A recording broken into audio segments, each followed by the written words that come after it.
Ladies and gentlemen, please take your seats. Our program is about to begin.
Wow. Good morning, everyone. One more. Good morning, everyone. That's it. Welcome to our conference. It's our annual Corporate Citizenship Conference and our awards program, all rolled into one here in 2022. For those of you who are new to our network, I'm Mark DeCourcy. I'm the Senior Vice President of the U.S. Chamber of Commerce Foundation. And I lead the Chamber's Corporate Citizenship Center. And I got to tell you, on behalf of our entire team, it is good to see you. We haven't been in this room for this conference since 2019. And it's been a long time. Now, we also understand that people are still getting used to meeting in person, right? It's one of those things where it's okay if you don't want the bear hug, if you're not comfortable with the handshake. Sometimes a hello is just okay. So we're going to be respectful of everyone's personal space here, but we're going to have a really great 2 days. I'm going to tell you a little bit about it, and then we're going to get into our programming. So you're going to hear from these cross-sector leaders in the business community. You're going to hear them from the nonprofit community. You're going to hear from government, all about how working together makes a big difference. Our goal is to inform you. Our goal is to inspire you. And our goal is to ignite that collaboration amongst you. Because we believe at the Chamber Foundation that when businesses get together, they can solve just about any challenge. And when business really wants to thrive, when businesses are thriving and doing well, communities thrive. We know this. And despite these new and persistent challenges that individuals and their families are facing today, the CSR mission of the private sector remains clear: address the needs of our communities to accelerate the momentum for a more resilient and a more sustainable future. Every day we see examples of businesses stepping up. You're offering innovative solutions, forward-thinking ideas, and over the next 2 days on this stage, we'll see how Better Together can solve a lot of problems around the world. We also want to welcome everyone who's watching on YouTube. On the cameras in the back, on the sides, they're part of this audience too. What we all know is business for the last several years has been rated the most trusted institution, not just here in the United States, but around the world. And the business community continues to demonstrate this. There's this remarkable power of when doing well, you're doing good. We'll take a closer look at what we've achieved, but also where we need to go to ensure that we're meeting the moment and we're creating opportunities for everyone to succeed. We have a number of interactive breakout sessions throughout the day and tomorrow. We'll dive deeper into these topics, and what's top of mind for the business leaders we're going to address. Another thing that we do at this conference, if you remember back from 2019 and before, is we take field trips. Remember those from elementary school? You got to get out of the room, right? You got to get out to where change is actually happening. If you haven't signed up to attend one for tomorrow afternoon, I encourage you to do so. And throughout today's program, we'll be sharing the winners of our 23rd Annual Corporate Citizenship Awards. In the prior years, when we met in person, we actually had a gala in the evening, but we thought we learned a lot through COVID, and we can actually thread these awards throughout this conference agenda. So everyone here can see what the best looks like. We'll be hosting a Citizens Awards celebration this evening as well. We'll reveal the winners there of our Best Corporate Steward Awards. And I have to tell you, we're so thankful that UPS has been with us so many years that they pay for these awards gala every year. I'd also like to extend a big thank you to our sponsors. And without their help, this event wouldn't be possible. And also, I'd like to extend a big thank you to our staff. Where are they? You can stand up. I can't even tell you how many hours they've already put into this and what long days they have in store this week to get this through the finish line. So, in addition to covering all of this in person, we encourage you to join the conversation online. You want to follow along on social media with the hashtag BusinessSolves. Also, if you haven't done so, I encourage you to download the event app. You can do that through the App Store. The Attendee mobile app is the name of the app. And once you're in it, you can look for 2022 Business Solves. Or you can just scan the back of your name badge for the QR code. It literally took me 30 seconds to get it done. So if you have any questions on all of that, the Chamber Foundation staff is here to help. Flag one of us down.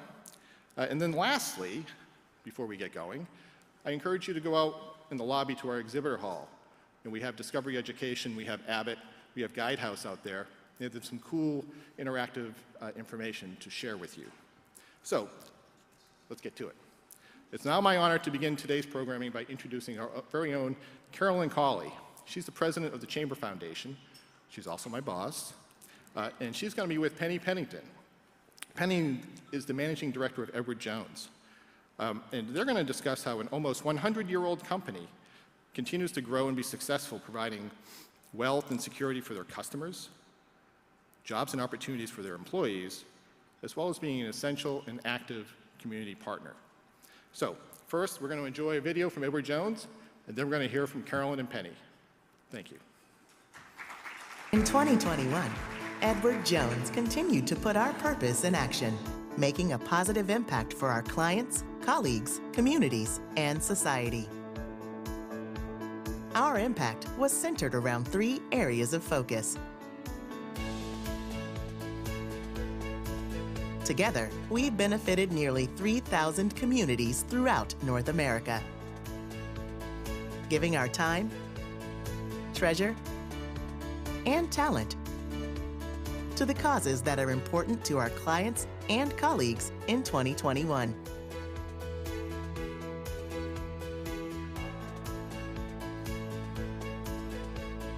We sought solutions to ensure a sustainable future for generations. And we took every step with the intention of making Edward Jones and our communities a more inclusive place of belonging for everyone.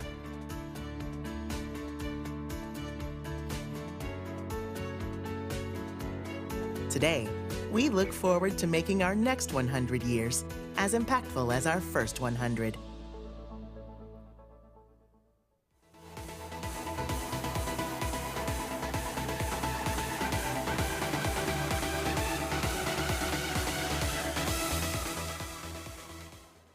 Well, hello. Good morning, everyone. I'm Carolyn Colley, and I'm delighted to see you here today and with our guest, Penny Pennington.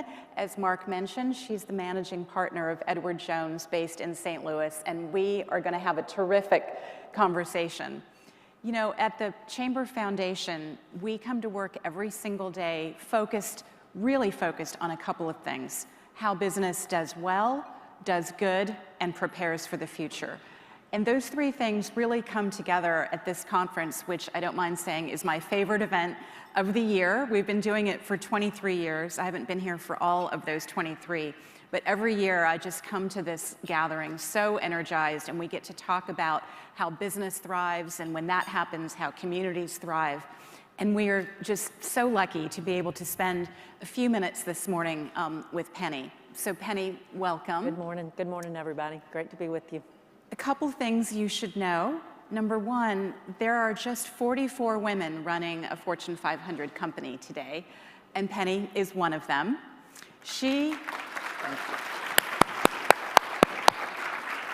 We need more. She is running a company that has more than $12 billion in net revenue and 19,000 employees. So that's a lot of people to lead and mentor and develop professionally. And under her leadership, Edward Jones has been named as one of the best companies to work for.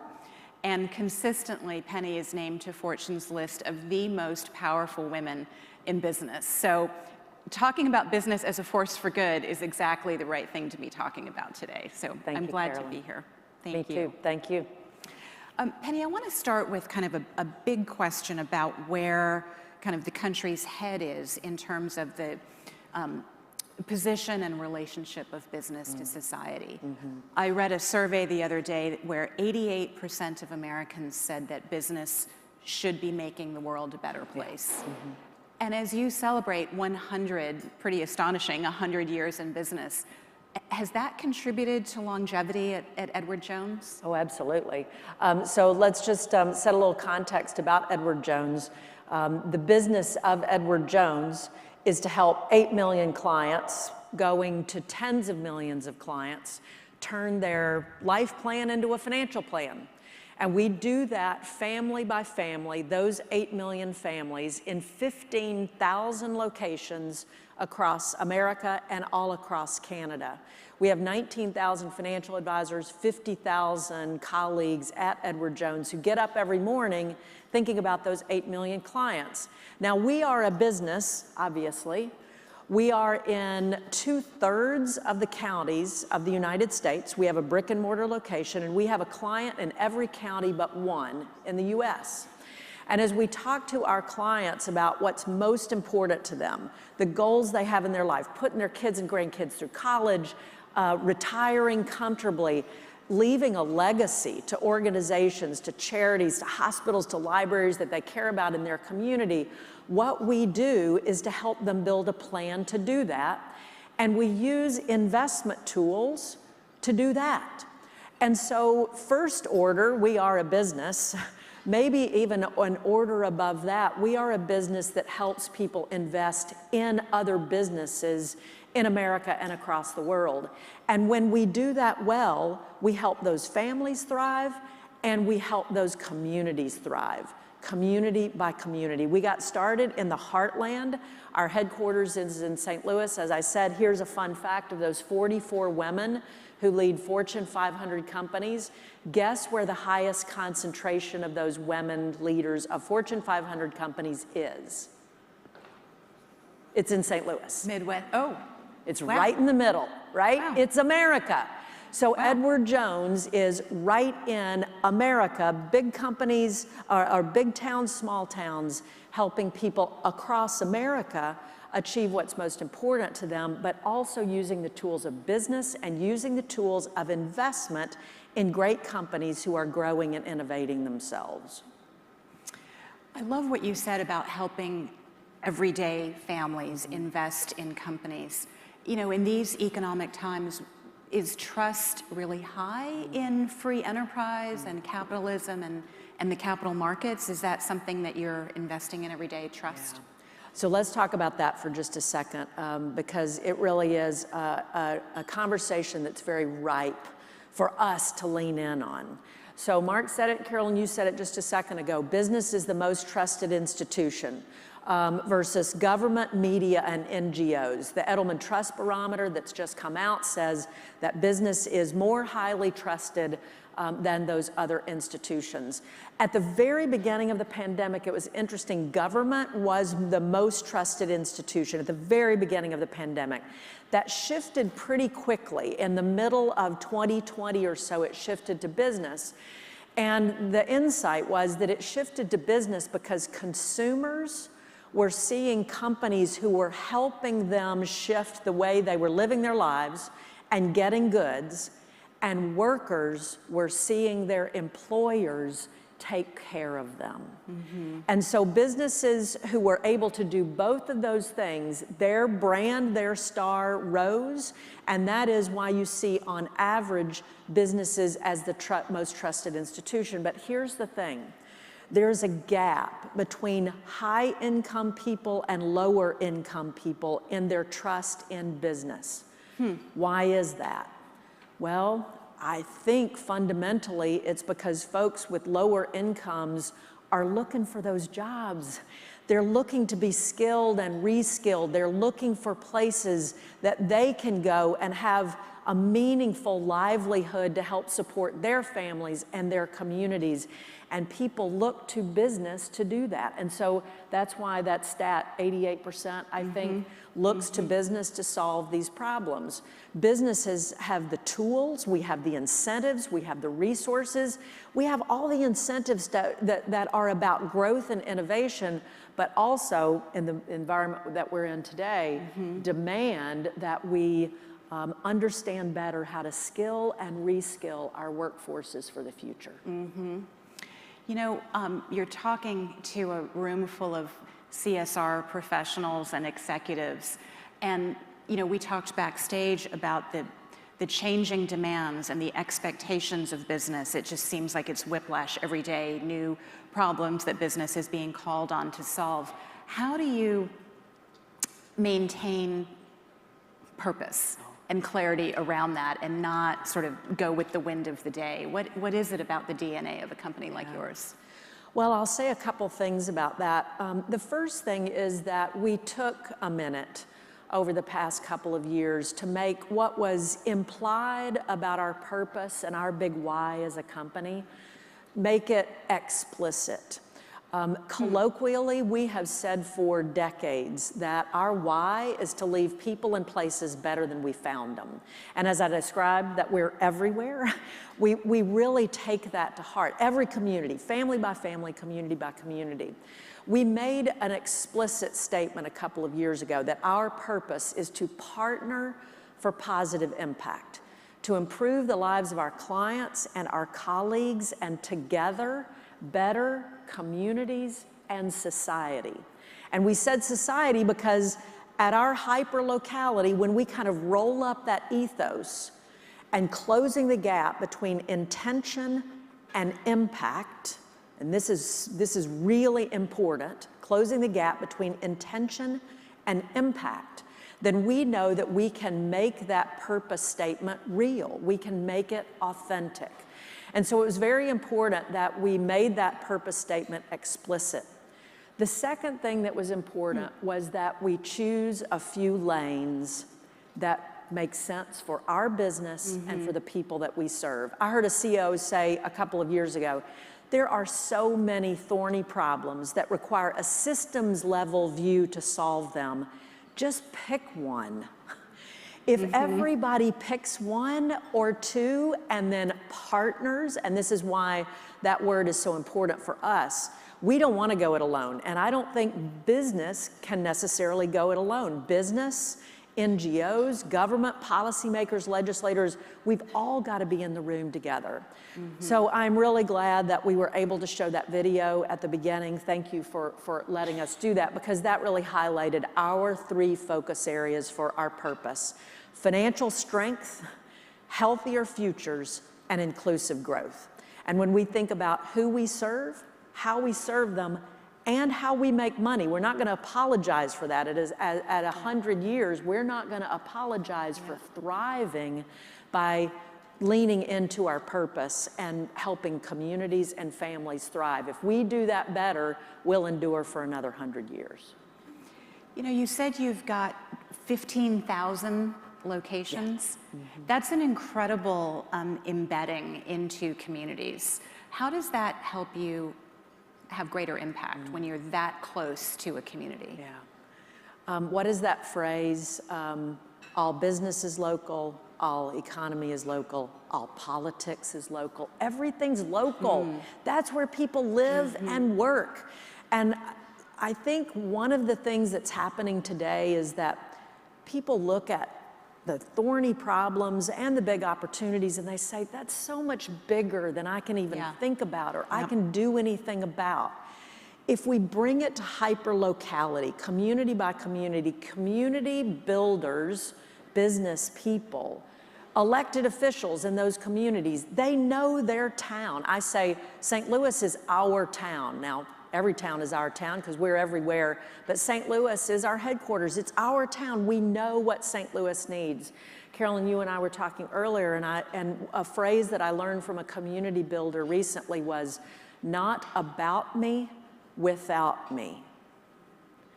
And in community, we can convene people at tables about that size, and we can solve local problems in our community. We roll that up, we do that community by community.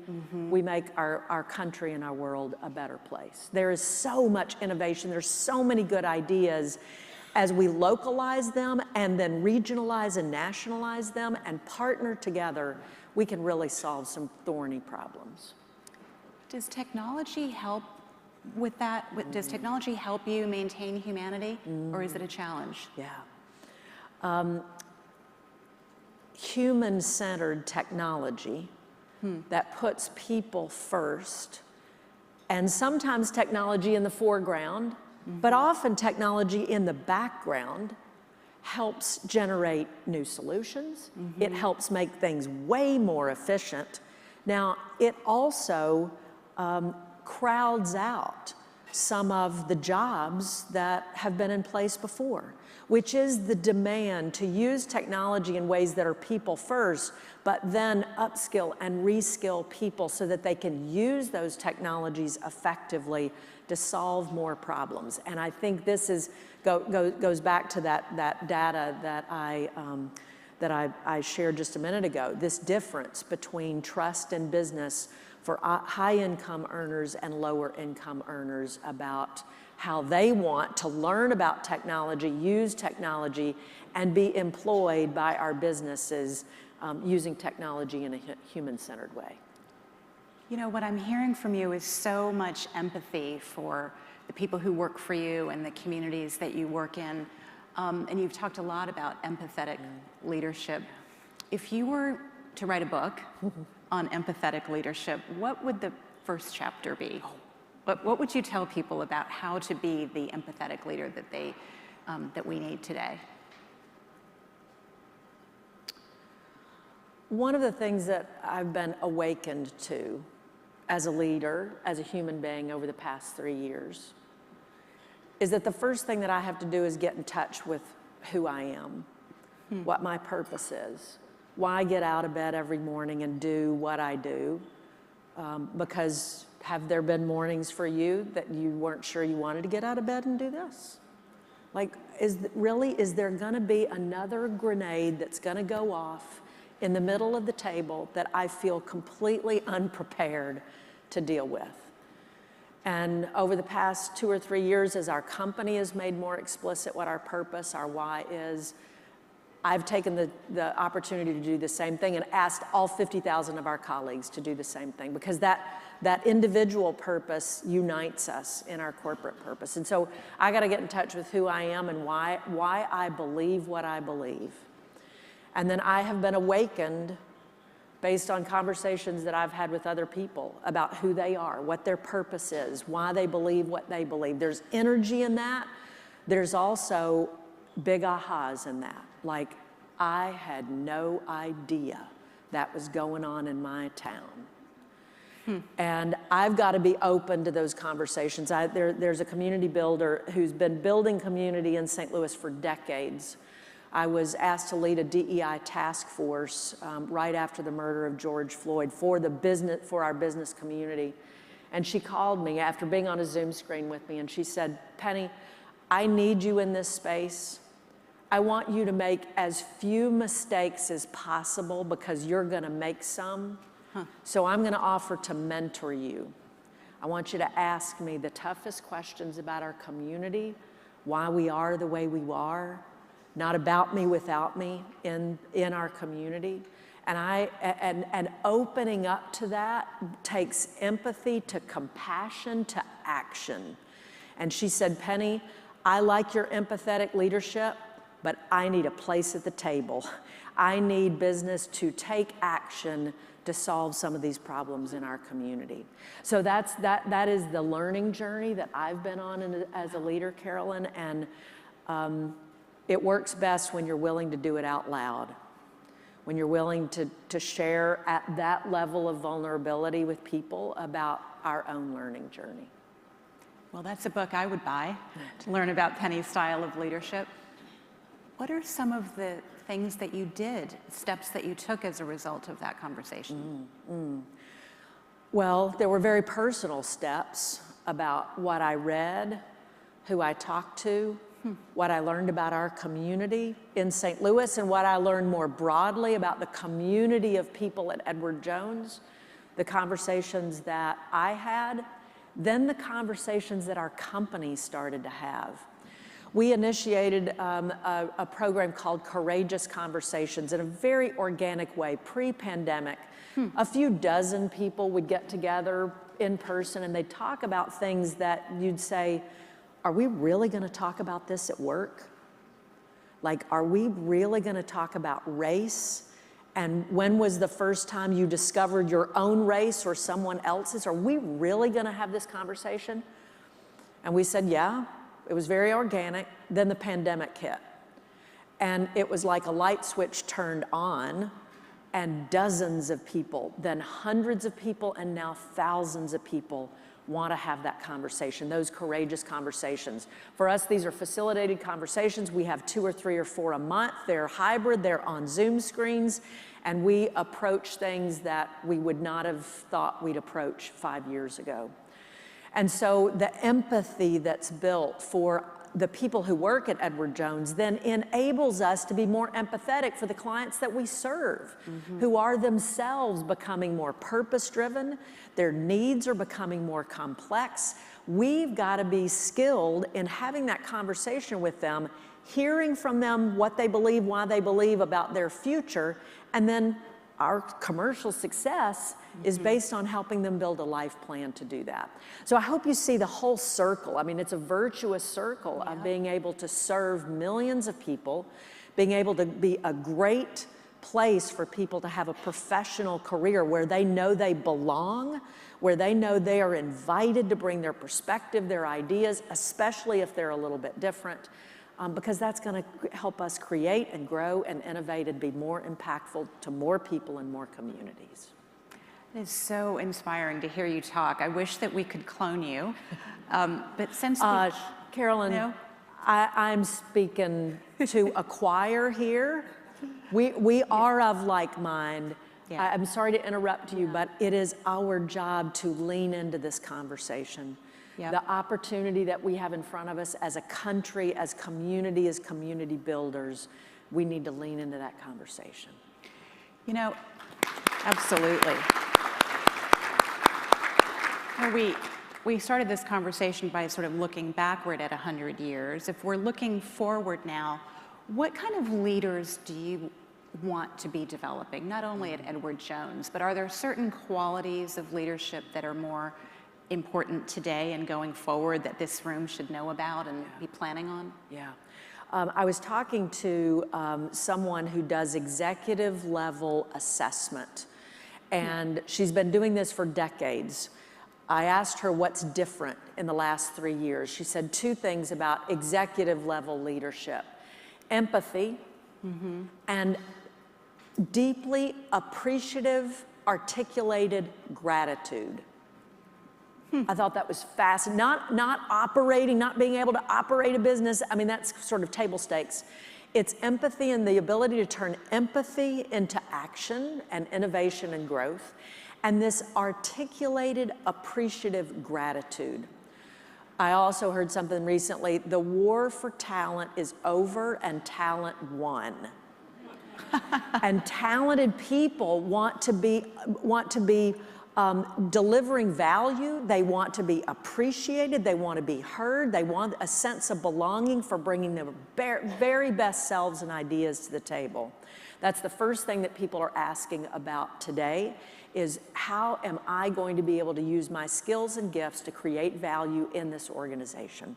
Those are the kinds of leaders that I'm looking for: purpose-driven, human-centered, and courageous. Wow, well, that is a great note to end on. I think if you hadn't seen all of the Edward Jones storefronts around, I'll tell you, I took a trip to the Midwest this past week to visit a child at college, knowing I'd be seeing Penny today. And everywhere I looked, there was another Edward Jones storefront. And so when you talk about being in communities, you weren't kidding. It's deeply felt and it's really seen. So thank you so much. I hope all of you will think of Penny when you see those and think about all of the financial advisors and the difference they're making. Thank you so much for being here today, and thank you, Penny. Such a pleasure. Really Thank you for what you do. Thank you so much.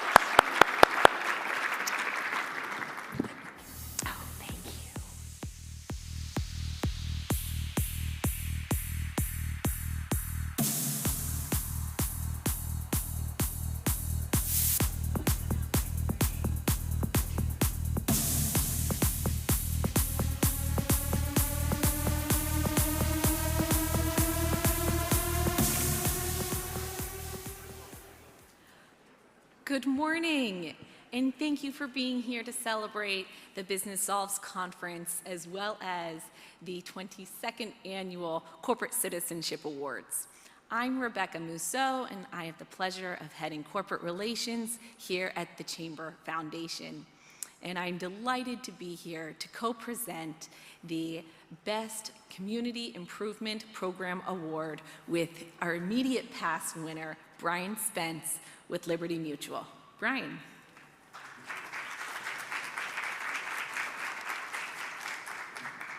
Thank you, Rebecca. It's really excited to be here. I'm Brian Spence, National Director of Programs, Liberty Mutual Foundation.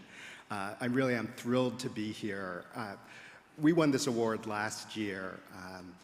The presentation was virtual, so it was a very different feel for us. Our team and a lot of our team members at Liberty Mutual Foundation were online watching, and it is such an exciting thing. So I'm so happy to co-present with you today for this.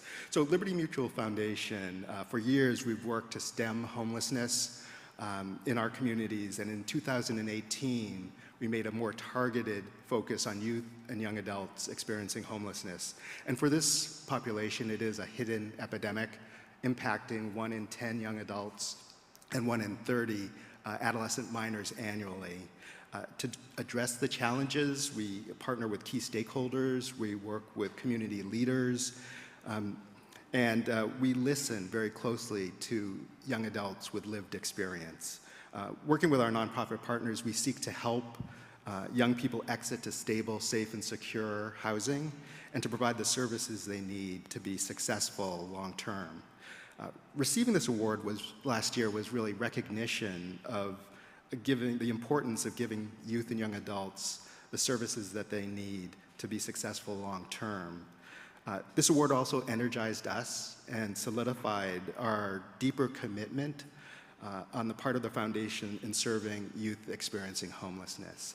So that's what brought us to this program, and we were so excited and thrilled to receive the award last year. But on to the 2022 award presentation. The finalists are Baker McKenzie for their Justice in Action program, SEMPRA for Energy Access is Crucial to Health, Economic Growth, and Prosperity program, and Zoetis for their African Livestock Productivity and Health Advancement Initiative. So we are about to see a brief video.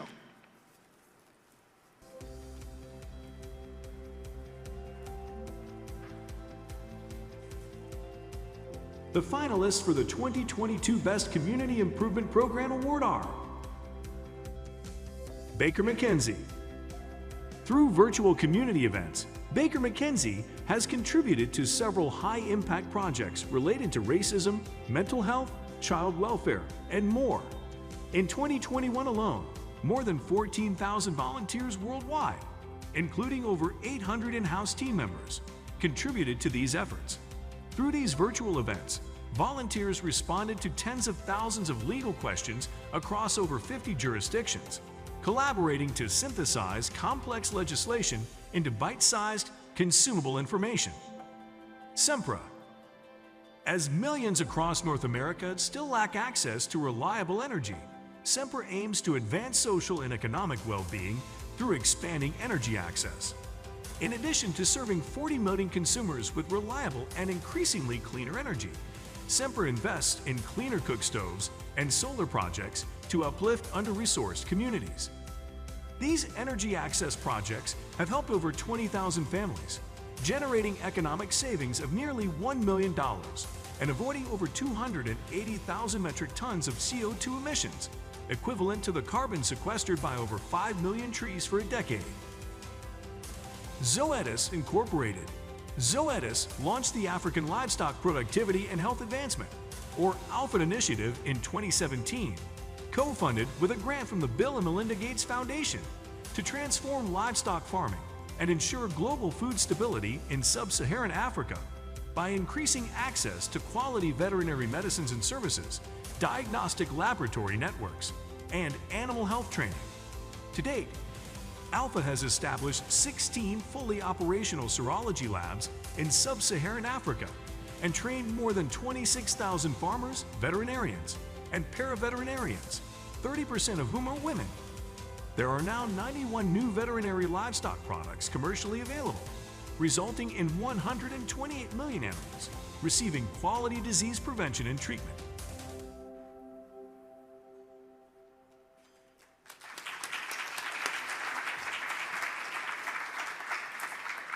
Wow, now that is inspiring and I'm energized.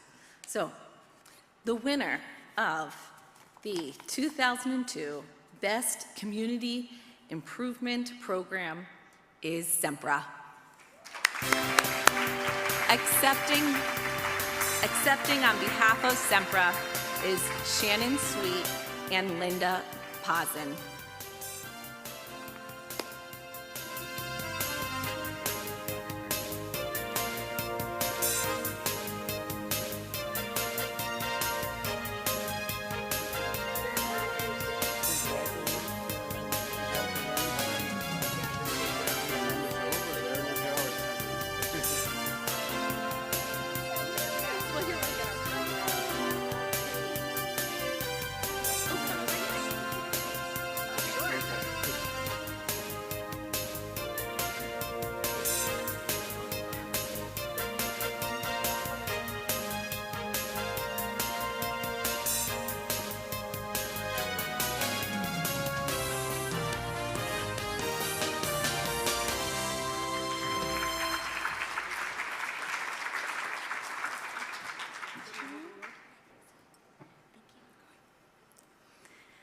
Hello, everyone.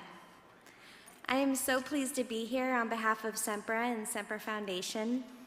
More than that, I'm proud to accept this award for Community Improvement Program on behalf of all the families, individuals, and children that we've supported, providing this access to cleaner, affordable energy.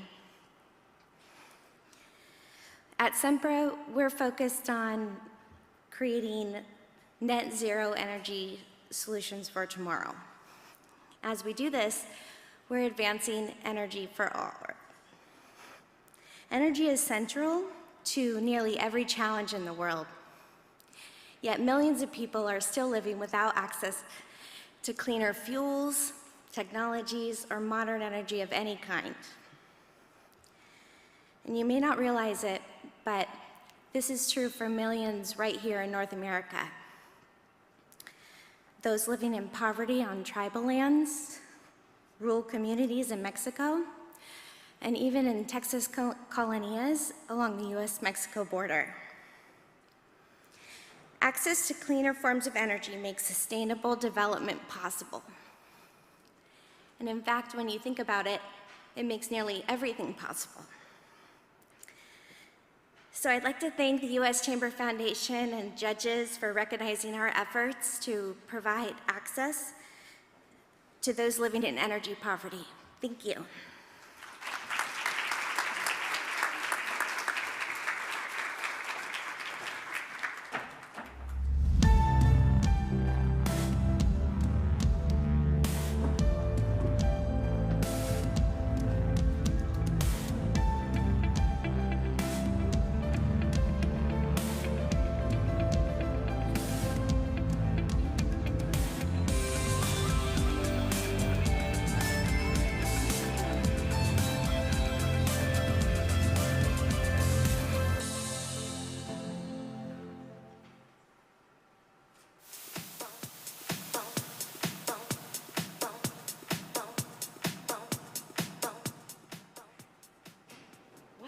Good morning. We kind of snuck on stage, didn't we?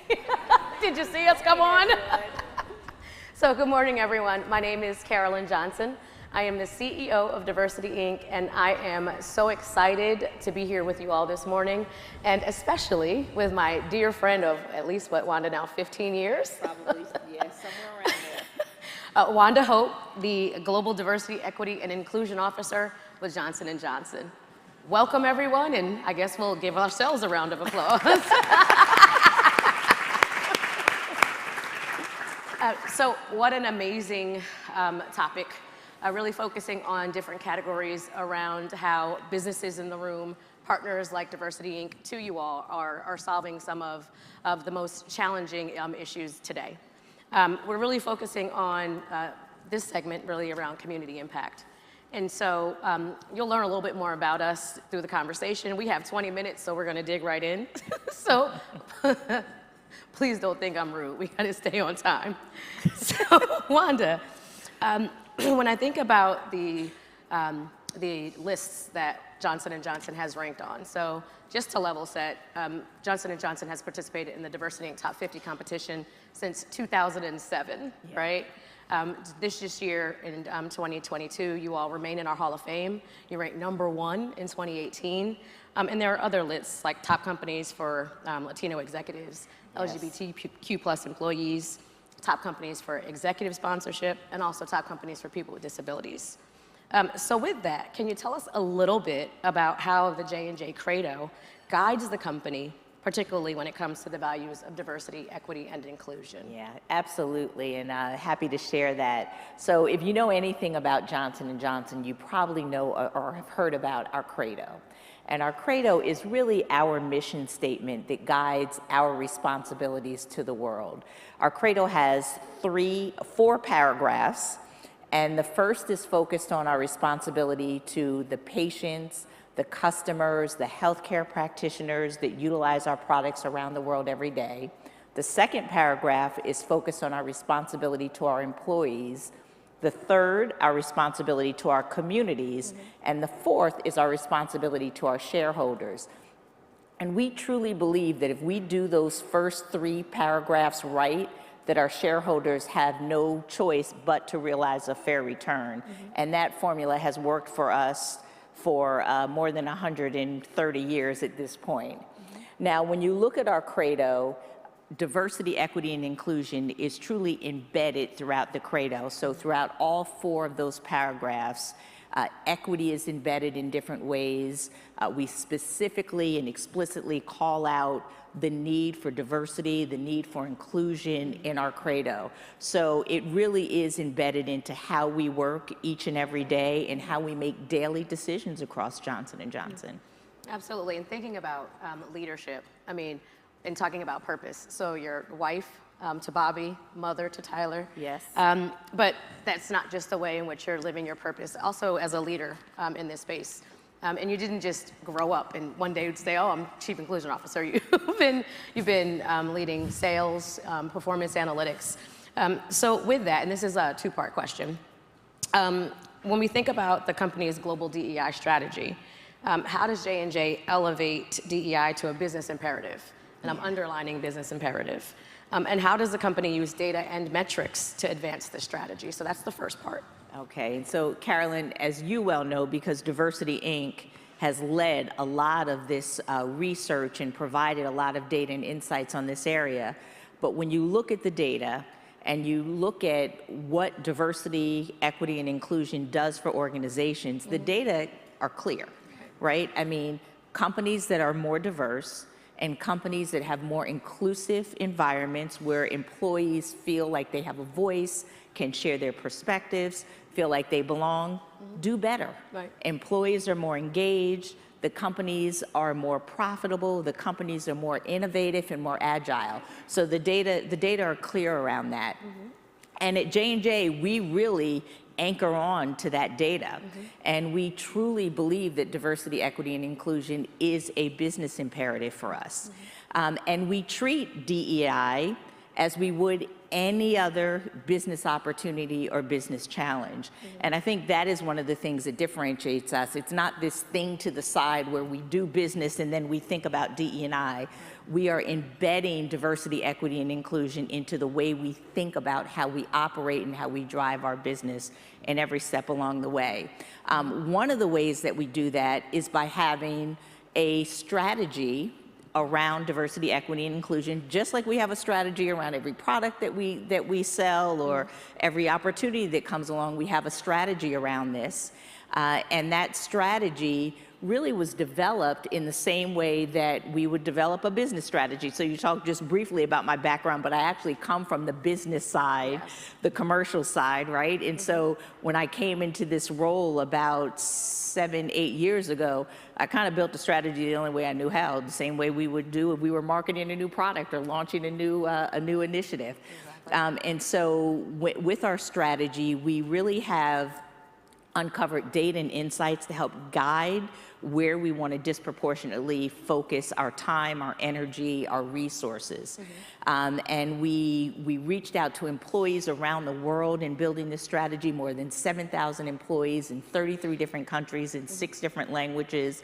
We partnered with companies like Diversity Inc.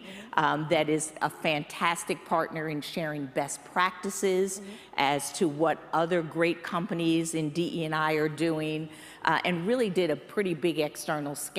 And that led us to a strategy that helps to focus our energy around this space and helps us to disproportionately focus on the things that we think will really drive the outcomes that we want to drive.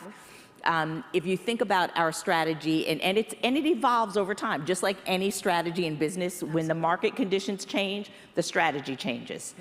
And clearly, over the last 2.5 years, the market conditions around diversity, equity, and inclusion have changed, right? So we clearly saw that with COVID-19, there was a disproportionate impact to women around the world and Black and brown communities around the world and underserved communities around the world.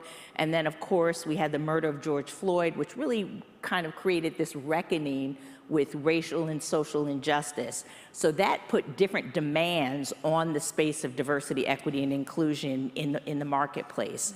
So we have evolved our strategy to make sure that we're living into these new demands of the marketplace, and we're focused on 4 key areas. The first is making sure that we are strengthening our global culture of inclusion so that we really understand the needs of the local marketplace and the employees, the patients, the customers that we serve in that local marketplace. We're also focused on building a workforce that reflects the diversity of the communities that we serve. We're continuing to focus on embedding diversity, equity, and inclusion into our business strategies so that we understand the needs of all of the diverse populations that we serve around the world and can develop solutions and communicate with those populations in ways that are meaningful and resonate with them. And we're focused on equity in a different way. So we're focused on more equitable access and more equitable outcomes, both internally and externally at J&J. And I want to just drill down into this accountability piece and leadership accountability. Can you speak a little bit about how leadership accountability shows up in how people are modeling it, but also in how you're communicating it? Yeah, absolutely. And so, look, we often say in business, what gets measured gets done, right? And diversity, equity, and inclusion is no different. So when we think about accountability, we have accountability for leadership across our organization, and it's accountability in multiple different aspects of DE&I. There's accountability around creating a workforce that reflects the diversity of those that we serve. There's accountability around being an inclusive leader, right? And so we actually have an inclusion index that measures where our employees tell the leaders how they feel about whether or not you are inclusive or you're hearing all voices and you're inviting different perspectives in, and you actually get a measurement around that that helps you figure out what you can be doing better. And then there's the accountability about the business part, the business component, right? So are we really and truly understanding the diverse needs of all that we serve, and are we embedding that into how we develop solutions for healthcare? Right. And so we're going to come back to the evidence-based part of the strategy, but where I want to go now is really digging into Johnson & Johnson's Our Race to Health Equity, which is your $100 million commitment, and I know that number keeps going up, and I love it, but your $100 million commitment to eradicate racial and social injustice, which we all know is a public health threat. Absolutely. So you're marking the 2-year anniversary of that program.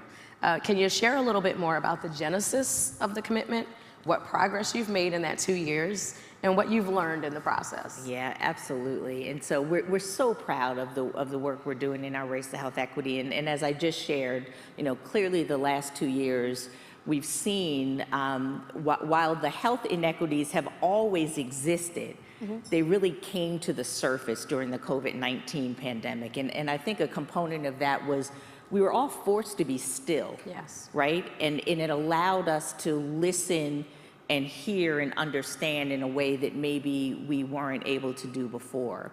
And again, there was a disproportionate impact to women around the world and to Black and brown communities around the world, quite frankly. But as we thought about that and we looked at what was happening in the US, we clearly saw the healthcare discrepancies there.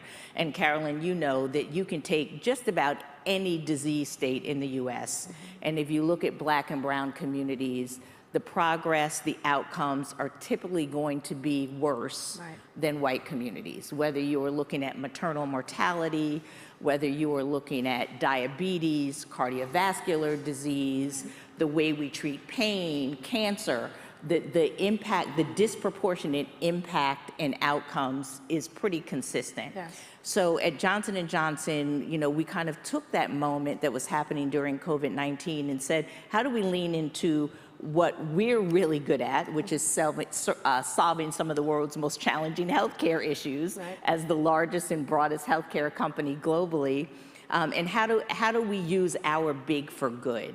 And so we launched our Race to Health Equity, which is a $100 million commitment over 10 years to try to eradicate healthcare disparities for Black and brown communities in the US. In our Race to Health Equity, we're really focused on 3 key areas. One is around making sure that we are building a more diverse healthcare workforce, because the data also is clear here that when people are treated by people that look like them, their outcomes are better, right? And so one example of how we live into that is a partnership that we have with the National Medical Fellowship Foundation, where we are sponsoring scholarships to make sure that we can create more Black and brown physicians and healthcare workers. The second big area that we're focused on in this space is building community alliances and partnerships. And we do that in multiple ways. And you know, I'll share an example of how that really comes to life for us. Okay. So we have a physician that works at J&J. His name is Dr. Richard Brown. Okay. And Dr. Brown shares the story of his father-in-law. And his father-in-law was having all kinds of health issues and first had a leg amputated. Then shortly thereafter had an arm amputated. Then shortly thereafter had his second leg amputated. And then shortly thereafter passed away. And so as Dr. Brown was really sort of researching what happened, he was thinking that the color of his skin was likely impacting the health care, the quality of care that he got, and ultimately impacting the outcome for his father-in-law and leading to an early death. And so he, you know, really kind of dived into that and created an organization called Saving Legs, Changing Lives. And it really is focused on peripheral artery disease, and it's focused in the community in the south side of Chicago. And we partner there, and we're doing this through J&J, through our Janssen organization at J&J. And we're partnering with an organization called the Balm in Gilead, which is really helping to educate the local community, doing health screenings around peripheral artery disease, and hopefully, once we really get this going, changing outcomes for the Black patients that are in that community. So that's one example of you know, how we're really looking at community care models. And then the third big thing that we're focused on in our Race to Health Equity is really about enduring alliances, because we know that we can't do this alone, right? No one company can do this alone. Not one. So we are partnering with community-based organizations like the Balm in Gilead, or like Columbia University, where we're partnering around educating and supporting community healthcare workers to make sure that we can really get this coalition driving greater health equity and hopefully greater health outcomes in the U.S. Yeah. And we can definitely see with the progress so far that there is a sense of urgency. It's not like, well, let's just wait until, but it's what can we do now with a sense of urgency. Absolutely. And so I think that is a great segue into, unfortunately, our last question, which brings our time together to a close for now. But that's really around change, right? And so change ultimately begins at home. Yes. So how is J&J creating an inclusive environment that fosters connections and allows folks to learn from one another's unique experiences and capabilities? And I just want to comment on this stigma issue that we see come up in care all the time, and how we realize that this question is really key because stigma is also an issue at work. Yeah. And so that culture, how are you dealing with all of that, pulling that stigma thread through where we have to spend so much time, which is at work? Yes. So, you know, we think that having an inclusive environment where everyone feels like they belong is so critical to our success to be able to serve the patients and our customers and the healthcare workers around the world. And one of the ways that we do that well is by having different voices and different perspectives around the table. Right. And when we have that, you have to have an environment where people feel free to speak. Right? Because if they can't share their ideas, then why do you have all these different people around the table, right? You won't really drive innovation that way. And so we do quite a bit at helping to continue to enhance and strengthen our inclusive environment. So we educate. So we've recently just launched a training called Conscious Inclusion, which is sort of the next phase after unconscious bias, right? Which I know people have been doing along the way. And Conscious Inclusion is really about helping our leaders take purposeful and intentional action around being inclusive, right? I want you to say that again. Purposeful and intentional action around being inclusive, because that is what we need to do, right? Sometimes it's just stopping and thinking about what you're doing instead of going through the motions that makes all of the difference. Absolutely. And it's not rocket science.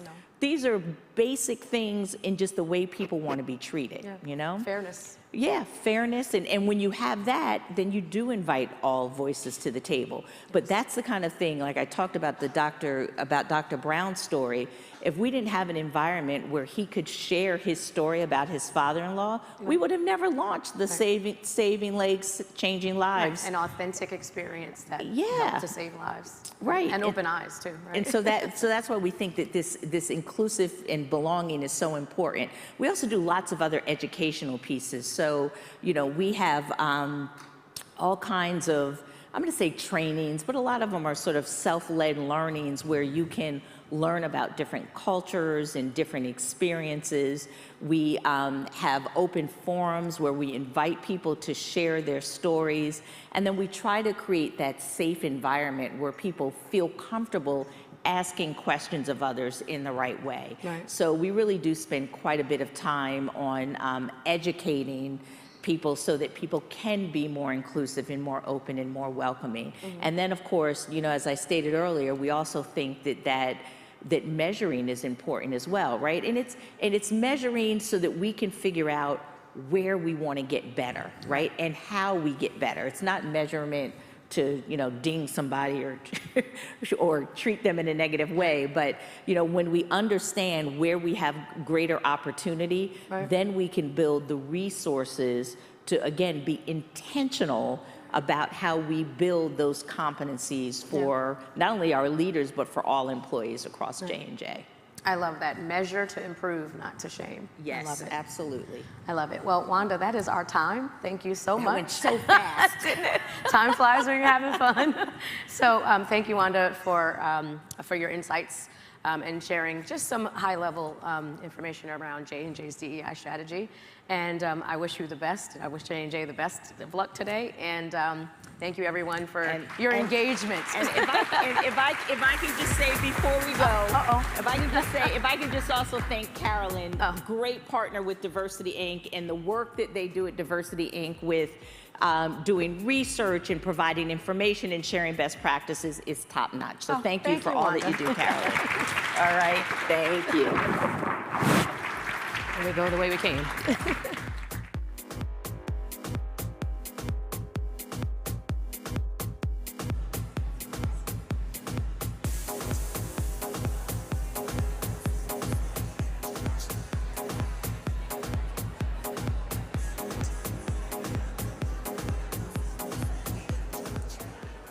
Well, thank you, Wanda and Carolyn, for that discussion on corporate purpose. I'd like to introduce now Frank Hatton. Frank is with the Boeing Company. He is part of the Dream Learners program. And what Dream Learners is, it's an innovative initiative that they developed 10 years ago to inspire and encourage students to pursue a career in STEM. The Dream Learners programs not only helped students strengthen and understand their STEM skills, but also helped Boeing be a community partner, not just in South Carolina, but all over the country. Frank's led this program since day one. And we've got some really cool activity for you. Frank, what are they going to do? We're about to build some paper airplanes. You're going to build paper airplanes, all right? And we're passing out the paper now. And guess what? Once you build them, you got to fly them, right? So we're going to fly them in this room. It's going to be fun. Frank is going to lead you through the whole process, just like he does kids all over the country. And then after that's all done, we'll let you have some coffee. All right. Thanks, everyone. Frank, it's all yours. Thank you very much. How you guys doing? My name is Frank Hatton. I'm an education relations specialist based out of the Boeing facility in Charleston, South Carolina, where we built the 77 Dream Learners program. Right here at the Boeing team. Stand up, Boeing team. Give them a hand, guys. As we just mentioned, our Dream Learners program has been in place since 2012. It's a very unique program that we started in South Carolina, initially targeting fifth graders, but the program became so successful, it's now a K through 16 program that's turned into an outreach program. We were just nominated for this upcoming award, so you'll learn a bit more about it. But for right now, this is what we're gonna do. Everybody's gonna get this sheet of paper, and if you work with me a little bit, let your inner child come out. I'm gonna walk you through building a paper airplane. But instead of just building a plane, Gonna build the plane, gonna fly the plane, because we're gonna have a little competition.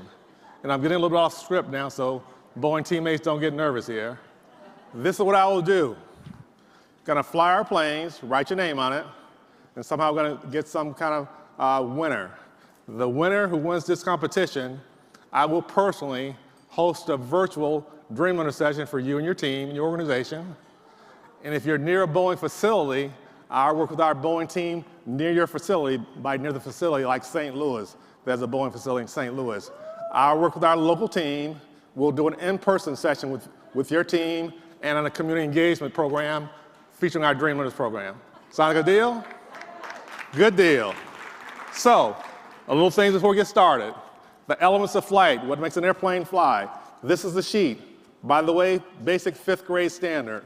Lift, weight, drag, and thrust. Those are forces of motion standards that every student in the state or across the country usually learns by the time they're in the 5th grade. For this little activity, everybody got your paper? Now, if you don't want to compete, don't worry about it. I like people who like to compete. At Boeing, we like to be the best. The #1 aerospace in the world, I am extremely competitive. That other company who builds planes, we don't even mention their name. Got it? Are we ready? Remember, guys, once we have a competition, whoever wins gets me virtually. And if you're close to our facility, we can hook you up with our team for an in-person Dream Learner session with your team and one community event in your community.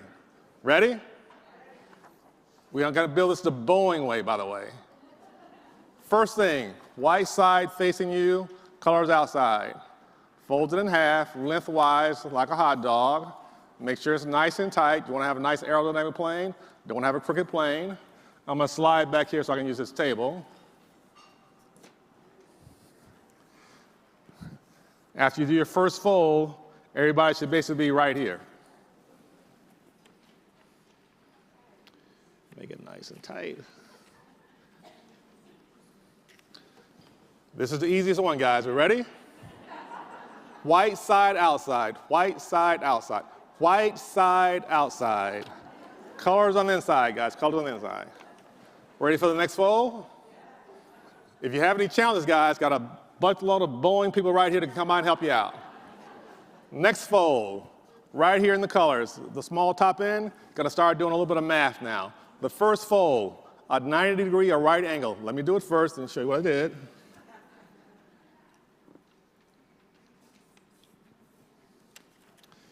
Two sides, here, fold them over. That's a 90-degree or right angle. Now you do one side like that, flip it over, do the exact same thing on the other side. You want to have a nice symmetrical airplane, don't want your airplane to be crooked. So you got to do both sides. And you should be right here. Don't overthink it, guys. Make sure it's nice and even. The more even, the more aerodynamic it is, the better it'll fly. Ready for the next step? Don't overthink it, guys, I'm telling you. If you overthink it. Okay, the next fold, because I got a time here. And we are going to come up and fly this, by the way. I got permission to come up front. We're going to throw these. Next fold is a 45-degree angle. I'll do it next, and this is the fold that tricks up a lot of people. You will naturally want to do a 50-degree fold, but the 50-degree fold is not as aerodynamic. So you start here, fold them over, that's that 45-degree angle there. Now don't do anything yet. Most of you guys are going to try to do this, fold it in half. It's not as aerodynamic. Do the angle. If you have issues, need some help, raise your hand. Boeing teammates, get ready. This is usually that time. Anybody? Remember, you do one side, flip it over to the other side, just like that.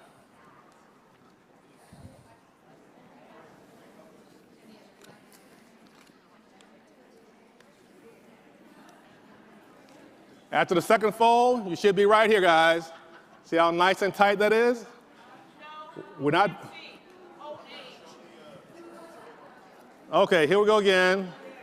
We start here, right here, fold this over, The key thing, get that angle in and make sure it's even across the bottom.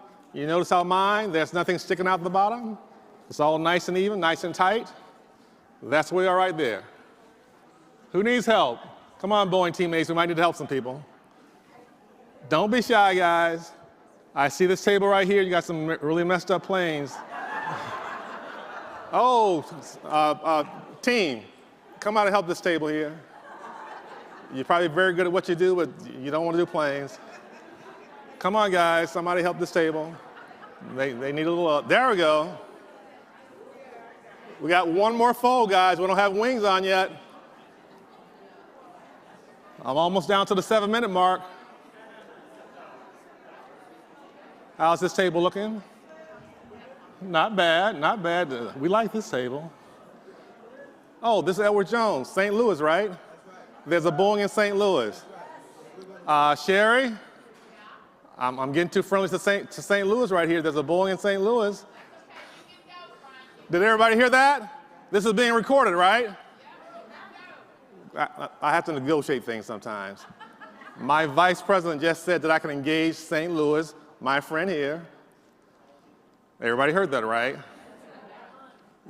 This might be dangerous. Last fold, we ready? This last fold, put the wings on the plane. This is gonna be a 22.5-degree fold. If you guys have been paying attention, you notice that every fold's a 50% angle fold. This is gonna go from this end to this end, the length of the plane. I'll do it real quick. And for everybody, this is a glider. It's designed to cut through the air. So you're right here. You fold it over from one end to the other end to the length of the plane. You see it's still nice and tight. You do the other side just like that also.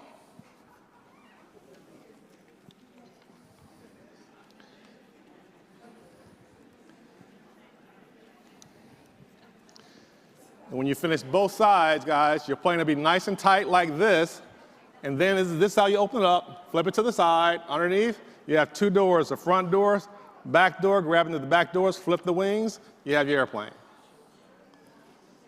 Boeing branded, of course. So do this for me, guys. If you want to be in the competition, write your name on the plane, initials or something like that. I was told that you can come up here. We can fly our planes. It's a distance competition. You can start on this end, you fly that way, or why don't we just break some rules, guys? Come on the stage, we'll fly from the stage. And we go out that way. We let the whole YouTube universe see us fly our planes from the stage. Now, do we have a lawyer here? Now, Boeing's not gonna be liable if we poke somebody, by the way. Come on up, guys. Where's my friend from St. Louis? Coming up. Next, how you doing? I'm good, I'm glad you're here. Always, thank you very much. Great day, that rocket flew. We're about to get an award. Oh my God. Yes. I tried to stay away. You guys need to meet each other. Hey, Sherry Carter. Sherry Penny Pennington in St. Louis. Nice Thank to you. see you. Okay, you said wait. Can I put a paper clip somewhere? I like you. Where does it go? You almost need to test it out first. That's not cheating, that's being resourceful. We never said you couldn't do that. That's right. So guys. Mine's not very good. You gotta teach me better. It'll fly. So where our host? Where our host? Who's gonna be the judge for distance?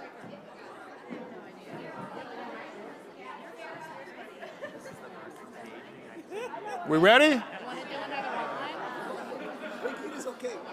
We can do another line. We'll give them a break, guys. We ready? And just to make you guys aware of our programming, our Dreamers program is based on one of our internal programs called our Future You. We have STEM-based engagement programs and projects for all K through 12 communities. So we build mini robots, paper airplanes, and they meet state standards for grade levels. Calvin, are you gonna judge? Yeah. So who's gonna count us down? You want me to count us down? I got the mic? Go. Okay, on three, guys. On three. Here we go. 1, 2, 3. Oh, wait. We got a winner over here. Who's our winner? Oh. Bring it up. We need to hire him at Boeing. No, bring him up. Let's find out who our winner is. He's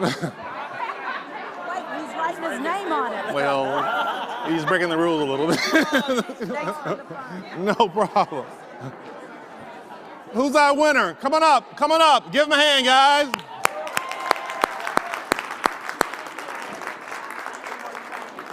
Oh, there he is.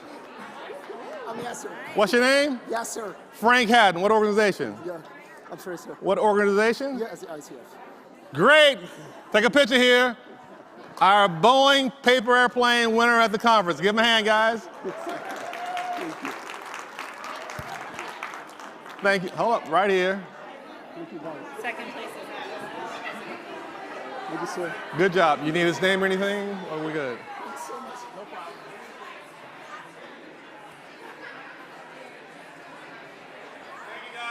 Hey, let's hear it for Frank, everyone.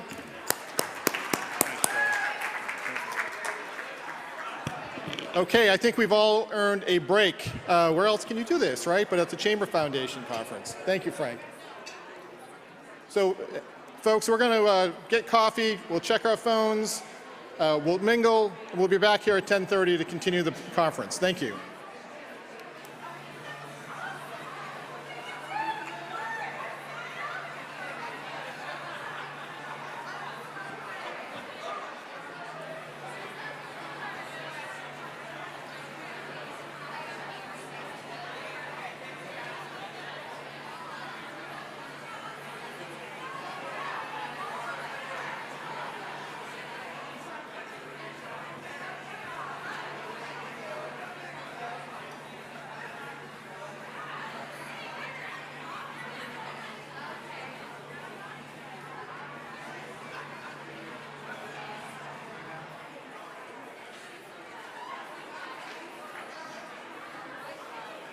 Okay.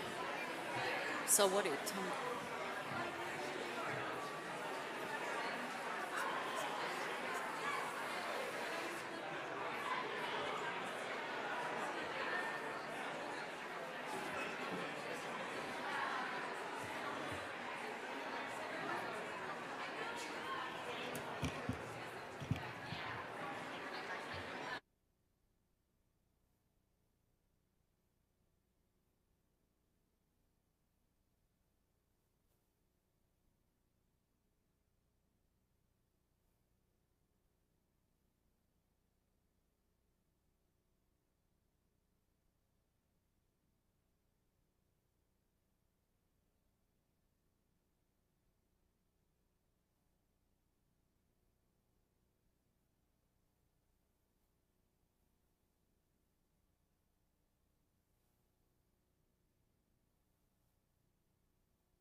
You make me feel so young.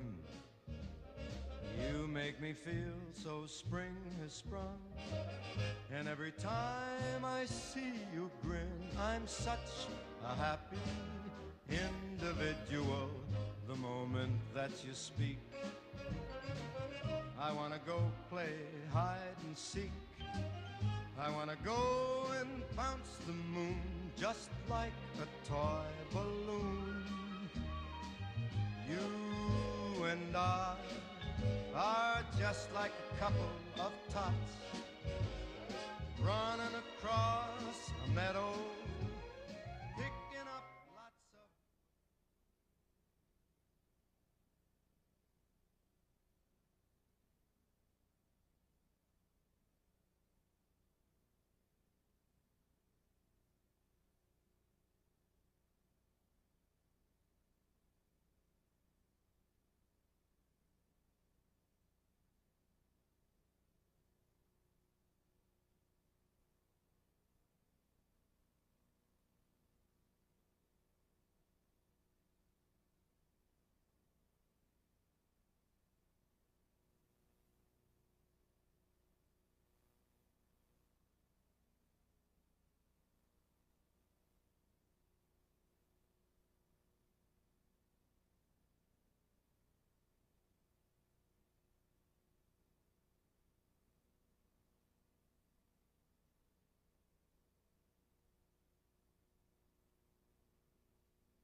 Ladies and gentlemen, please take your seats. Our program is starting now.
Okay, everyone, we're going to get started with our next session.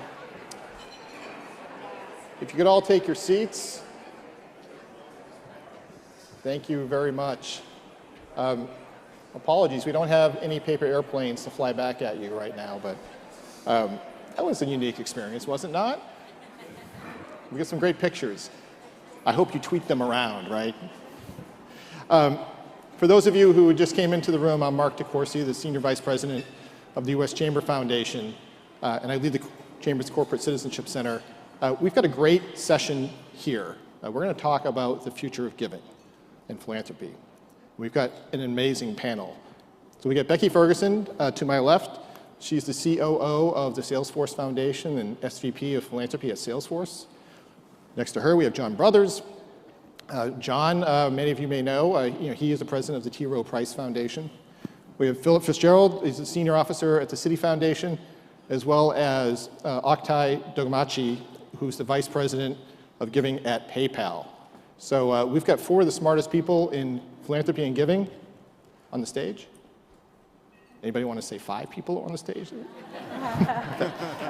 Thank you. Clearly my team is in the back, they didn't hear me, right? So let's get going. So Becky, I think we're going to start off with you. Let's talk about this current state of giving in philanthropy. And Salesforce has been a leader. Tell us more about kind of where you're at the moment in this, and we'll hear from the other panelists as well. Yeah, well, first, Mark, thanks for getting us together as a panel this morning, and great to be in the room with you all today, and also those who are joining us online. I've been struck this morning also just thinking about the other companies and leaders in the room. Edward Jones has been around 100 years. J&J, I think, also 100+ years. Salesforce, we're a little younger. We're 23 years old. I think our birthday is maybe the same as PayPal. Happy birthday.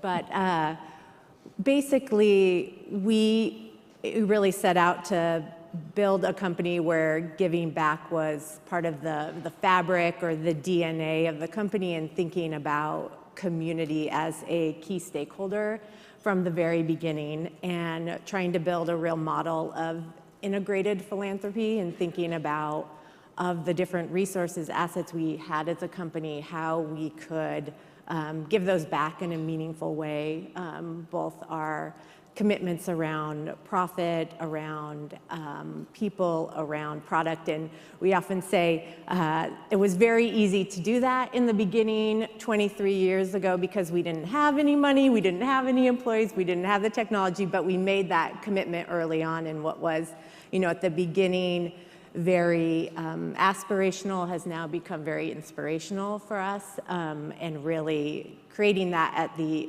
onset, integrating it into the organization, and then watching it grow and evolve over time. And then I think another element that's been really important to us is to think about how we can do that alongside others and help create a movement of other companies. So we've been a part of the 1-1-1 model and Pledge 1%, which over the last 15 years now, over 17,000 companies around the globe have signed on to that Pledge 1% movement. Many of them themselves at the early days of their company, and to really grow and learn together alongside the growth of our companies has been really exciting. It is exciting. And to your point, I know PayPal's going to talk about this too, using kind of your core activities within the company to expand to other companies and allow them to access your platforms for greater good. So John, you've been doing this for a long time. Yeah, well, first, we're a proud Salesforce user, so I'll give them a plug since I'm sitting right next to them. Yeah, so I've been at T. Rowe Price for almost 8 years. I mark my time at T. Rowe Price because I arrived at the same time in which our city was in unrest in 2015 after the loss of a resident named Freddie Gray. And before that time, T. Rowe, like lots of corporate social good efforts, was this kind of confetti style. If we had $101 bills, we would kind of spread it far and wide, and typically what we wanted out of that is to be known as a good citizen. And that's fine, except for our firm was saying, well, we want to have a deeper impact in community, not necessarily knowing what that word impact meant. It's a jargony word anyway, but nonetheless not knowing what that is. And at the same time, this unrest happened, and I showed up here in Baltimore. And I started my career as a community organizer, kind of working at the grassroots level, and so just kind of used those skills and sat in the basements of churches, in the community centers, sometimes in the living rooms of residents. And what we heard was not only the challenges of community, but what we heard is the challenges of the way in which folks that wanted to work in community. And so we see business solves, which I think is a really important thing, but what they were saying is how business solves is as important as business solving. And so for us, we, at that time, changed the way in which we do business, which is now known is a popular term now called trust-based social good or trust-based philanthropy. And for us, we were kind of early adopters of that. And that's, for us, more than, general operating support givers or multi-year givers, or using our Salesforce platform to create what we call kind of a concierge in terms of how folks come and get to know us. But it's also things like when we talk about impact, like for us, that's not our word. That belongs to community. And so when we talk about metrics and impact and evaluation, we view that as a community power, and we do everything we can to make sure that community owns that. And so trust-based for us marinates into the way that we do our work pretty deeply. And so we think about our bedside manner and how we interact with community all the time. And so that that is kind of where we focus our work. We do giving and all of the different things that companies do, but what we also know is that our North Star is to have really authentic relationships in community, that we're trusted in community, and that allows us to use the infrastructure of our company in all the different ways to be able to do work and be led by communities and their own self-determinations. Thank you, John. And Philip, the city being one of the largest banks in the world, you've got tremendous reach, tremendous resources, both in the foundation and within the company itself. Tell us what kind of where Citibank is today in philanthropy. So thank you for having us here today. So promoting economic opportunity and supporting impact for communities across the globe is at the heart of everything that we do at Citi Foundation. And we do that through our 3 pillars, which are youth economic opportunities, which is primarily workforce. We also have financial inclusion and promoting financial health and community solutions, working on creating vibrant communities across the globe. That has shifted over the years, but that's sort of where we are today. And then John sort of stole some of my thunder, because I'm going to come back to the idea of trust. Sorry about that. That's okay. We're all going to step on each other's feet, I'm sure, because we're all doing the work, right? So the idea around trust-based philanthropy, that is at the key of a lot of our work. We're in partnership with our grantees. We used to call them partners, but we're back to grantees. We're grantee partners. And we really focus on listening to them and having them drive solutions for us. So that's our focus today. Yeah. And Oktay, PayPal has done amazing things, not just within the company, but empowering others to use the platform to do amazing things, much like what Salesforce is. Tell us a bit more about current thinking at PayPal. Yeah. So at PayPal, our approach when it comes to social impact is we want to demonstrate social impact through the business as much as we can. And one of our social impact goals at PayPal is to increase and diversify giving, so more giving from more people. And our giving platform is really the most tangible way that we demonstrate impact through our business at PayPal. In 2021, we drove around $20 billion to nonprofits around the world from 56 million active donors. It's big, but we're not satisfied. We think we can do even more, and increasing and diversifying giving is our aspiration. But our approach to doing that is by focusing on the customer needs in this space. And so, because we believe that we can have a greater impact in achieving that goal by focusing on the customer needs than anything else we could possibly do. So who are the customers? There's the givers, the donors. There's the receivers, the nonprofits and causes, and then there's other partners and businesses that are also looking to increase giving that we can work with to do that. And so, those are the customers, and our approach to doing this is to focus on, building great experiences for donors to support what they care about, and building great tools for nonprofits and causes to accept donations and to fundraise, and then building great capabilities for those other partners and businesses that are looking to, facilitate some type of giving experience, and giving them ways to do that through assets that we have also. So that's the approach. And we heard earlier from Penny Pennington and Edward Jones about corporate purpose. How do you tie what you're doing in impact and philanthropy and giving back into the corporate purpose of your organization? Philip,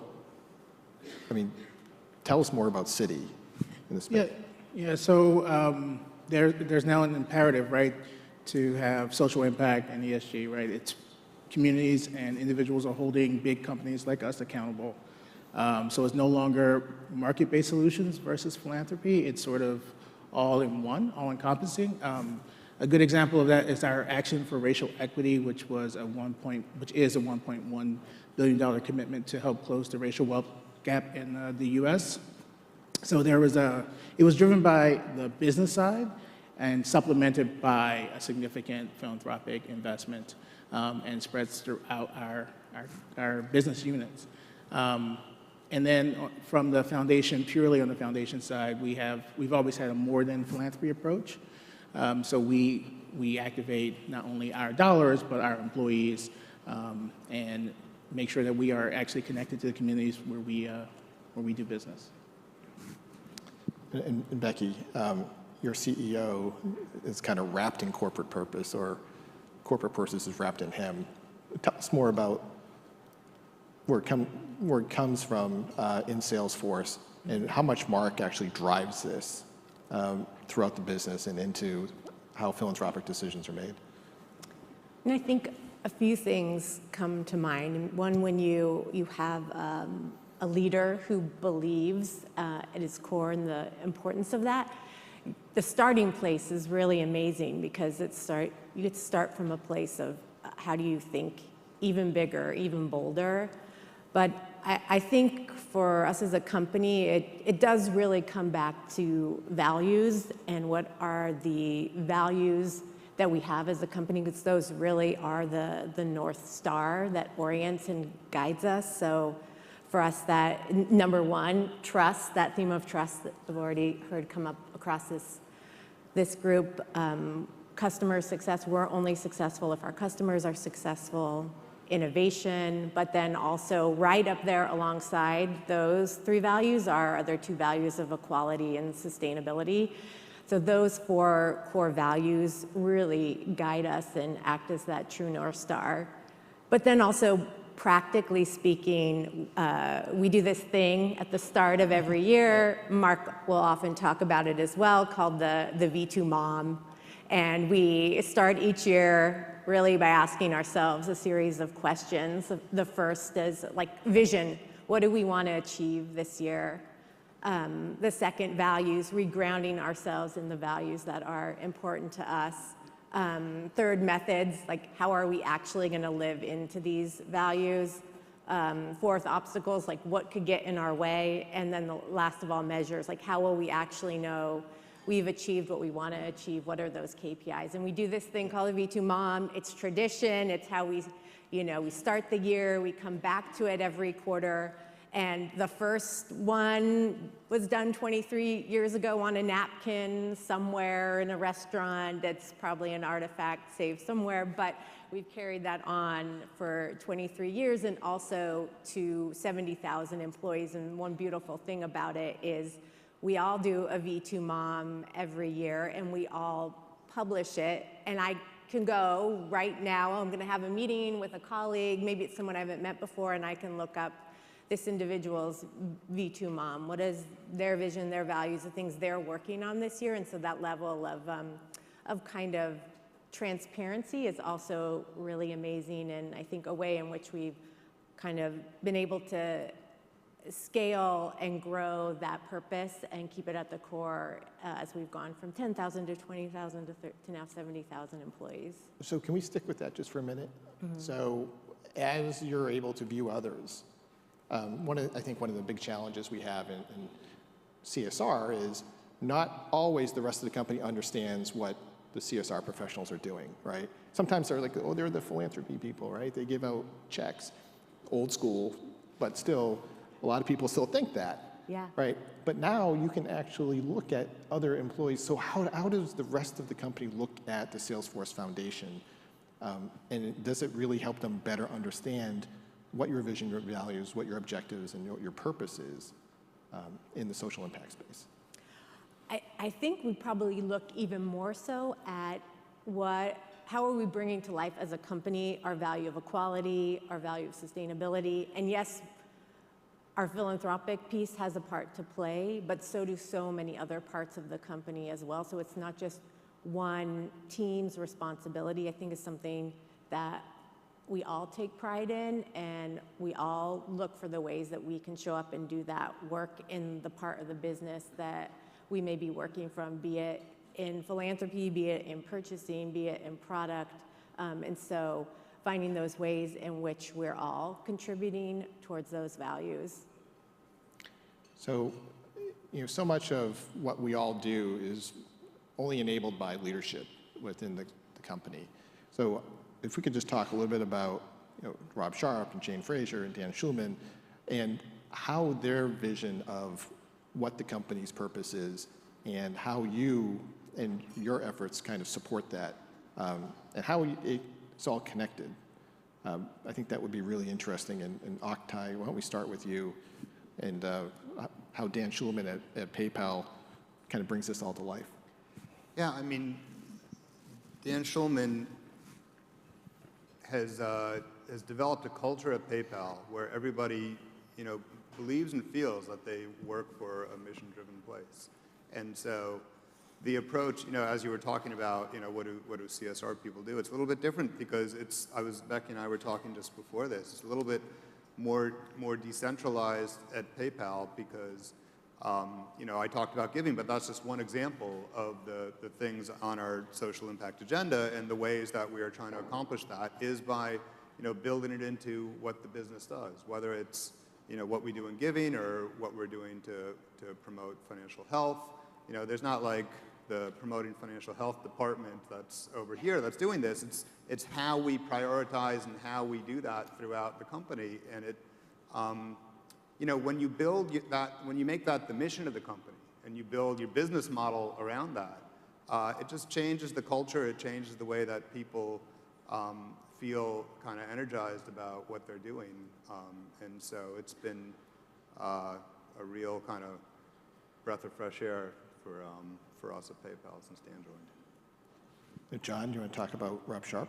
Yeah, so Rob is relatively new as our CEO, although has been with the company for a really long time and follows kind of a trend in which we have folks that bubble up and lead for a while. And so, so what I would say is, I think our commitment of our leadership is that they want to make sure that we do good and we do it well, and that the infrastructure and systems that we have as a company are aligned to be able to do that well. And so for us at T. Rowe, we have 6 different ways in which you can use a corporate apparatus to be able to do good in community. And so for us, that ranges anywhere from grant making for sure, but matching gifts. We have a really amazing matching gift program.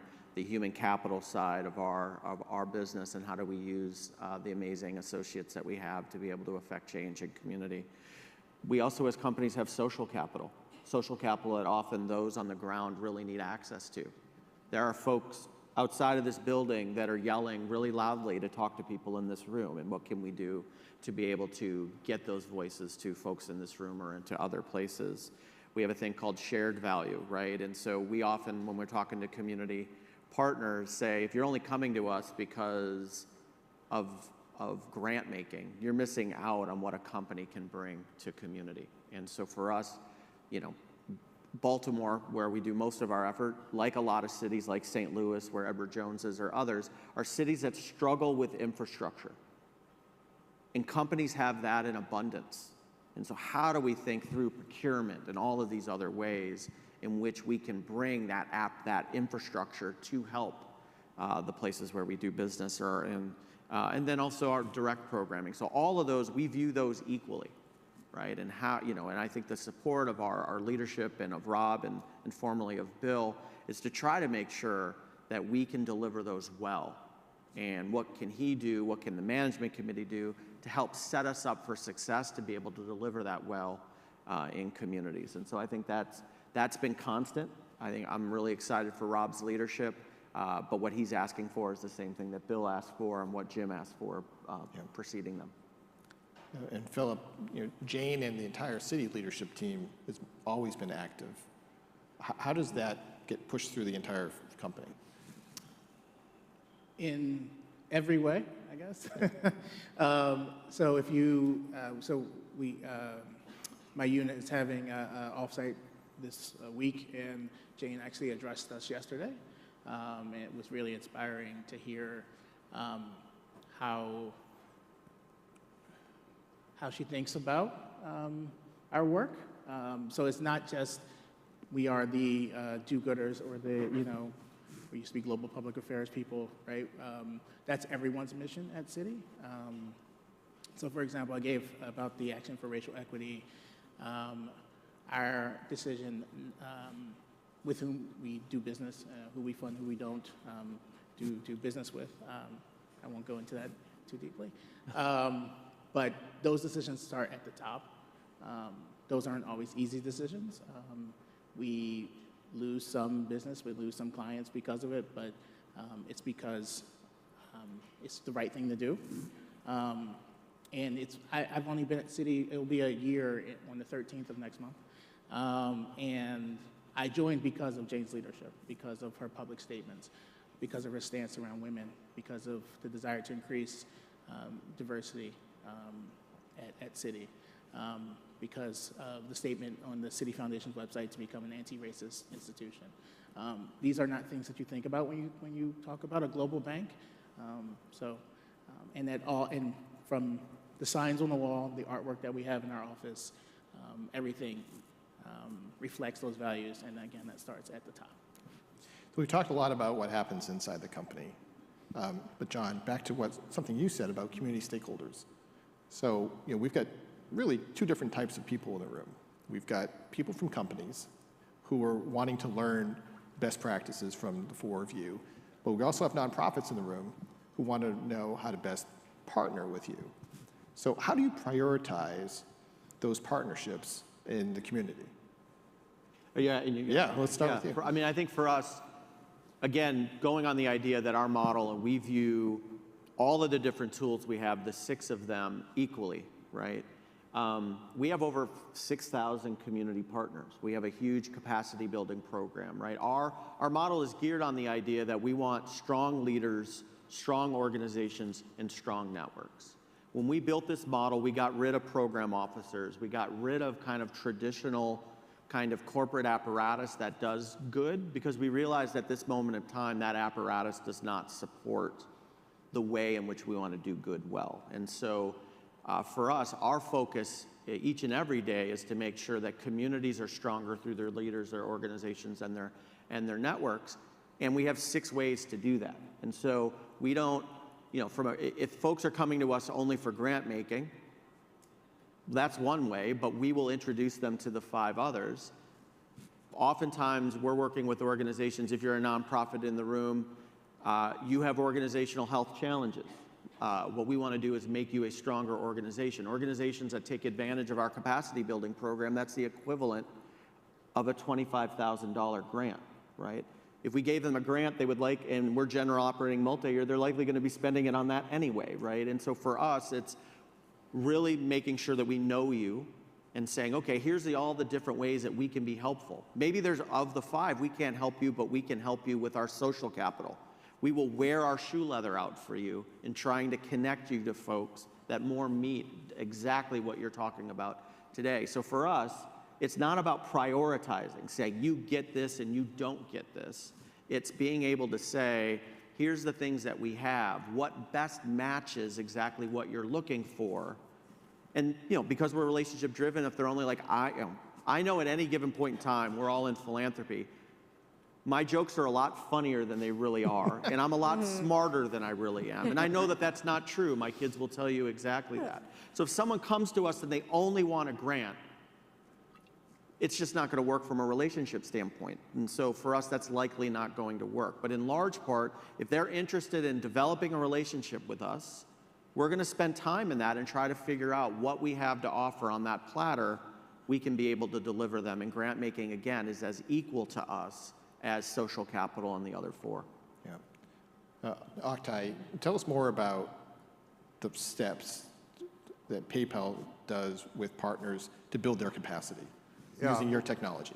I mean, a couple of comments on this. I think, for one, in general, when it comes to giving, our approach is not to pick, rather than picking a handful of specific organizations to support, we want to help our customers to support their favorite causes. And that's really, it ties back to our overarching goal here to increase giving, because we know that the best way to do that is to help donors support what they care about rather than trying to, tell them what to care about.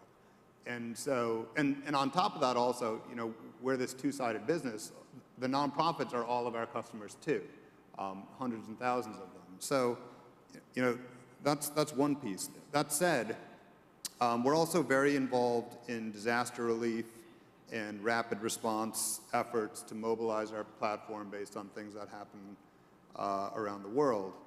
And that can involve things like responding to natural disasters like you know, hurricanes and earthquakes. But you know, there are times when unforeseen events you know, become pressing issues, and we'll use that lens to guide our decision making at times too. Like responding to the war in Ukraine is a good example. You know, we not only mobilized our platform to support relief efforts in the refugee crisis there, but this is an instance where circumstances, you know, drove broader prioritization, and we mobilized the company to build and enable like P2P capabilities to Ukraine because it was the right thing to do and was desperately needed at the time, and it still is needed. But I think lastly, you know, guided by our own values, we care about other areas beyond enabling generosity. I mentioned we care about promoting financial health. We care about advancing social justice. And, you know, at the intersections of those areas with our giving agenda, that can also guide our decisions. So, you know, 2 years ago, we made a commitment of over $500 million to support Black-owned businesses and to strengthen underserved communities and address economic inequality. And this was an instance where, like, the intersection of all these things, of our values coming together, really guided our decision making. So, those are, you know, some of the ways that we think about this and approach this. You mentioned external events like disasters. So, as we continue to emerge from the pandemic, the way we used to operate pre-pandemic versus what we learned during and where we are now, how's it different? Becky, do you want to share a little bit about that? Mm-hmm. It's a great question. I think it's interesting to me. I think like change can be really hard. I mean, there's like entire people who like specialize in change management, because I think as people, change can produce a lot of fear, anxiety, like, am I gonna get it right? Am I ready? Like, I think with the pandemic, so much changed so quickly overnight, and it's sort of, as individuals, as teams, it was just kind of like, wait, the way we were doing things is just like, this doesn't make sense anymore. If we try to do this, we're not going to succeed. And it was, in some ways, I feel like things I took away from that was just the muscle around the kind of like courage and confidence to try new things, even if it doesn't feel quite right or quite perfect, was really empowering. And I think that is something we've kind of like held on to and carried with us. So this willingness now to step back and ask ourselves, is this thing that we're doing really make sense? Why are we doing it? Where can we strip things back and really get to the core of what's gonna add value, what's gonna make a difference? And I think that, you know, we will often in like Salesforce talk about this idea of a kind of beginner's mindset, and basically the sort of willingness to take out a blank piece of paper and ask yourself, if I was redesigning this anew, would I do it the same way? What would I change? And I think that really came through in the last few years, and it is something I personally have tried to hold on to. I think that's really smart. And Philip, what has Citi done differently because of the pandemic? And is there any going back to the old model, or are we truly in a new reality? Yeah, that's interesting. So I was telling Oktay, I've been lucky enough to give away other people's money for the past 15 years now. And so I've been doing this work for a while, and I've seen, you know, how entrenched we are in our practices and our mindsets. And that no one up here can say that you were doing the same, you have the same processes and the same thoughts and the same ideas pre-pandemic as you have currently. And there's no going back, right? There's more calls for transparency and accountability and true partnership. And then little things at the City Foundation, so I wasn't there during the pandemic, but just being flexible, listening to partners and, unrestricting grants, little things, but they're huge sea changes when you think about philanthropy. We've always funded overhead, but now I'm reminding people that you have to put overhead in, like make sure you are building overhead into your project. Really doing much more around general operating support and capacity building as opposed to just program support. And again, I've been doing this for a while, and some of that sounds like incremental change, but that's huge for philanthropy, right? Especially corporate philanthropy. So we went through a sea change those last few years, projecting ahead, and by ahead I mean 10 years. What's this room going to look like? What are we going to be talking about? What are the best practices that we're all going to agree on? So a little future looking. Oktay, why don't we start with you and work our way down the panel. Tell us about the future. Yeah, we think about that a lot when we set our long-term strategy and kind of where is giving going overall. And I think that, increasingly what we're seeing, and I think this trend will continue, is giving is occurring all over the internet, all over your lives. It's less and less like the places where you encounter giving or where you give yourself is by going to like the donation page on your favorite nonprofit's website or like the About Us section of that. But there are, giving is everywhere from all the destinations that you end up with on the internet. That's one of the fastest growing parts of what we see there. And so, but that comes with other specific challenges when businesses are trying to enable customer giving or facilitate some type of giving in return for some customer action. It's a highly regulated space. There's lots of different challenges when it comes to that. So that's one of the things we think about is how can we enable businesses to do more of that, because we see that growing as one of the fastest growing parts of giving. But then, within that also, that type of intermediated giving, donor advised fund giving is the fastest. Another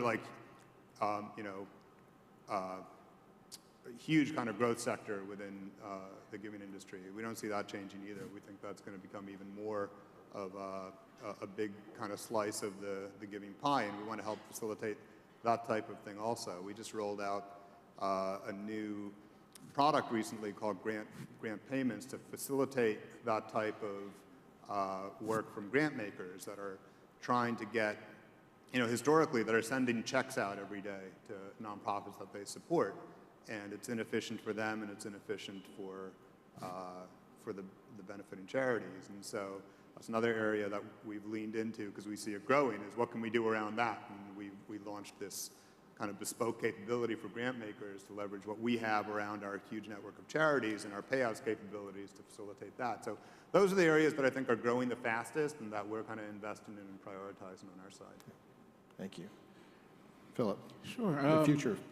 Yeah, so I think we're going to lean in more to the trust-based philanthropy and more of hearing that wall is going to come down between grant makers and grantees. Citi, that's why I have my phone out so I can get this right. Citi Global Perspectives and Solutions just put out a report that really highlighted the idea around trust-based philanthropy.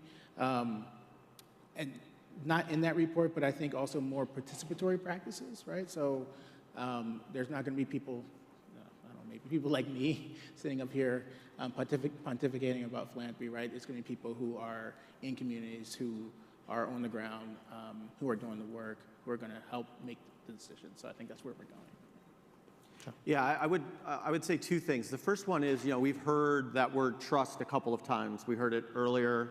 I look forward every year for the Edelman Trust Barometer, like kids wait for Christmas presents. Like, it's an exciting time when it comes out. I think we've heard business is the top. If you read that, that's not anything to rest our laurels on. Our numbers are pretty dismal as it looks at that. And so, what I would caution us is to say a couple of things. One is, if we look at the other two sectors that we're compared against, government, in their delivering of the social safety net in communities across the country, if we talk about challenges to infrastructure, there's major government challenges at the local level to be able to deliver on the social safety net the way that they used to. So that's one. And then the nonprofit sector, while amazing nonprofits exist, as a sector, the sector is not as strong as we would like. And so you have two sectors that are challenged. We shouldn't look at us and say, look at us as number one. That is not safe ground for us. We have to earn that trust each and every day. And by earning that trust is also by helping these other sectors get stronger. So that would be the first thing. The second thing is, after the murder of George Floyd, we had a group of about 20 Minneapolis-based companies approach T. Rowe Price and say, and we've had over 150 since that time, come and say, hey, we want to have authentic relationships in our communities. And we were like, that's awesome. You can't buy that. You have to earn that.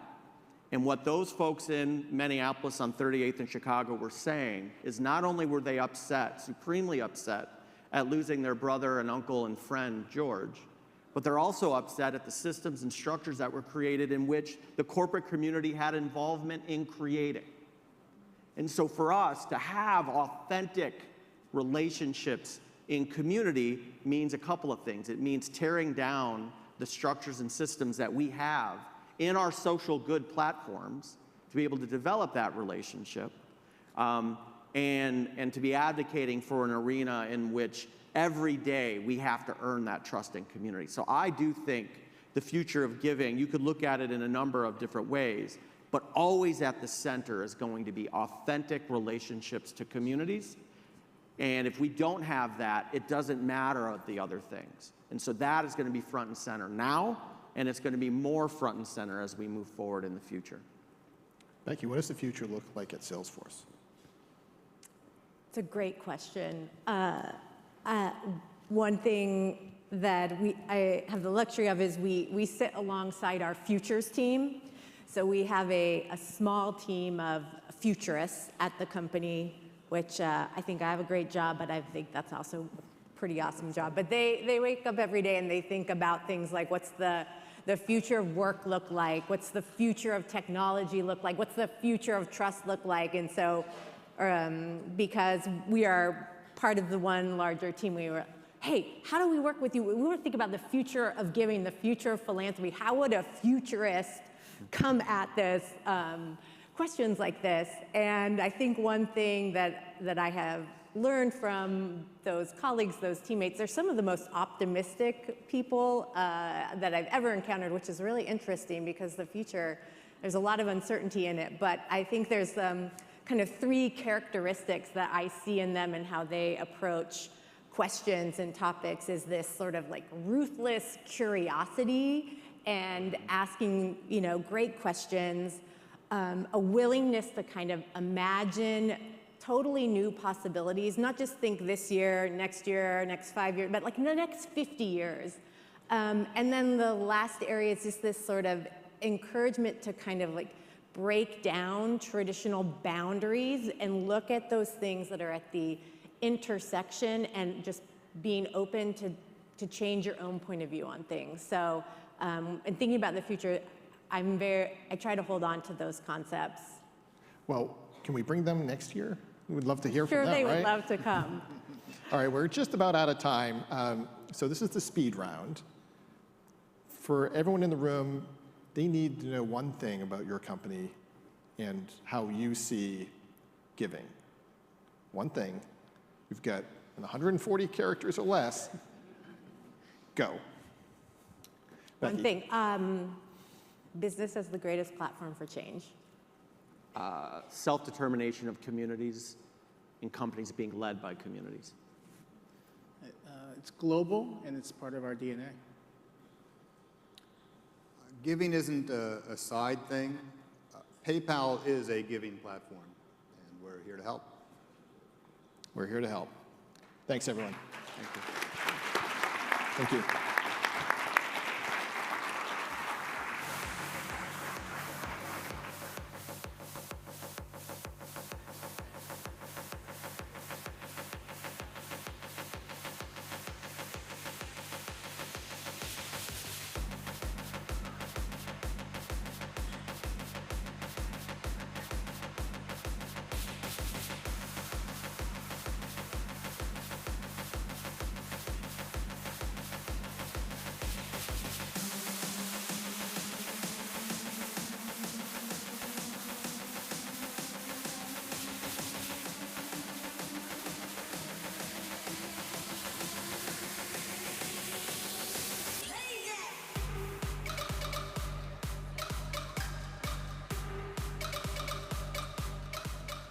Good morning, everyone. My name is Natalie Masri, and I'm delighted to be here today. I have been working closely with many of you in the audience to help shape some of the conversations on our stage today, and I really hope that you are enjoying the program so far. I am here to co-present the award for the Best Commitment to Education program. Hi, I'm Steven Sandor with MasterCard. Last year, MasterCard was honored to win Best Commitment to Education for our signature STEM program, Girls for Tech. Our program has reached 2.7 million girls in 57 countries and is one of the world's largest STEM programs for young girls.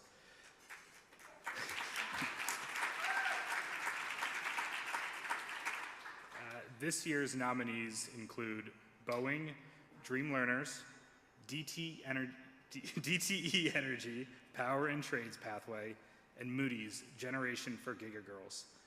We have a short montage video for everyone to watch.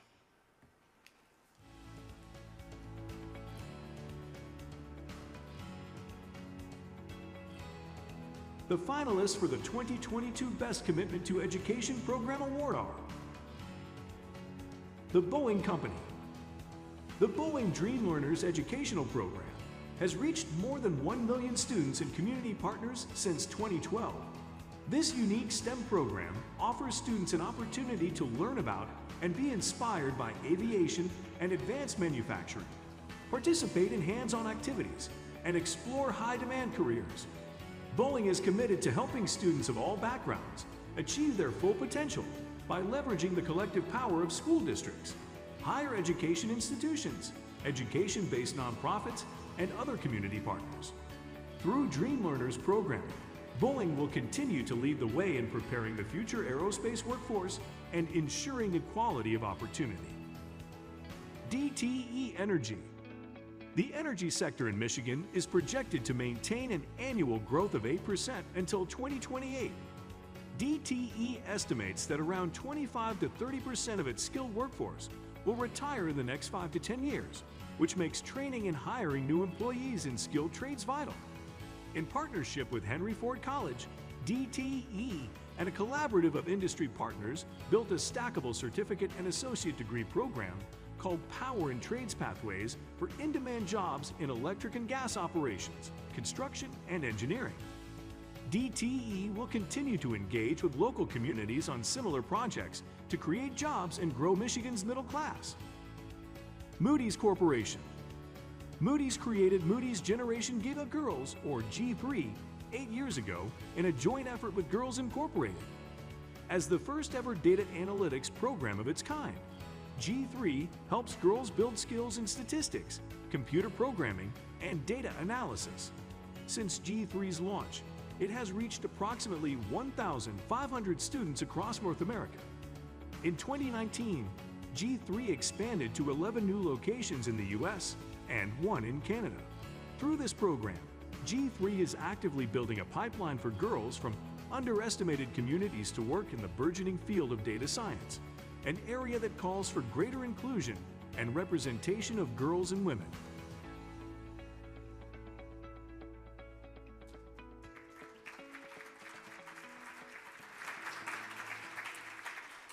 And this year's winner of the Best Commitment to Education program is the Boeing Company.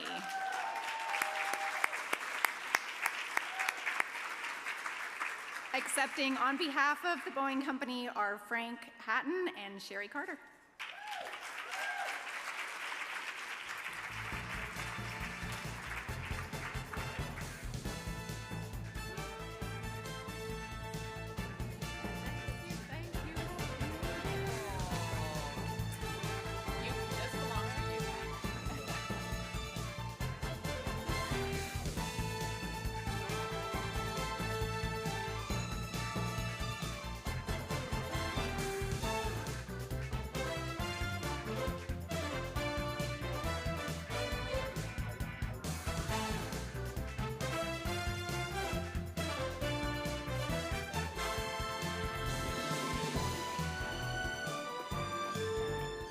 So Wasn't that paper airplane thing fun? So we've been doing this for 12 years. I'm not going to go into any of the details. That beautiful video said it all. What you saw was joy. What you saw was really lifting up students all over South Carolina and now all over the country. And we are thrilled that Frank Hatton has been the architect, he has been the implementer, he has been the spirit behind Dream Learners for the Boeing Company. I don't know if you were awake at 1:47 a.m. this morning, but I was, and Artemis 1 launched. We were delighted about that. Thank you, team. And Launch Control used these words to lift off. We rise together. That's what the Boeing Company really does every day. We work with students, we work with our employees, we work around the world to help people dream and to rise together. And we hope that all of you will join us in that and that you will reach out to Frank. I'm going to commit him now to help anybody who wants to do Dream Learners. We want to help you. But this is because of this guy right here. Say that again. Over to you. This will be short and sweet. First of all, I want to thank everybody for this award, especially our Boeing team, especially our Boeing executives. Guys, it takes courage to be able to push the envelope. Anybody can do engagements, but to do the level of engagements that we do at Boeing, especially in South Carolina, that takes courage. Starting with our local team, the Boeing South Carolina team led by our Senior Director, Lindsay Leonard, that young lady right there, Ms. Erin Fisher. That young lady right there is our communications, but it's a team effort. That effort also takes place by direct partnerships.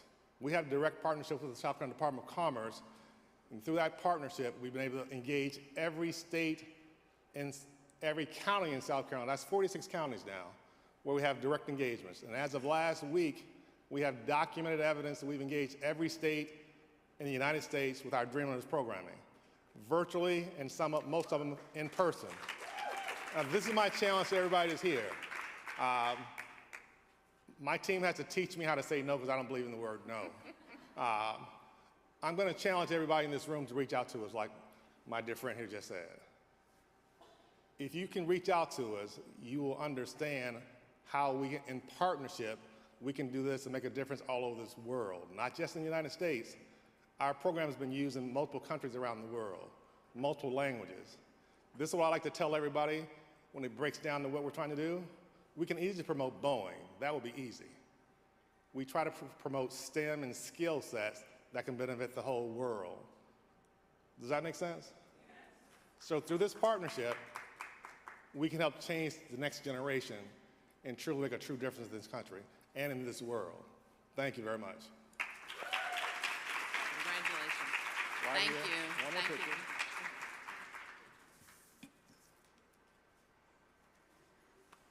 Good deal.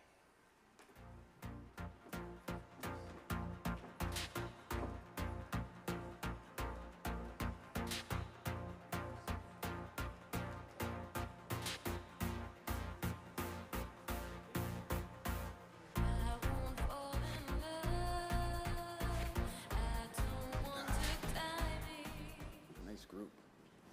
Hello, everybody. I'm Marlene Ibsen, CEO of the Travelers Foundation. We are really excited to be here today, and I do want to congratulate Boeing for the phenomenal program and thank Frank for all his work on that over the years, and also to acknowledge Moody's and DTE for the wonderful work that you're doing in education and our future workforce too.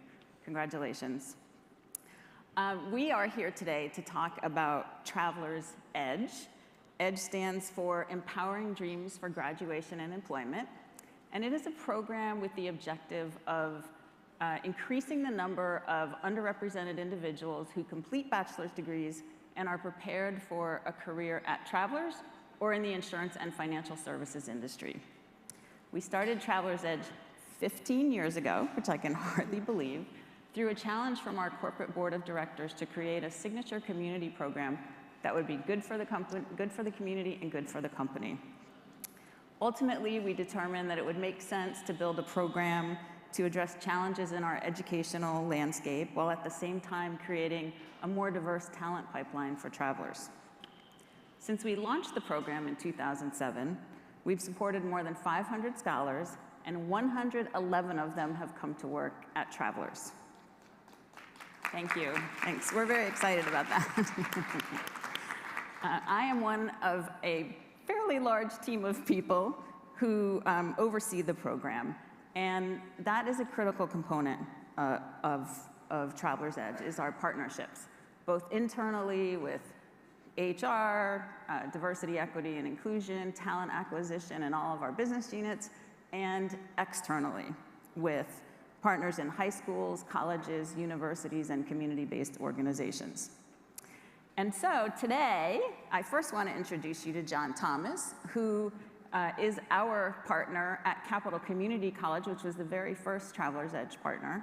John, can you talk a little bit about your role with Travelers Edge? Sure, I'm going to be super brief in my introduction so we can get to the good stuff, but I'm essentially, I support our students' efforts to succeed academically and with career exploration using the Travelers Edge model as our guiding model. We have a saying at Capital: a first job, a better job, a career. The Travelers Edge model is a fast track to a career head start for our students, and I'm happy to be here with you guys today.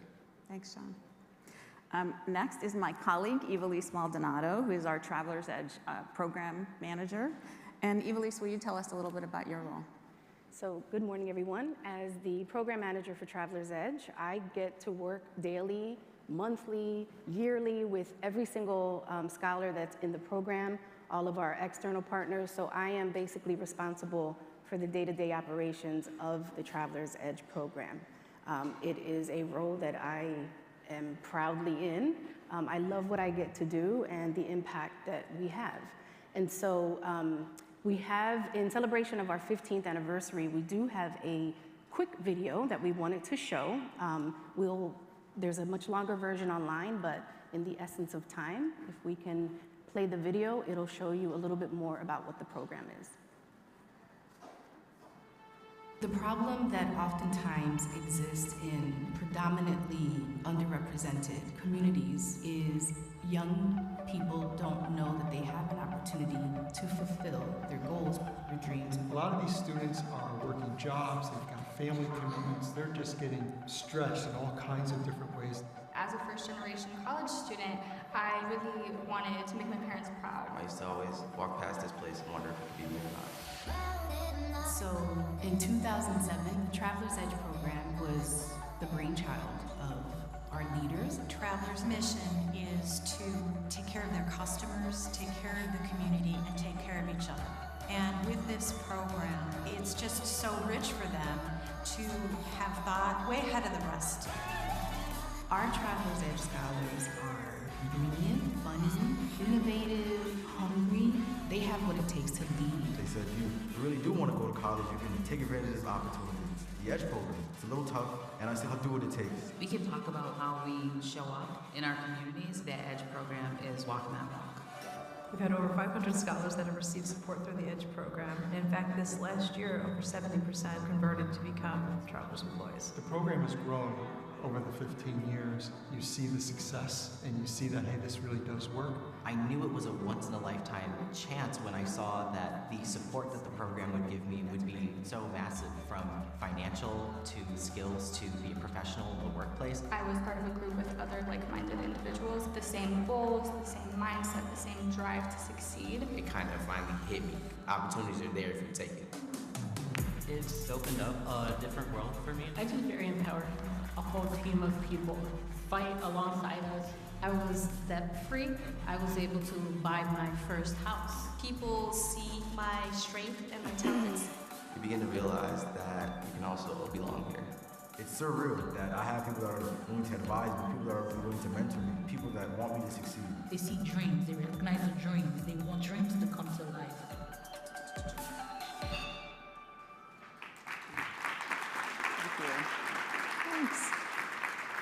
We do have a few materials available in the conference app if anyone's interested, but I'd like to start by asking Evilise to explain to us the main program components and how they work together to drive positive outcomes. So with Traveler's Edge, we have what we like to call our secret sauce. We have 5 main components of the program that there are actually 5 components that work together to help us ensure that our scholars get to that end goal of degree attainment. So the first component is financial support. Marlene mentioned we've partnered with over 500 different scholars in the 15 years that the program has been in inception, and every single scholar that's in the program receives financial support from Travelers, our company that we're proud of, to help them get to that college degree attainment. So financial support, academic advising. So while I manage the program at Travelers, John manages it at Capital Community College, we have about 11 other college and university partners that also has an academic or program manager that serves as that on-the-ground resource for all of our scholars to make sure that they have what they need, again, to keep them on track for graduation. We also partner with high schools as well. We also have the mentoring component of the program. Every single scholar each academic year is paired up with a Travelers professional that serves as their mentor, that is that guide for them. And as they continue in the program, 3, 4, 5 years, they build a network of people at Travelers that is, again, that's their person at Travelers, in addition to myself and our academic partners. Professional development is also a very crucial and important component of our program.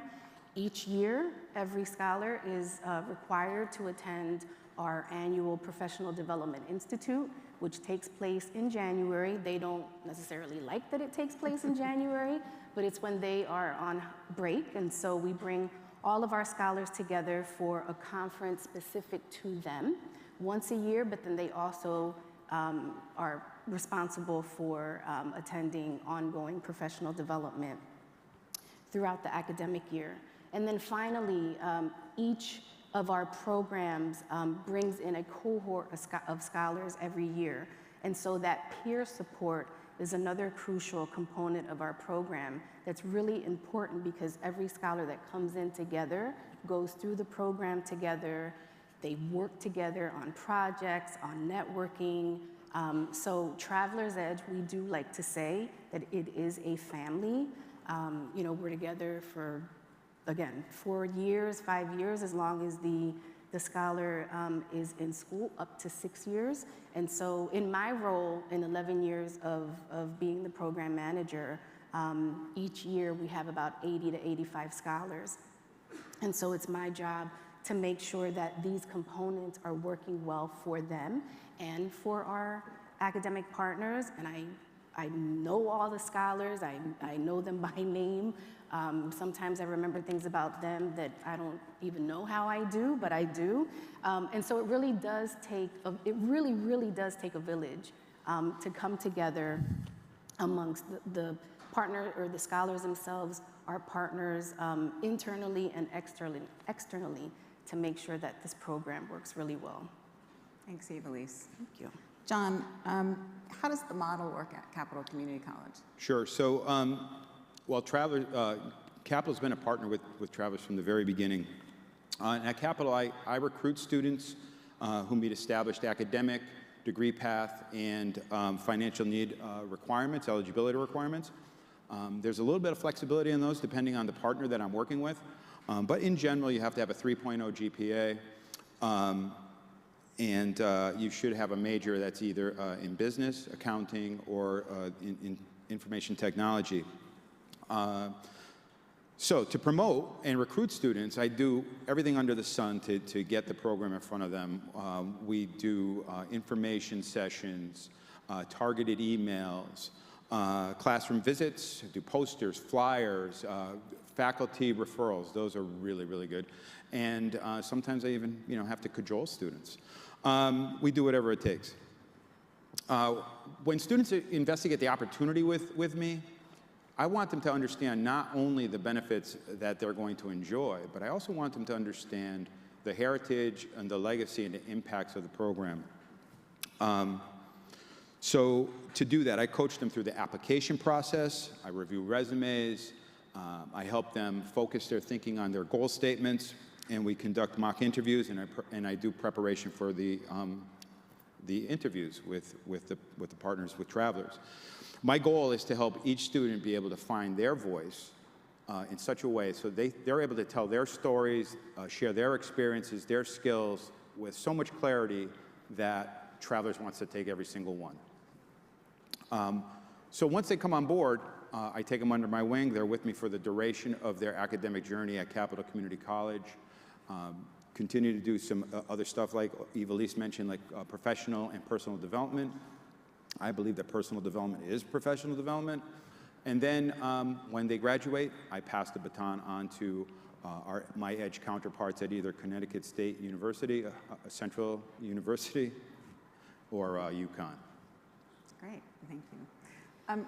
Since we started with Capital, we've required internships for the students in the Travelers Edge program. Can you talk a little bit about why that's important and what the impact has been? So the internships have been really impactful. Over the course of the 6 years, we started replicating this model with other partners. And while it's not an exact duplicate, because every partner is different and they have different requirements, we've basically taken the EDGE model and developed it with these partners. And the partners have embraced the core components of the model, right? Scholarships each semester, paid year-round internships. They support the program and the academics by doing flexible work schedules. And then they actively, and this is the impact of the real impact of the internship, is that they hire these students at the end. So it's really interesting. Over the course of the last 6 years, nearly 80% of our students have gone on to full-time employment at the internship home where they conducted their internship. So I think this is really important, right? So the model, the EDGE model, is not only good citizenship, it's really good business. Wow, I see we're running out of time, so I'm going to cut this one short. We are getting tight on time, so I'm going to ask each of you very quickly to share with the audience one key learning or takeaway from being involved with the Travelers Edge program. Evelise, we'll start with you. You definitely have to have the support and the commitment from the top down and then throughout your entire organization. I said it takes a village, and it really does. And once you have that support from the top down, it's, I'm not going to say it's easy breezy because it's not, but it just makes it a little bit, it does make the program work a little bit easier to have that support throughout the organization. And John? So there are so many takeaways, but at the end of the day, it's really about this. For me, this is anecdotal, it's about building relationships. So many of our students, they can't imagine what it's like inside the walls of Travelers or our other corporate partners. Some of them don't even want to imagine it. And so our job is to start the relationship and then do two things. One is to imagine and ask them to do two things. Imagine and trust. Imagine the possibilities and trust us to help them achieve it. The scholarships and the paid internships are really just tools to build a relationship. They're investments in the students' emotional and actual bank accounts. They reciprocate by hard work, curiosity, determination, and maybe most important of all, aspiration. And they commit to the partner. And you guys see that. They commit to the partner, they buy into the organization's culture, and that's the power of the relationships. Great, thanks, John. We've got to wrap up, but in closing, I'd like to say that we're really proud that Travelers has been behind this program for 15 years. We think of it as a sort of a form of patient capital, if you will, an investment in our talent. And it really has created for us a powerful, diverse talent pipeline that has helped drive more inclusivity within our culture at Travelers. So you heard Wanda talk about enduring alliances. This is where we would, and similar to what Frank was saying, we would love for other companies to explore the model, explore how deep partnerships like the ones we form with our partners and the shared objectives that we all have can enhance outcomes for all stakeholders. That's it. Thank you. Thank you.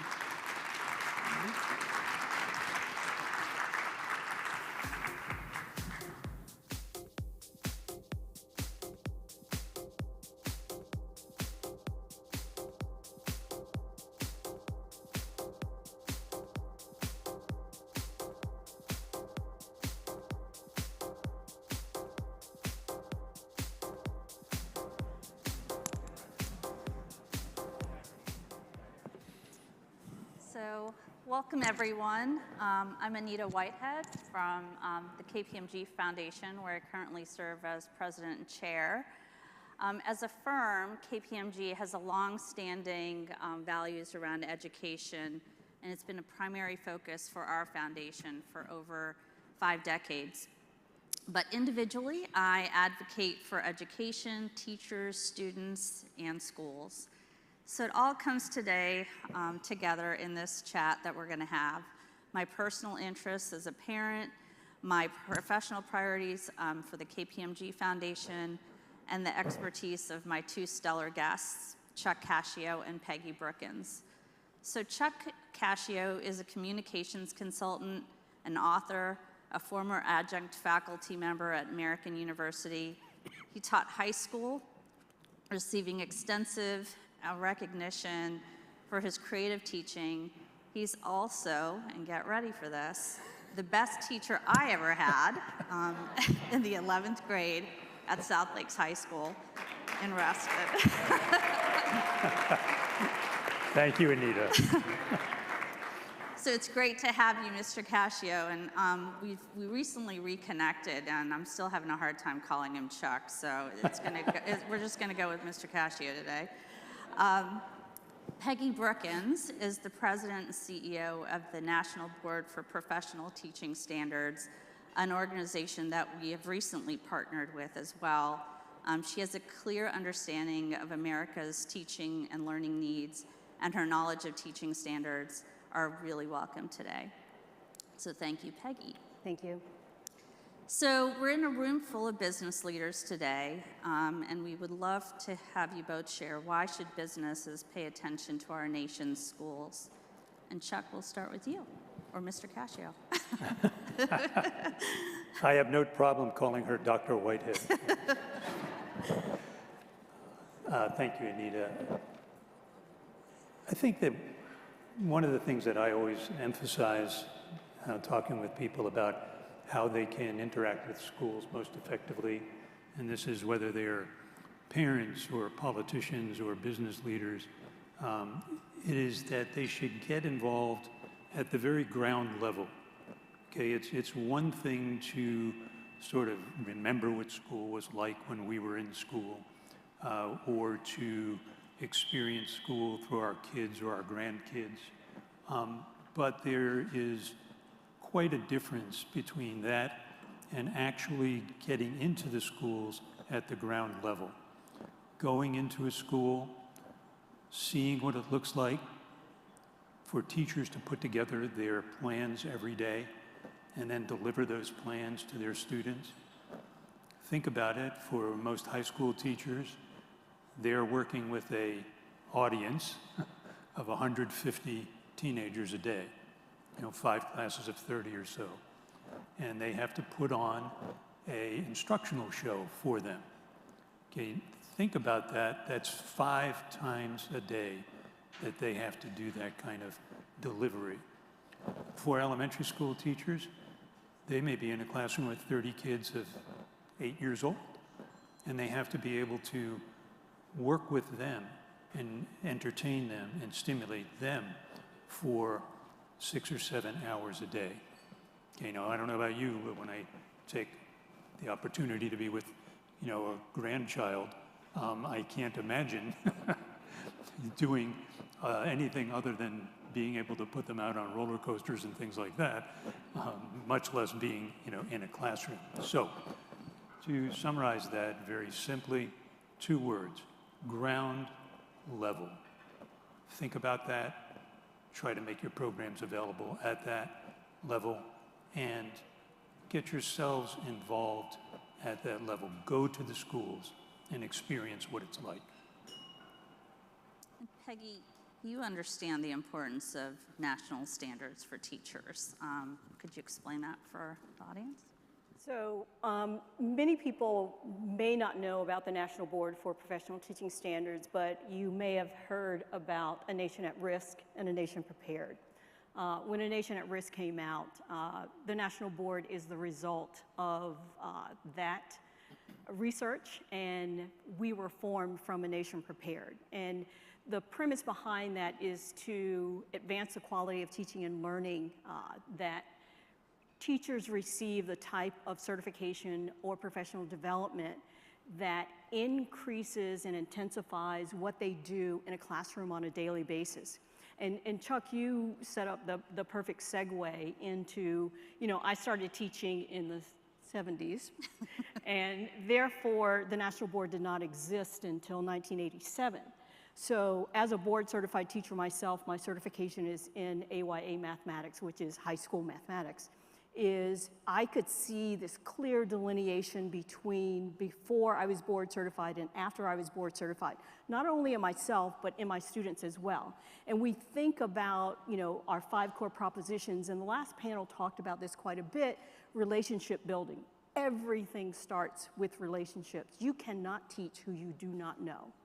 And you cannot motivate people in order to have them reach their hopes, dreams, and aspirations if you are not steeped in content knowledge and pedagogy. And so that's what the National Board certification does. And if you think about the medical field and getting your board certification, it's an advanced certification that you go through a performance assessment. This is not, I'm writing and somebody reads it and they see you. They see you in action. They see the impact of your work on students every single day.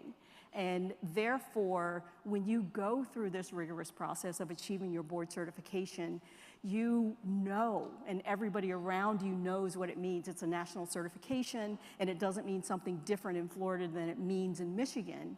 That when you say, I am an NBCT, everyone knows what that means and the impact that you're having on children. So Chuck, you talked a little bit about us needing to see teachers, but can we go a little deeper on experience and supporting? Like, what could businesses actually do to get behind some of that? I think that the experiences and things that businesses can do to sort of get behind that is to almost have like an agreement with your local schools where you will be able to go in and observe and take some notes and make some comments that will be helpful to teachers and to students and administrators. But at the same time, I think that it would be very helpful if businesses would allow students, teachers, administrators to be invited into their organizations. So it would be very helpful for teachers or students or administrators to be able to spend a day or two to see what it looks like to do the work that you're doing, okay? There are elements of workforce, and I've been fortunate in that after my 27 years of teaching, I went into, other areas that were more business oriented, but there are similarities there that are sometimes missed if they're not experienced firsthand. And so that's one of the big things that I would encourage, Anita, that for businesses to have this kind of relationship with their school districts where they can come in, and when I say observe, I don't mean just for one class, 1 hour or something like that. I mean spend the whole day there, but at the same time provide opportunities for students, teachers, and administrators to spend a day or two observing what goes on inside of the businesses. A lot of times people don't realize that. They think, businesses, they're sitting in an office somewhere nice and cozy, and life is good, it's easy. They don't realize the many different levels that there are. I mean, of course, there is an awareness of it, but because of their teaching and because what they're involved in every day, they haven't had that kind of exposure to it. So it's actually great advice because took his advice to heart, and recently at the KPMG Foundation, we launched a new program called Reaching New Heights, which is all about supporting the next tier of colleges and community colleges. And over the last few weeks, I've actually had the opportunity to tour sort of the first 5 recipients of our funding. They range from Wagner College, LaGuardia Community College, Seton Hill University, Springfield Technical Community College in Central Washington.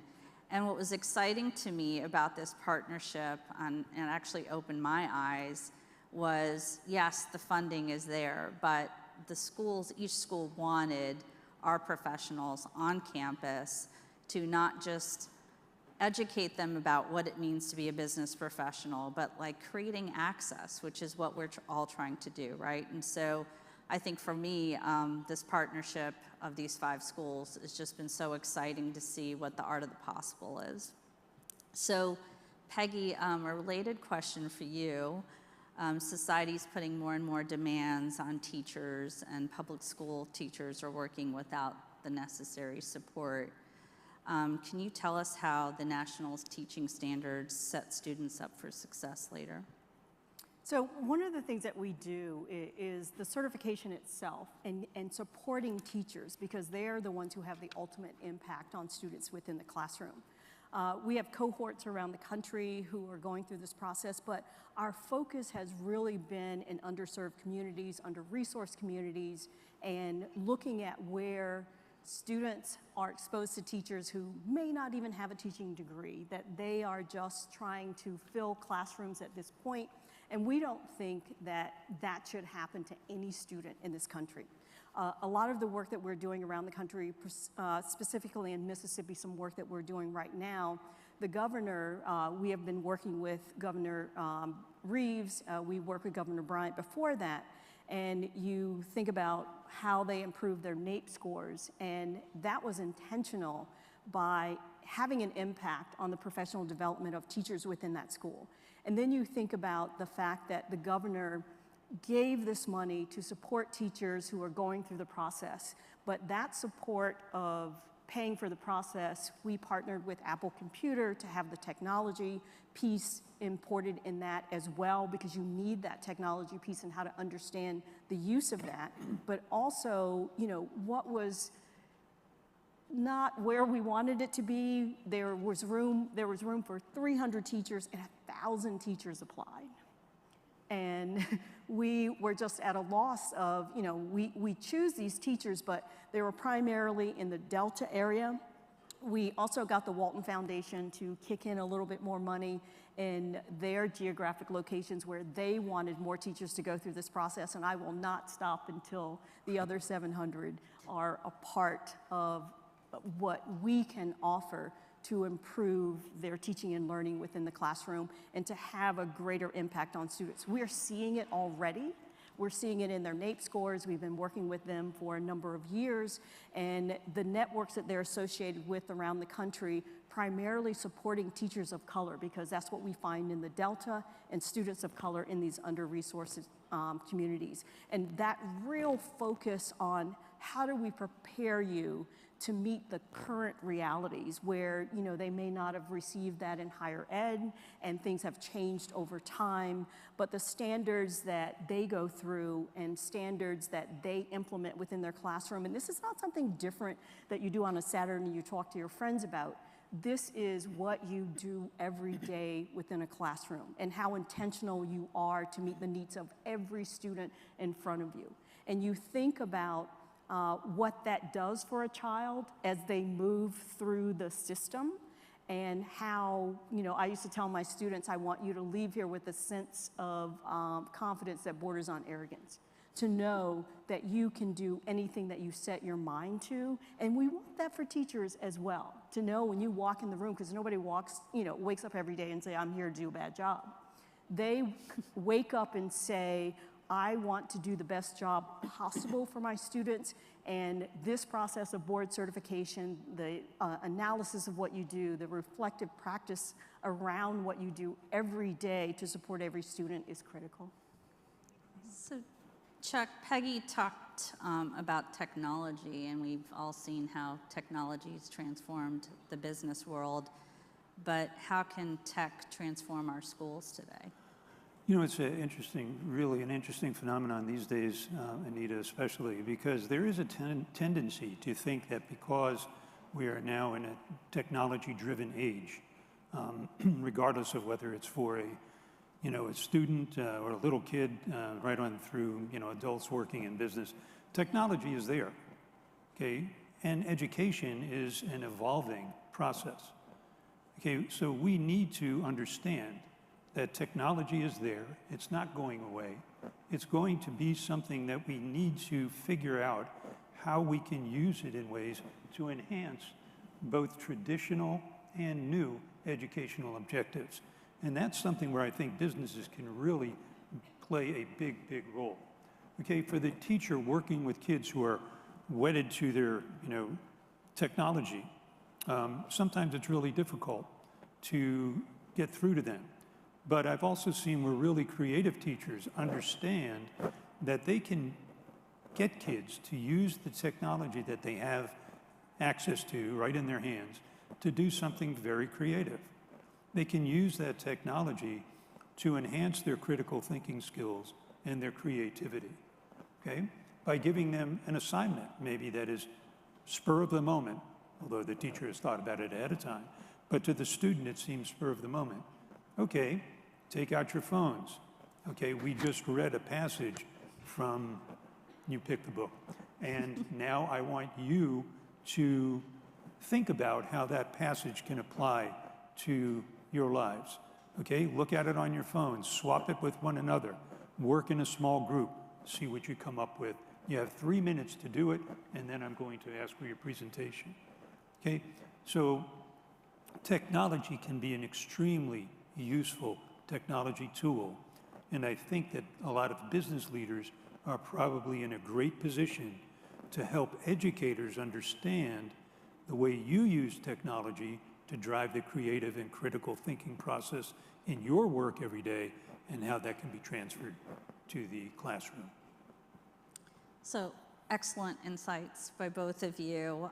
As all of us know, that the past 3 years have been a really rocky road, right? We've seen the impact on education, not just with the pandemic, but racial inequities and the shifts between remote and hybrid working environments. But we all know that the truth is that the teachers today are doing much more than just serving the academic needs of our children. So with this in mind, I'd love to wrap up by asking both of you just what's the one thing you want this audience to take away from this chat today?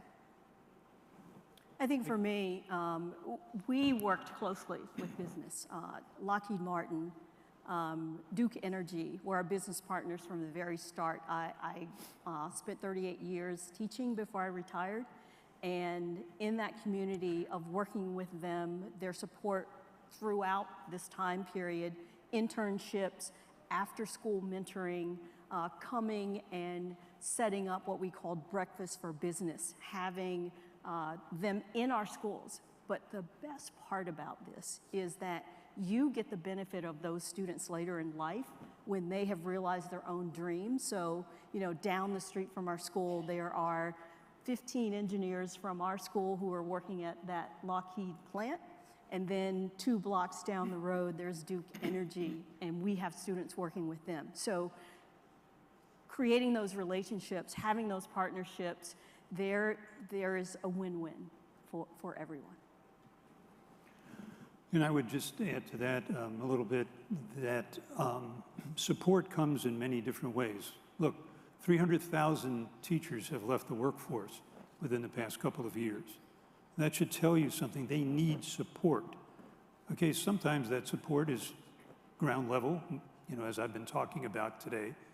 Sometimes it could be financial as well. The tendency to think that, teachers get 3 months off, blah, blah, blah, it's so easy, is totally wrong. And so the support that can be given, can take many different forms. And I urge all of you who are out there today to think about that and be creative.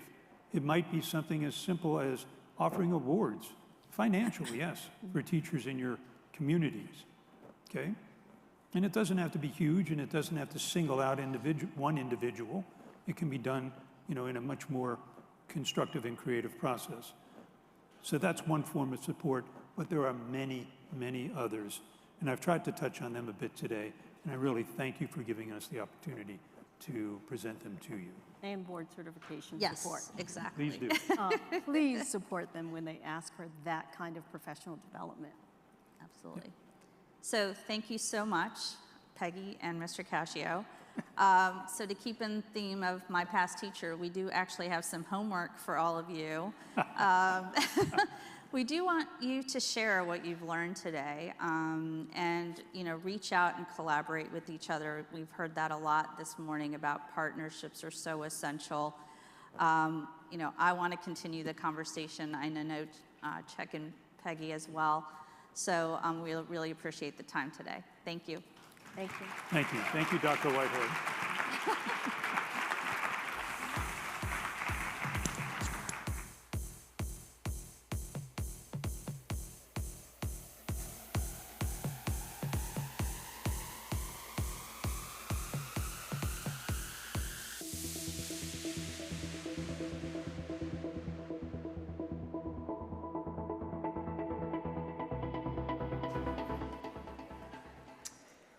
Good morning, and thank you for joining us for the 23rd Annual Citizens Award. My name is Katie Mahoney. I'm Vice President of Health Policy at the U.S. Chamber of Commerce, and it is my pleasure to co-present the award today for Best Health and Wellness Program with Mark Ryan. Hi, everyone. I'm glad to be here in person. I was online last year, so it's nice to be back in person with everybody. My name is Mark Ryan, and I'm the head of site management for Bayer Healthcare. And last year, Bayer won the award in partnership with Kits for Life. And this initiative is an opportunity to donate surplus clinical trial supplies to organizations and communities in need around the world. This award helped Bayer make Kits for Life a standard in all of our US-run clinical trials. And in addition, we're continuing to strive to roll this out as a global standard, and ultimately our dream to be a pharmaceutical industry standard. Basically, in my opinion, it's just the right thing to do. So on to this year's award and nominees. The 4 nominees this year are BD, FedEx, Johnson & Johnson, and Summit BHC. And we're going to see a short video montage of the 4 nominees.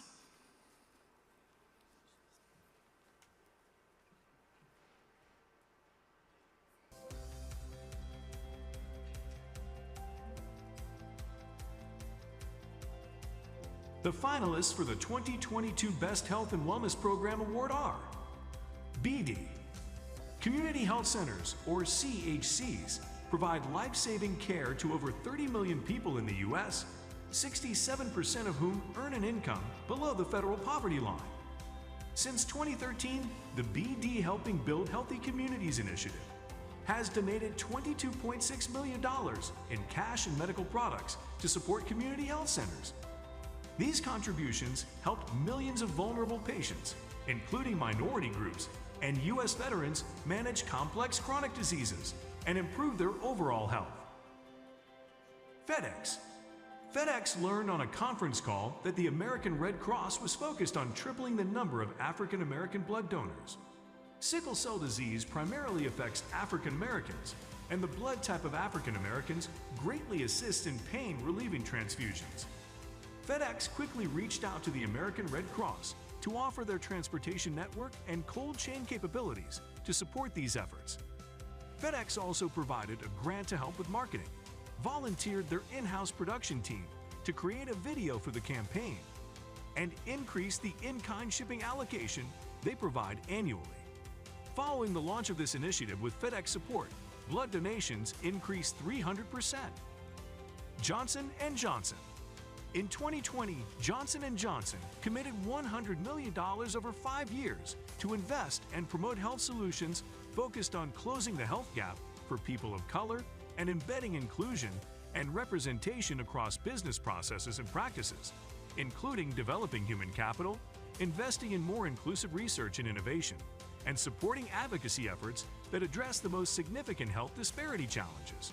These efforts also align with Johnson & Johnson's values to operate as an ethical business and be a leader in changing the culture of healthcare. Summit BHC. Due to the limited addiction and mental health treatment programs qualified to meet veterans' unique needs, Summit BHC established the Tactical Recovery Program with 22 locations across the country. Tactical Recovery understands the full impact of military service and specializes in serving military personnel, veterans, and first responders. Through its partnership with Psych Armor, it provides a culturally competent and trauma-informed environment, tailoring care for everyone using evidence-based practices focused on improving long-term health and wellness outcomes throughout the entire process.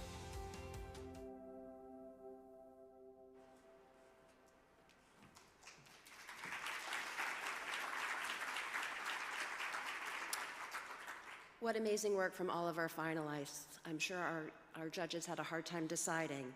The winner for the 2022 Best Health and Wellness Program Award is Summit BHC.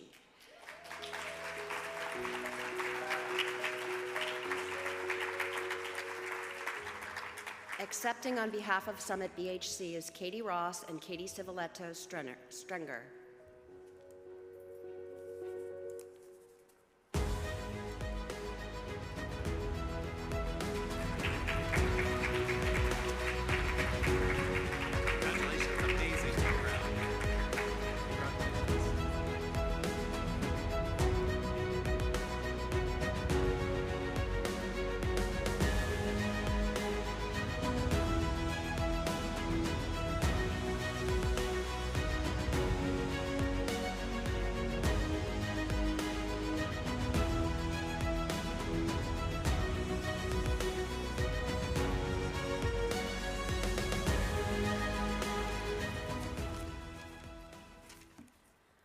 So about a year ago, right around this time last year, at one of our locations, we had a really sudden increase in veterans needing residential level of care, so pretty significant crisis situation.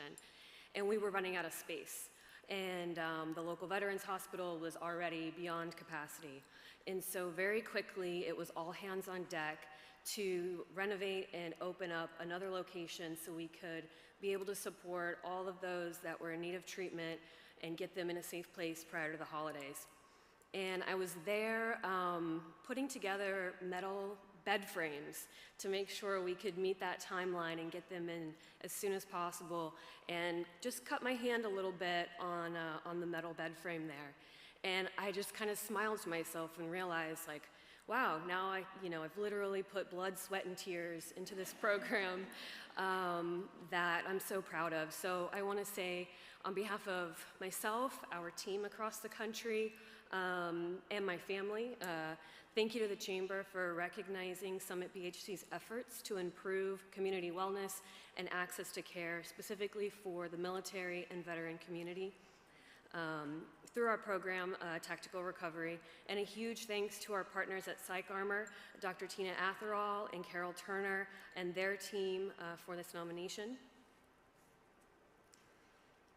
Thank you, everybody, for the support, and we really recognize that our healthcare providers really needed to have that military cultural competency training and support, and the research backs that. The lack of cultural awareness drives health disparities, and it also drives poor outcomes, and the data also shows that 13% of providers are ready to offer that culturally competent quality mental health care for veterans. So we wanted to echo Penny Pennington this morning. She mentioned the importance of partnering for a purpose, and that's exactly what we were honored to do by partnering with Psych Armor to ensure that our providers and our treatment services are prepared to deliver the specialized services that our military community deserves. And as a relatively small 10-year-old company, I can honestly say we were surprised and honored to be here in this room among so many phenomenal, impactful companies and leaders. But as a lifelong member of the military community myself, our tribe, we're even more honored to serve those who've served, helping them rediscover hope and wellness in their battle with mental illness and addiction as they make recovery their next mission. So I'd like to ask everyone in the room who is current or former service member, veteran, military spouse, or the parent or child of someone who's served to please stand.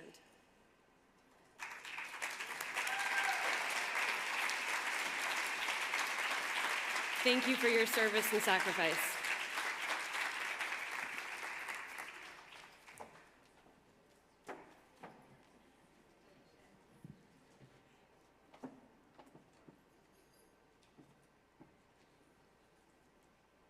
Congratulations, Summit BHC.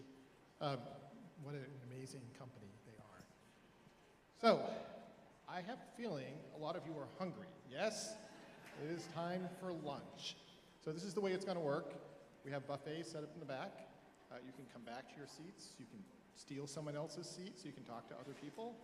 You can sit out here in the exhibitor hall at our high tops. But what I need you to do is to be back here at 12:30.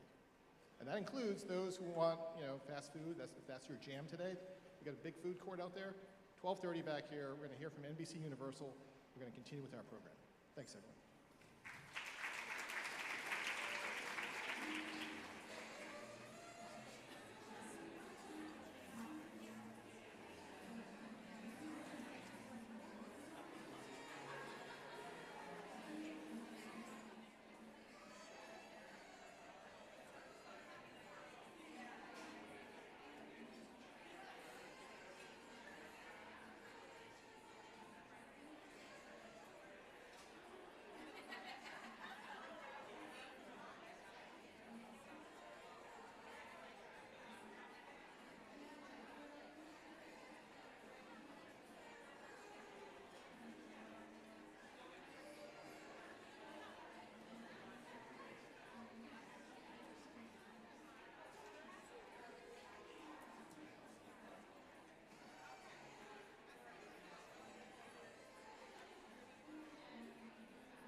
Since 1951, the UPS Foundation has been delivering help where it's needed most, anywhere in the world.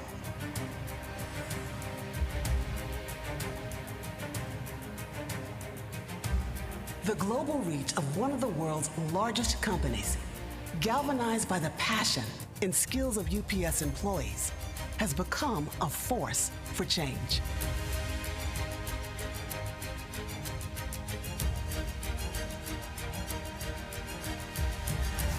We're delivering health and humanitarian relief,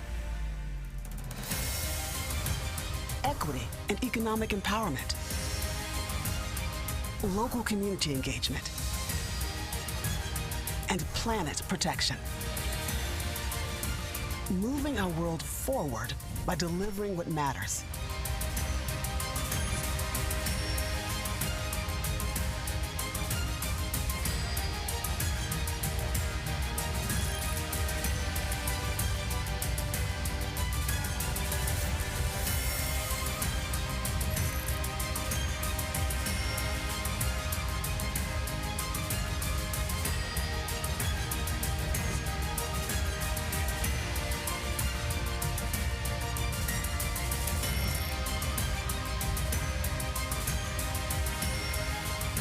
The UPS Foundation, empowering resilient, just, and safe communities.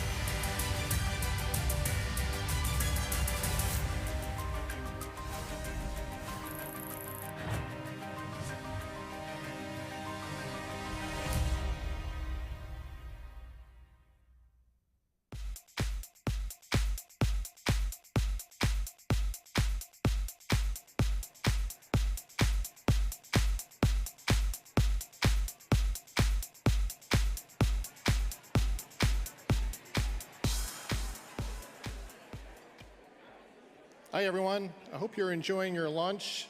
We're going to continue with our program. You just saw a video from UPS, and we're so happy that they are here, that they are doing everything that they do here and around the world, really leveraging their corporate purpose, right? Their superpower, helping where help is needed the most. And that is exactly what we award in our Best Corporate Steward, both in large businesses and small and middle.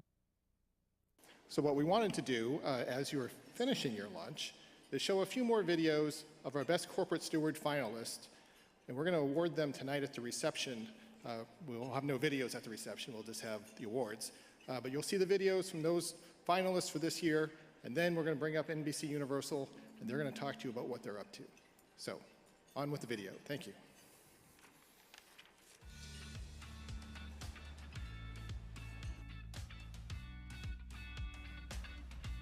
The finalists for the 2022 Best Corporate Steward Small and Middle Market Business Award are IMA Financial Group Incorporated. IMA is an integrated financial services company focused on protecting assets and making a difference for its clients and associates in the communities where they live and work. Through the establishment of the IMA Foundation, the organization represents the passions of IMA's associates and makes strategic contributions within the Foundation's three focus areas: advancing youth, arts and culture, and education. The Foundation serves more than 250 nonprofit organizations coast to coast. In 2021, its grant program donated more than $600,000 to 61 not-for-profit organizations, and together with IMA associates, gave nearly $120,000 in matching gifts. Ledmark Financial Services, LLC.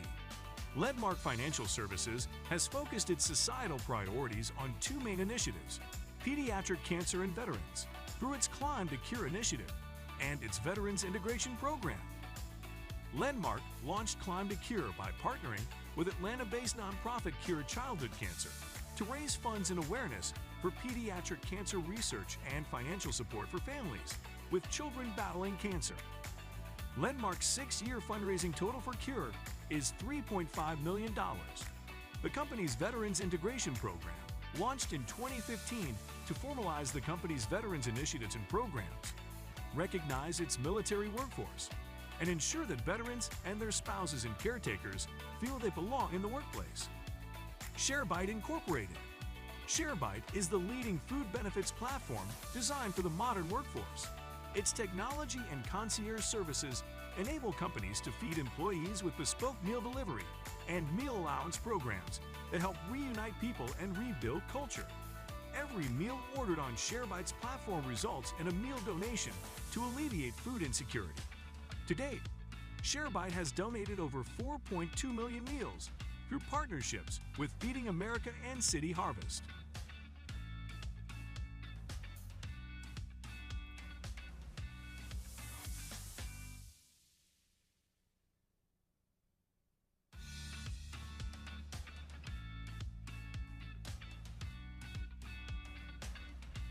The finalists for the 2022 Best Corporate Steward Large Business Award are Rocket Companies.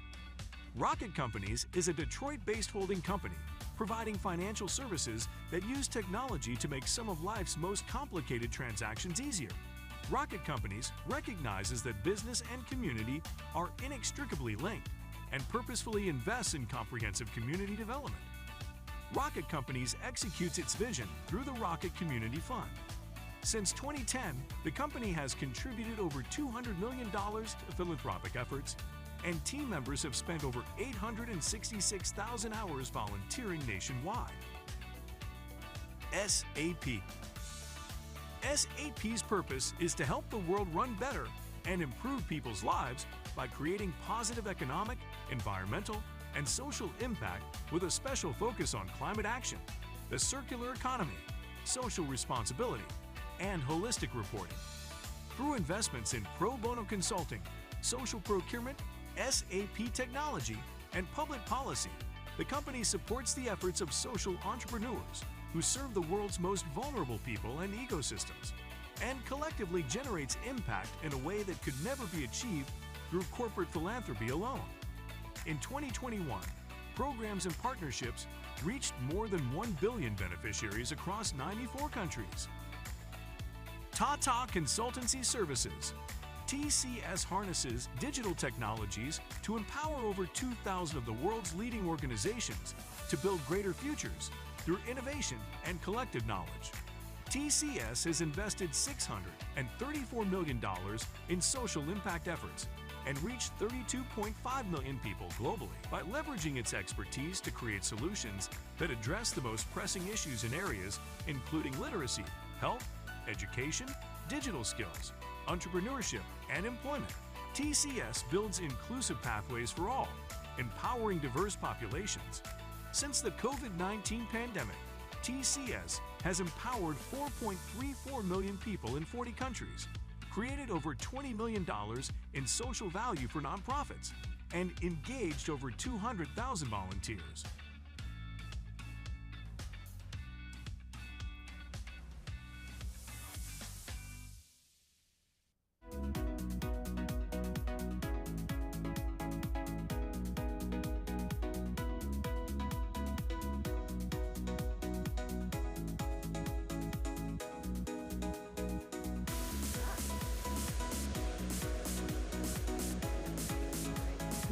I think I went the wrong way.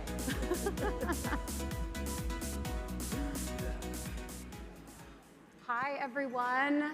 Hopefully you're enjoying lunch, wrapping up lunch. We'll provide a little entertainment and excitement, I hope, in the meantime. I'm Ali Vitale. I'm so excited to be here with this wonderful panel at this great day, just having a conversation about storytelling and the power of narrative. I'm a journalist. I love telling stories, centering new people, showing all of the sides of the things that impact our world and our politics. So I'm really excited to get to be here with both of you and talking about the conversation around emerging talent and diversity and keeping the pipeline full of amazing storytellers and people. So joining me here on stage is Hillary Smith, the Executive Vice President of Corporate Social Responsibility here at NBC Universal, and Evan Robinson, the President and co-founder of America on Tech. Thank you both so much for being here and for sharing your insights with all of us. Hillary, I want to start with you just for a little bit of background on the NBCU approach to social impact and why you've launched this new Creative Impact Lab. Thank you. Well, I also want to say thank you to the Chamber for having me, and thank you, Allie. I know it's a busy day on Capitol Hill, so thank you for News coming. never. And to my partner, Evan, also, thank you for being here. So at NBC Universal, we have given a lot of thought to social impact. And at our core, we want to be a company where we can enable our employees to give back. So that was sort of first and foremost when we thought about what we wanted to do in the community. And we polled our employees and asked them what are they most passionate about, and received, as you can imagine, a host of different causes, each one, completely worthy and places that we wanted to help. And so we forged partnerships with over 45 nonprofit partners, and really enabled our employees to give back to each one of those communities. And so just in the last year, we thought about, how can we put a finer point on our social purpose? We have, organizations like America on Tech that Evan is from that help access and equity in society. We have organizations like Cradles to Crayons that help food insecurity. And so we are, all over the map in terms of, where we are providing support, but we really felt like it was time to take all the passion of our employees and stand for something. And I think the companies that do corporate social responsibility the best, and we've heard from many of them today here on stage, are the ones that take what they're uniquely great at and somehow give that back to the world to make it a better place. And so NBC Universal's superpower is clearly storytelling. And so we decided to come up with a program where we could use our storytelling for the greater good. And we launched something in the last year called the Creative Impact Lab. And it seeks to help tell the stories of our nonprofits, empower apprentices from underrepresented communities to gain experience and break into the industry, and also our employees are involved in this, and so again, employee engagement is at the heart of it. Yeah, it's so important when you think about who's telling stories and who has the access to begin telling those stories. So it's such an important investment and such an important lens to keep over this. Evan, I want to talk about, we can talk about how you became an early client of the Creative Impact Lab, but I want to start really more from the beginning of how you took this huge risk in launching a nonprofit that was focused on diversity in the tech space. Take us through that. Yeah, for sure. So a lot of people actually know the founding story of how we started America on Tech. My co-founder and I, Jessica Santana, were sitting down in a coffee shop, and that was really the essence of our blueprint on the back of coffee shop napkins of thinking about how we could create what we saw as an opportunity to bring diverse talent into the technology industry. But I don't really share this story a lot, but I want to peel it back a little layer more. The true reason why the work that we do at America on Tech is so meaningful to me is because I still remember when I left home to go to college, right? When I was leaving home to go to college, there were no lights on in my house. And when I was leaving home with the realization that there were no lights on in my house and I was headed 5 hours away upstate New York to better myself, that was a lived experience and feeling that I never forgot. And so fast forward as I entered the technology industry and was immediately making more, like closer to 5 times my household annual income previously, it was a realization to me. And I started to look around in the rooms and I realized that not many people looked like me and not many people had the same lived experiences that I had. And that was the birth of America on Tech. And so that's why we're on a mission to decrease the racial wealth gap by creating equitable pathways into degrees and/or careers in technology. And so we have alumni now that are reporting starting salaries and total compensation packages close to $200,000 directly coming out of our programs and after finishing college. Yeah.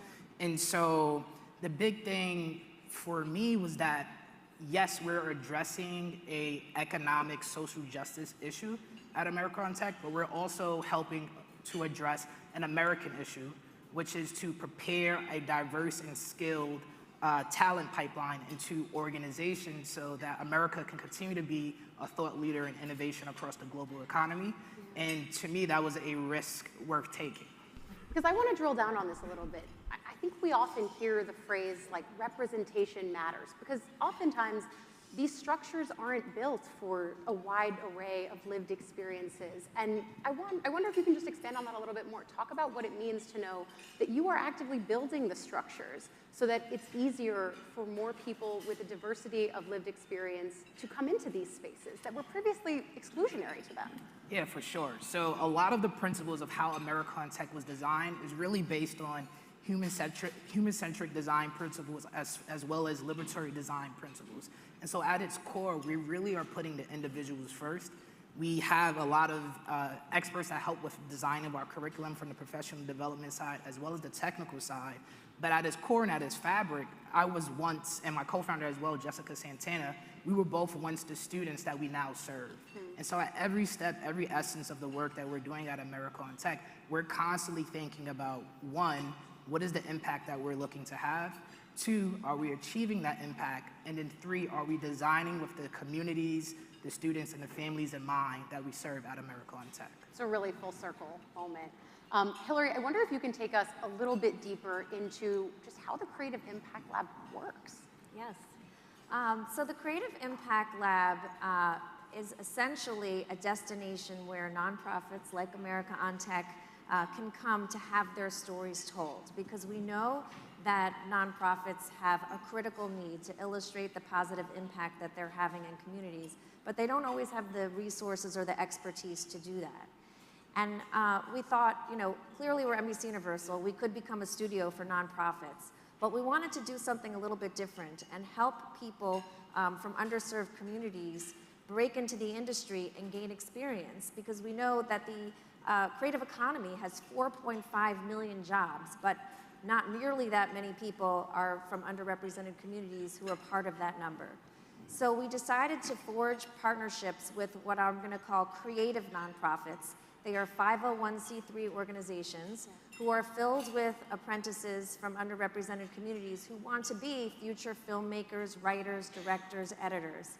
And we assigned each of them one of our, I mentioned earlier, we have 45 corporate nonprofit partners. We assigned each of those agencies one of our partners and asked them, you know, work with this organization and tell their story. It could be a marketing, you know, video, it could be a public service announcement, even social media assets, and then bringing our employees back into the center, because as I mentioned, that's really the heart of why, you know, one of the reasons why we do this is to help our employees give back in meaningful ways. And so I have canvassed the organization and have over 70 volunteers from news to sports to entertainment to Telemundo to advertising, folks in our organization that raised their hand and said, yes, I want to serve as a mentor on one of these storytelling projects.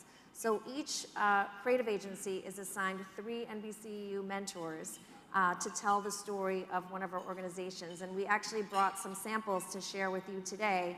So the first one that I'm going to share is a piece that was done for Cradles to Crayons. They are an organization that helps address clothing insecurity for children. And they have a new program called Giving Factory Direct that they wanted to advertise or promote. And then the second is LA Works, which is an organization local to LA that helps galvanize volunteers in the LA area.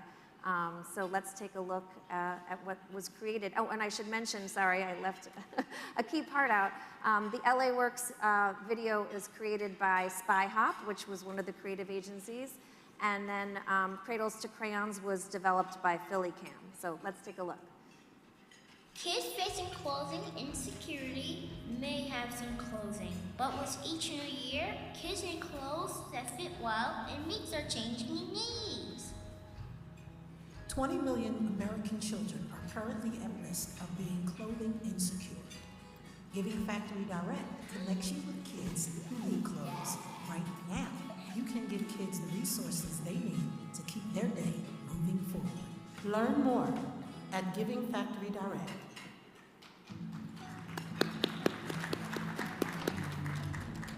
FAVE is Families Active in Volunteer Enrichment.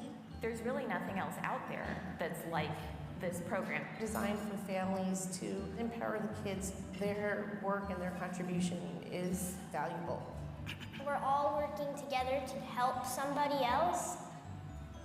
Every month we're exploring a different issue that is important to the Los Angeles community.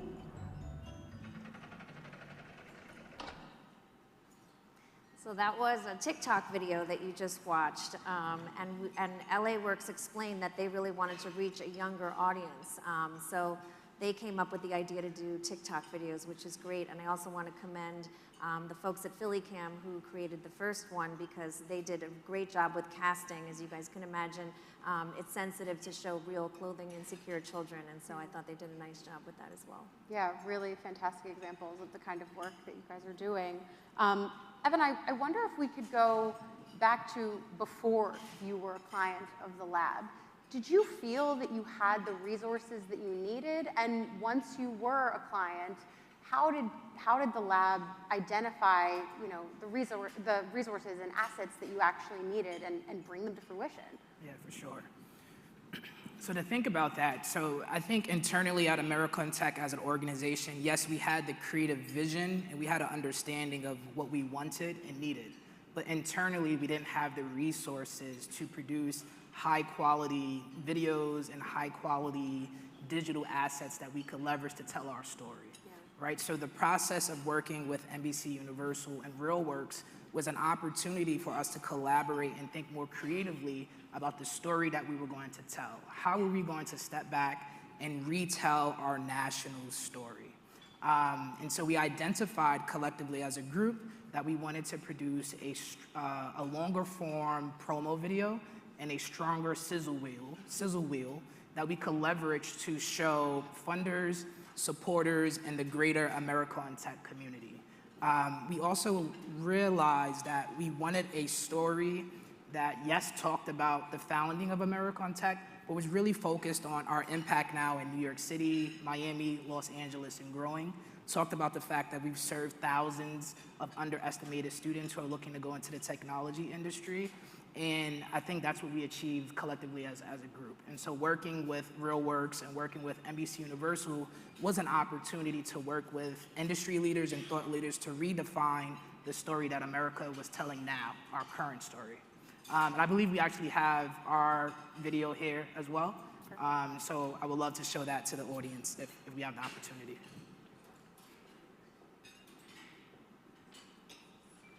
I think we have the video. At American Tech, we want to change what opportunity looks like for young people.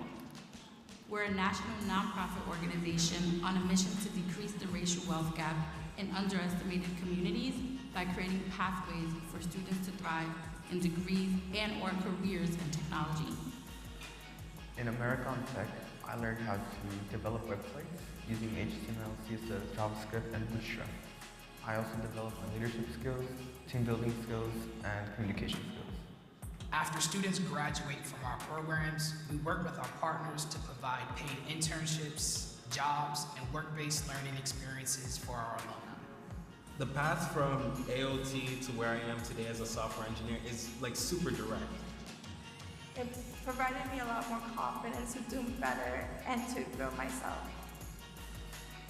By being a part of AOT, it has assured me that I'm in the right field and that I have the skills to become something greater in the technology world.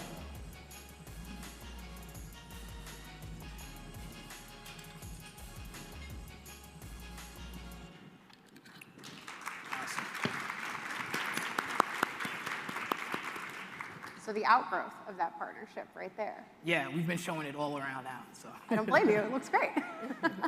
I wonder, Hillary, if we can talk a little bit, because I think the thread that goes through this entire conversation around social impact is how to be intentional about diversifying our media structures and who gets the opportunity to tell stories. Can you talk about what it means to you to be on the front lines of that, to be making sure that that equitability is happening throughout our company? Yeah, it's a great question. I think, one of the things that we're doing as we work with these young apprentices is, and this is sort of the future of the program, how do we connect some of these folks, and pipeline them into roles and jobs in the company? So we're right now thinking about, what that next step looks like, but we have, early stage career programs at NBC Universal that you're familiar with, the PAGE program, the intern program.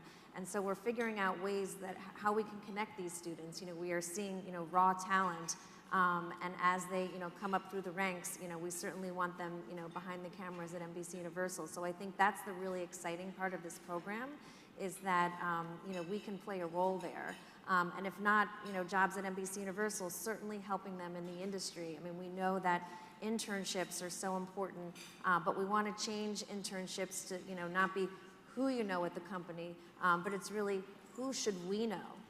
And the people that we're meeting through this program are the people that we should know and should be helping, promote them into roles, across the entire creative economy. I'm an outgrowth of the NBC internship program. So 10 years ago That's plus, awesome. right? Like I'm a big fan, so I think it's really important to start young here. Evan, as we start to close, I wonder if you can talk with us about something that I think many people in the audience might be interested in, which is what makes a productive corporate partnership? Ooh, we're getting played off. Time to dance. That's like the Brief dance party, but then answer. Yeah. So certainly, I think, at Americon Tech, we're lucky to have many amazing, productive corporate partnerships. But I think one of the strongest use cases that we have is actually our relationship with NBC Universal. NBC Universal was actually an early supporter of ours when we were Brooklyn on Tech. So we first started as Brooklyn on Tech, and over the years, the relationship has grown from Brooklyn on Tech to Americon Tech. NBC Universal has helped us expand from New York City to Los Angeles, and then expand from Los Angeles to Miami. And Hillary's here with me. I'm hoping to continue to support our expansions that we identified in our 3-year strategic plan into other cities and impact areas. But when I break that down, right, NBC Universal has helped support our in-school and out-of-school time programming for the learners in our programs. We have members of NBC Universal on our national board, as well as our regional advisory boards. And when I think about it from a productive corporate citizenship, corporate partnership that's positive, it's one that's positive because, one, we're, yes, getting financial help, which is always needed in the nonprofit space, but we're also getting skills-based volunteering help. We are also getting board and governance help. But it's a relationship, I feel, that is really based on trust and mission alignment between two entities that want to do good. Yeah. And Hillary, as we start to close, tell us where this goes next.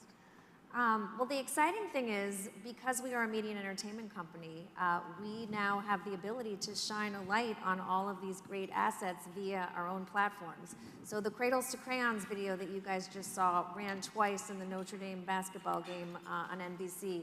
The LA Works TikTok videos are actually, LA Works also cut a 30-second PSA, and those are running on KNBC and Kavea, our LA stations. So the future is bright in terms of, being able to shine a light on a myriad of important causes. And I will say, although NBC Legal will probably kill me for saying this, but my dream is to have a QR code on each one of these videos where you can use your remote to donate. But I know there's all kinds of complications there, but that is my end game if I can make it happen. Do I need to say, like, I'm Ali Vitale and I don't approve that message, like, just to cover us? Exactly. But thank you guys so much for letting me be here to ask you these questions and to illuminate for our audience all of the amazing work that you're both doing in this space. Round of applause for Hillary and Evan. Thank you. Thank you so much for having me. I'm going to go back to Capitol Hill. We have not yet called control of the House, so tune in, see what happens. Thank you all so much. Go that way.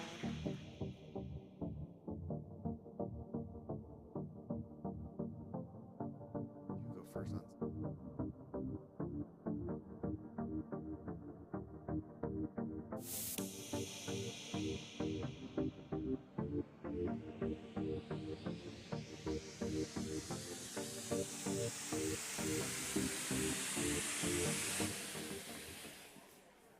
So our next award is for the Best Community Resilience and Disaster Response Program. My name is Rob Glenn. I'm the Vice President of Global Resilience at the U.S. Chamber of Commerce Foundation, which is part of the Corporate Citizenship Center. And I'm joined by Missy from GM, who was the winner last year. Thanks, Rob, and hello, everyone. I am here and excited to co-present for the Best Community Resilience and Disaster Response Program. The finalists have done amazing and impactful work, and we are excited to honor Amazon, United Airlines, Anheuser-Busch and the PepsiCo Foundation. At General Motors, our purpose is to pioneer the innovations that connect and move people to what matters. Our drive to build a better world comes from our heritage of more than a century of innovation. At GM, we're using our talent, our technology, and our resources to adapt to the challenges that face us all. In 2021, GM was given this award for building and delivering over 30,000 ventilators in 154 days. We also retooled a factory to create and manufacture, thank you, to manufacture PPE like masks, gowns, and face shields, and we did the whole retooling within 10 days. So today's honorees have delivered humanitarian aid, helped wildland firefighters, and supported local Black-owned restaurants. This video will highlight some of their work.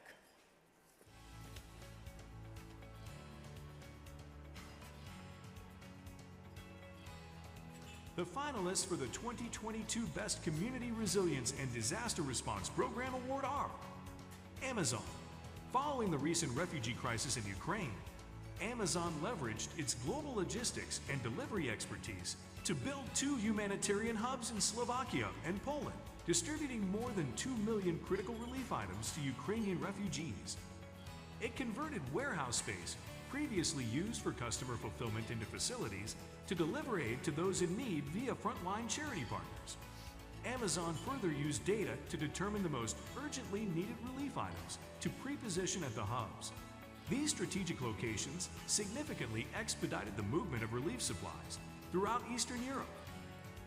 Amazon also donated more than 30,000 medical supplies to hospitals in Ukraine from its Atlanta Disaster Relief Hub. Anheuser-Busch. Anheuser-Busch maintains its long-standing tradition of providing emergency drinking water and supplies for disaster relief efforts through its partnership with the National Volunteer Fire Council. Keeping firefighters hydrated during disasters, such as wildfires, is critical for fire departments. Yet many volunteer departments struggle with limited budgets and resources.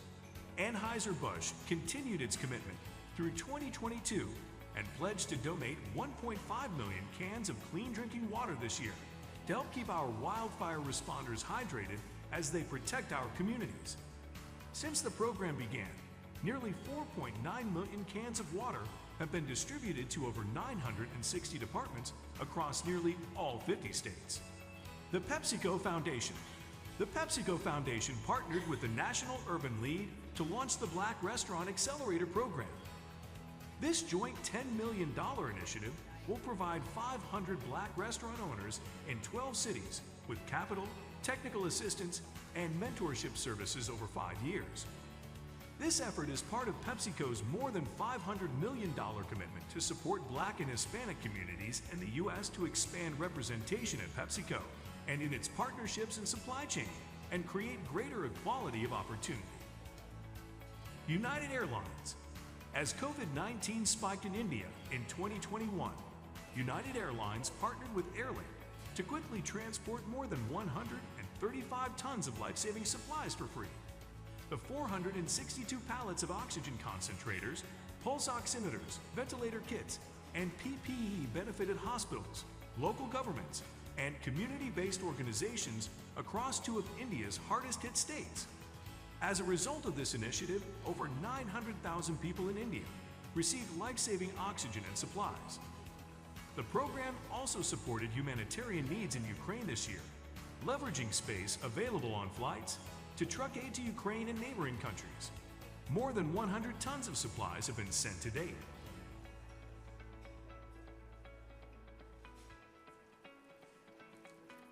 So before we announce a winner, we do want to recognize all of them for a very challenging time for communities and companies that are trying to become more resilient. So I'm very excited to announce that the Best Community Resilience and Disaster Response Program winner for this year, 2022, is Amazon.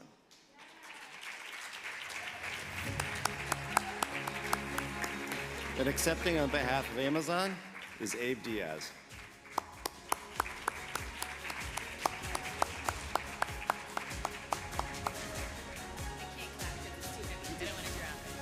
Thank you, Missy.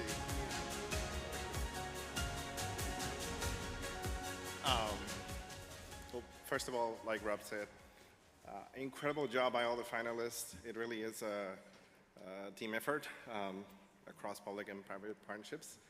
On behalf of Amazon and all their 1.5 million employees, I want to thank the Chamber Foundation for this award. It's been a challenging set of years, it's what I'll say.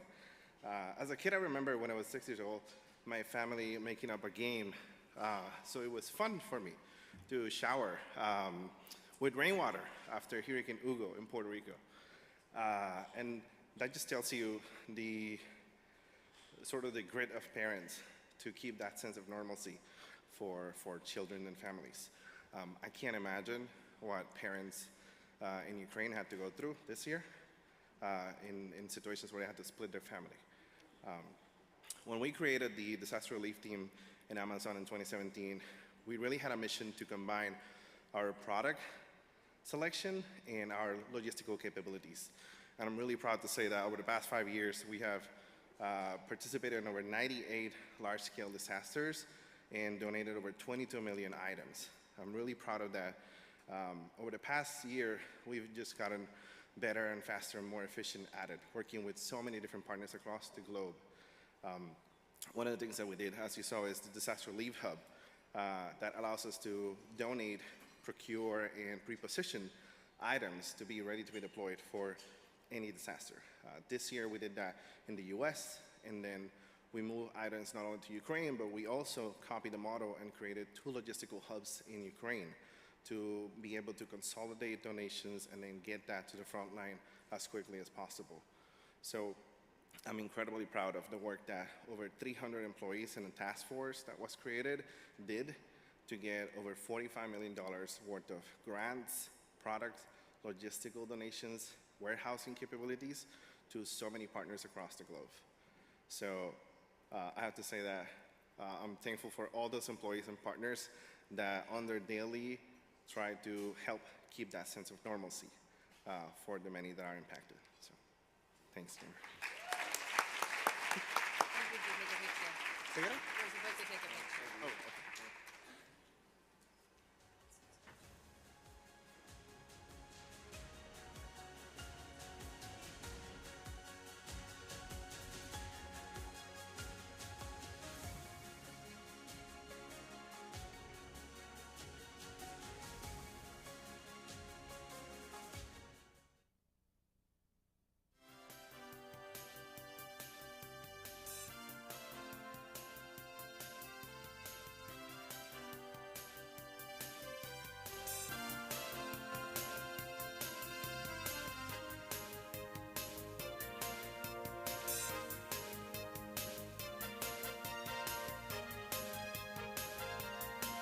Me too.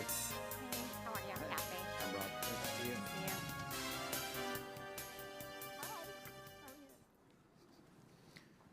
Ooh, the lights. Okay, so I will not make any jokes about food right now because it's serious business for the people that are on stage. And it should be a serious topic actually for all of us. My name is Rob Glenn. I think I just introduced myself over there. I'm filling in on this panel, but just bear with me a little bit. I'm joined by John Banner from McDonald's, Kathy Pickus from Tyson, Farah Barrios from the National Security Council, the White House, and Gabriela Morris from the World Food Program. All of these individuals and the organizations that they represent have been leading different aspects of building food security, not just over the last year, but for several years. In fact, in some cases, their very founding is focused on food security. I will allow them to do a quick introduction for themselves, and then I will get to some questions as I set the stage.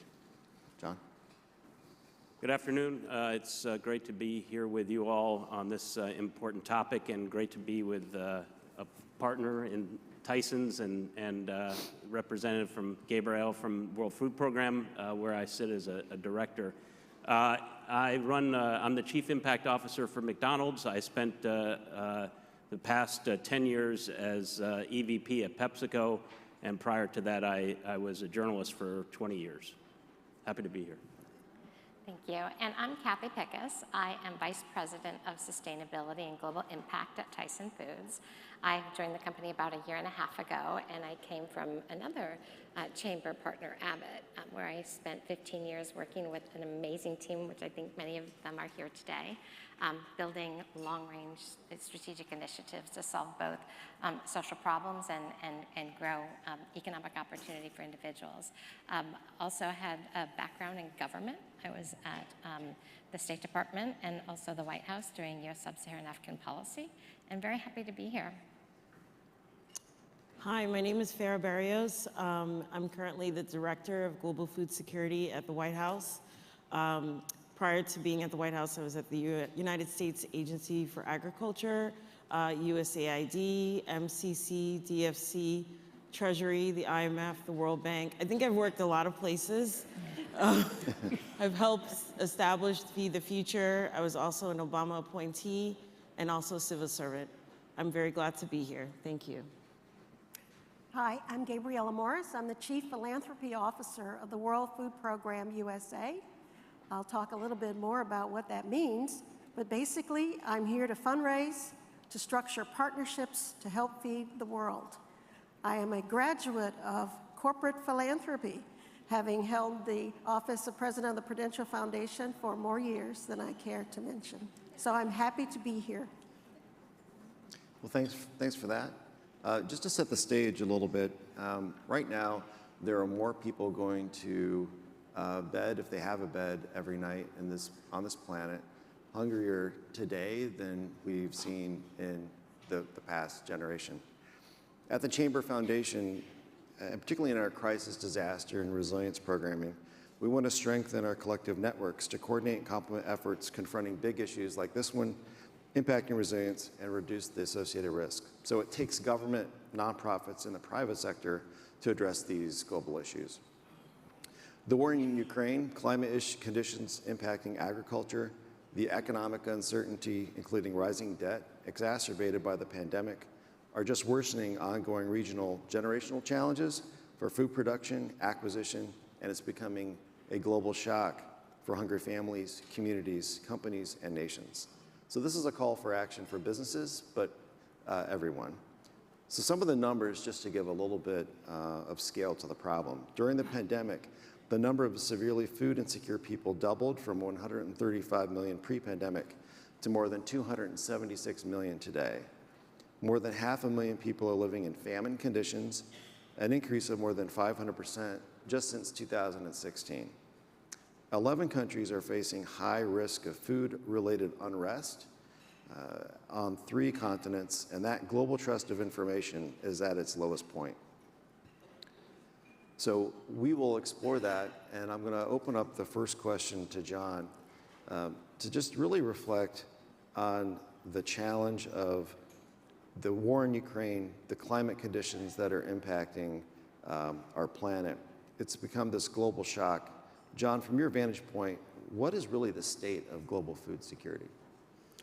Yeah, I think if you look at the pandemic and the war in Ukraine, we've really set back the progress, so much progress that was made over the past 10, 20 years, where we're now on a downward slope of the number of people who are food secure. And so the challenge has been that the war in Ukraine disrupted supply chains around the world. Parts of the world that had been counting on Europe's breadbasket of Ukraine have no longer have the stores of food to feed their populations, and it's created enormous conflict around the world. I think the two we saw during the pandemic, the long lines. I think you'd have to be living under a rock to not notice the great need in communities around the world during the pandemic. And I think the war in Ukraine has exacerbated that situation to a point of being on the razor's edge between parts of the world facing famine for the first time in a long time. I think it really elevates the need for public and private partnerships. It elevates the need for companies and to step up in ways big and small. And I think this is sort of not only about the emergency food aid, which is probably the focus of most of our attention today, but also trying to build in resiliency into the system so that we can not only feed, the line, as the saying goes, but shorten the line. And that's something that I think has gotten lost based on the emergency nature of the crisis today. I think I'll just spend a minute talking about McDonald's. Our purpose is to feed and foster community, which sort of has that dual nature of, on the one hand, making sure that our food stuffs and where we can donate, and we've done our food waste program has aligned to the APA's food hierarchy, and we've increasingly donated large amounts of ingredients, whether that be meat, poultry, eggs, milk, cheese, to communities in need, both in the U.S., Europe, and elsewhere, in Latin America, to name a few. And I think the fostering communities is really trying to build in that resiliency where we're supporting, sort of education and reskilling of folks both in our system and within our franchisees, but also in our communities. And I think sort of that dual approach is vital today to really take care of the problem and the challenge before us. And feel free, as we're going through these questions, please, everyone's an expert, so please chime in. But Farah, from your standpoint at the White House, you've been leading a significant amount of work. Over the last few months since the United Nations General Assembly, several commitments were made, including the global summit that the White House led. What areas of opportunity do you assess moving forward as a real priority for food security? I just want to echo a lot of the sentiments that John just laid out. The Ukraine war not only exacerbated weakened food systems, but also thinking through the fact that we not only needed to address acute humanitarian needs for countries that are facing famine, but also really invest in medium to long-term resilient food structures, not only in terms of resilient seeds, access to fertilizer, water, irrigation, and more importantly, really scaling up smallholder farmers. From that perspective, we've committed about $11 billion this year so far, only strictly on not only acute, but also medium to long-term needs. $5 billion of that was acute. The remainder has been medium to long-term, but that's still not enough. We're here to express not only the president's commitment, but the president has been very vocal, not only in the G20, but also the G7 summits, and also the United Nations General Assembly, to also encourage other countries to eliminate restrictions on export bans and increase trade so that stockpiles of food can access and also be accessible to the beneficiaries that need them, and also firms that need to engage in business. With that being said, it doesn't mean that the fight is over, right? It means that we still have a long ways to go. There are opportunities in terms of financing, increasing diversity in terms of production of fertilizer to produce more, and then finally, an opportunity to discuss transportation ways. What the Ukraine war has demonstrated is that we've been very reliant in very strict food systems that work for us barely, if it's not exposed to shocks. And as a result of that, we think that the private sector is best poised to also respond, not only for their own double bottom line of doing well, but also profitability to really address these issues. The United States government has been focused across 34 agencies to help mitigate risk, but that is not enough. So crop insurance, access to fertilizer, green climate financing are all elements that are necessary.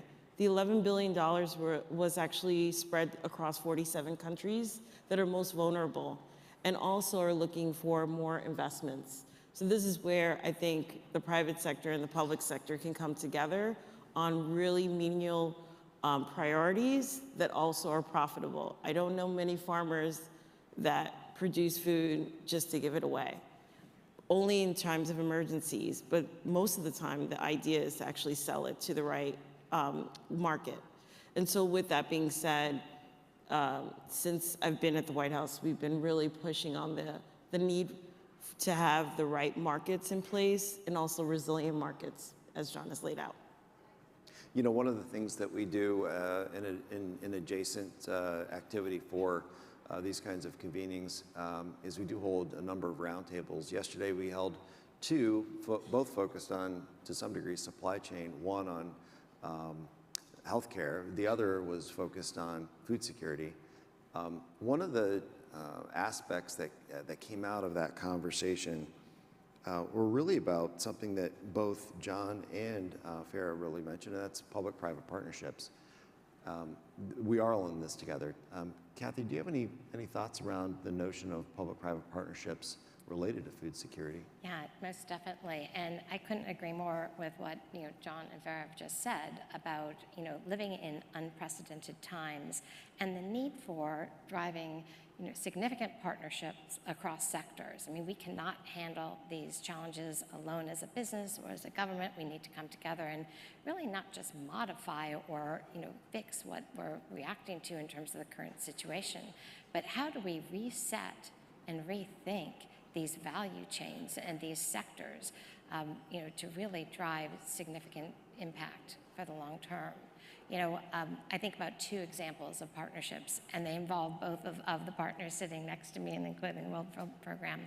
But just this year with the White House Summit on Nutrition, it was a dynamic engagement of how different partners can come together to really transform and work at the core issues that are affecting access to food. And Tyson Foods got ahead of the issue with the former head of the World Food Program, Arthur & Cousin, whose organization was starting to go to the individuals who are on the front lines of dealing with acute hunger and get their input. We didn't want to show up to the White House conference with business having, the idea of what these organizations were dealing with or what their solutions might be. We wanted to bring them and those ideas with us. So great work is now coming out of that White House Summit. More to report probably the next time we convene in terms of what that looks like. But then also, again, back to the Biden administration and the US Department of Agriculture committing $1 billion to green the agricultural sector. This is exactly what you're talking about, Farah. And we're working with McDonald's. McDonald's, we went to them, a huge partner in our value chain. And we said, how do we collectively work, not just to help the farmers in our value chain, whom we really want to make sure that they have incentives and access to training, financing, to learn and adopt to more regenerative practices that will enable them to be more competitive in the market, but also that we will go beyond that and think inclusively about who are the farmers who are currently on the sidelines, not getting that access to the training and incentives. And they're minority farmers. How do we include them in this overarching effort to green the agricultural sector and deliver a more resilient sector and hopefully more access to food throughout the process. But I can't say enough in our gratitude to McDonald's for always being right there. And none of this comes without risk. This is about doing things differently, and there's just nothing people love more than taking on new challenges and with uncertain ends. But the collective effort is a really great way to make those dynamic and disruptive changes. So you mentioned not just public-private, but also cross-sector partnerships. Yeah. What in your mind is a hallmark of an effective partnership? Because I think that partnerships usually come up in these kinds of conferences, but sometimes you don't necessarily get beyond that word. What really brings a partnership to life, really within this food security arena? I think that's equity and getting, I think, talking to those organizations, many of which are not-for-profit, small organizations in communities that were dealing with the realities of the crisis. And you can't go to them afterwards. They need to be at the table at the beginning to help co-create, co-implement. And that's true beyond the not-for-profits. It's true with government. And, I have to tell you, the Biden administration has, come showing that they're willing to pitch in. Now, clearly, we're raising money and writing checks to match the donation from the USDA. But this is about being all in, all together.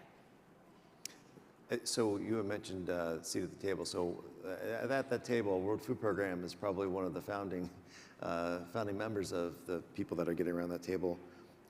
So Gabriella, from your standpoint, with projections from the IMF that the worst is yet to come in 2023, and 2023 will feel like a recession. At the same time, an estimated 40 to 60% of the food supply chain is subject to waste. So how can industry assist with navigating rising food costs to increase food accessibility? Thank you so much for the question, and thank you for having this on the agenda.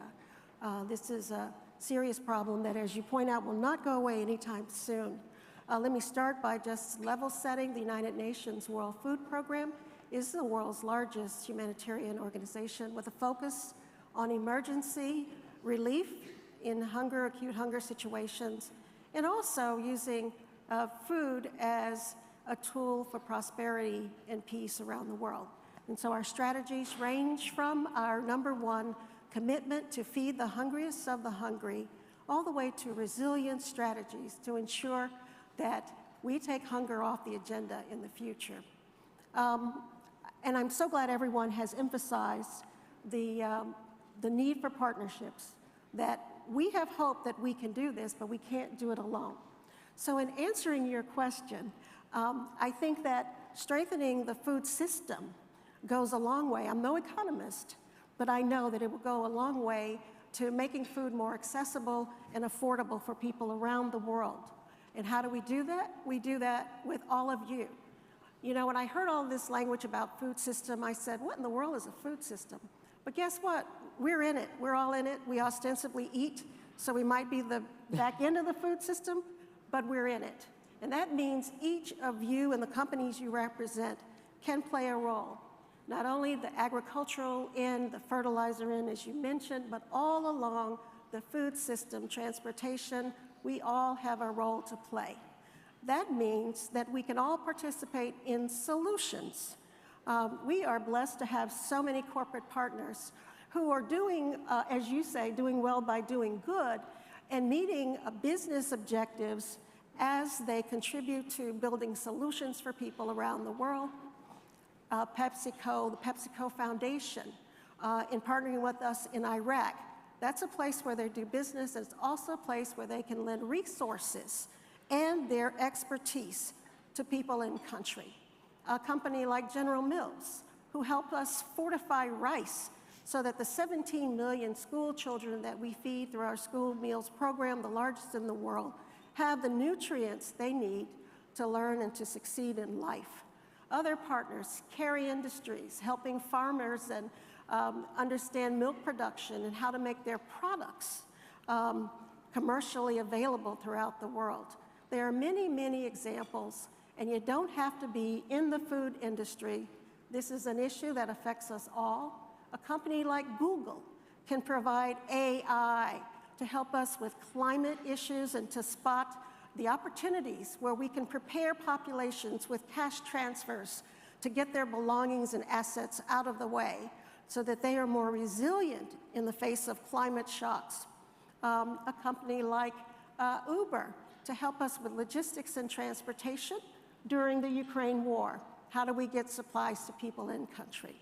And of course, there's UPS, which is an amazing logistics partner around the world, most recently in Haiti, making sure that our people who are on the front lines are equipped to deal with the issues around food security in the localities where we are. That's 120 countries and territories around the world, looking at 350 million people in acute food insecurity and near famine-like conditions. So I think this is a great opportunity to, let us all think about what we can offer by way of resources, technical expertise, both at the national, global level, that is helping with the UN World Food Program logistics and operations. We are the logistics backbone for the UN system, all the way to localities where you, your customers, potential customers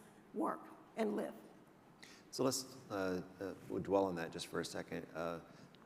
Farah, you probably get a number of phone calls at the White House asking, what can I do to help? Or where should I help?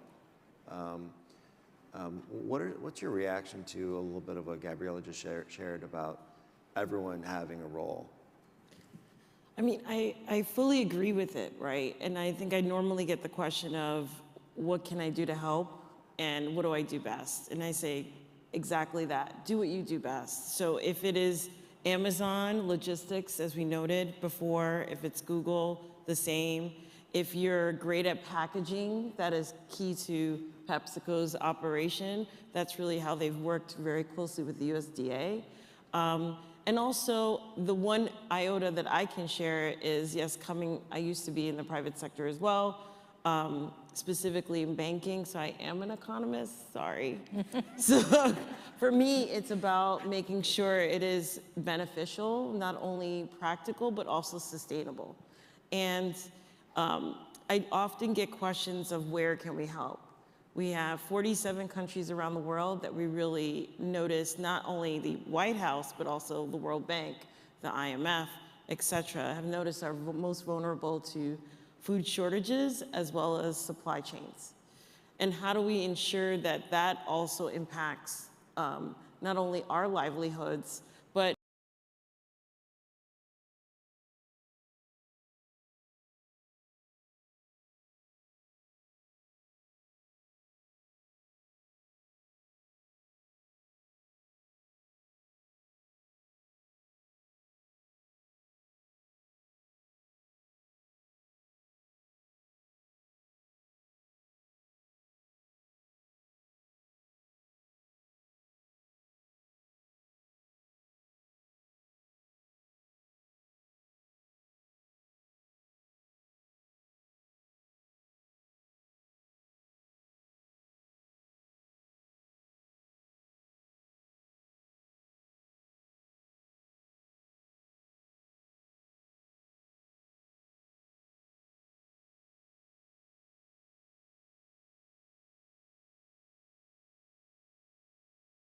help? And I said, well, you're in accounting. You'd be fascinated to know that many firms don't know how to equate innovative, scalable pilot programs and how to demonstrate a return on growth and investment.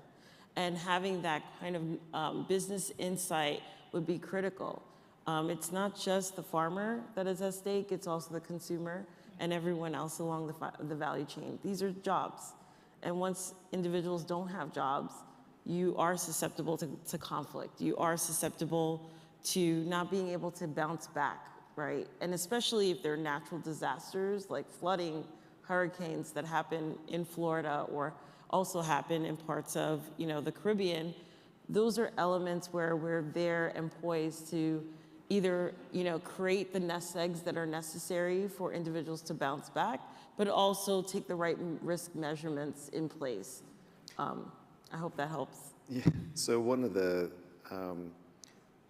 just thinking about what you were sharing, and you mentioned the roundtable yesterday, but also you mentioned value chain, there's supply chain, and there's certainly sustainability goals.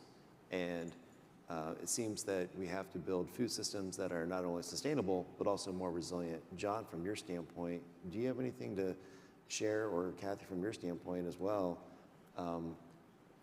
What should companies be thinking about right now?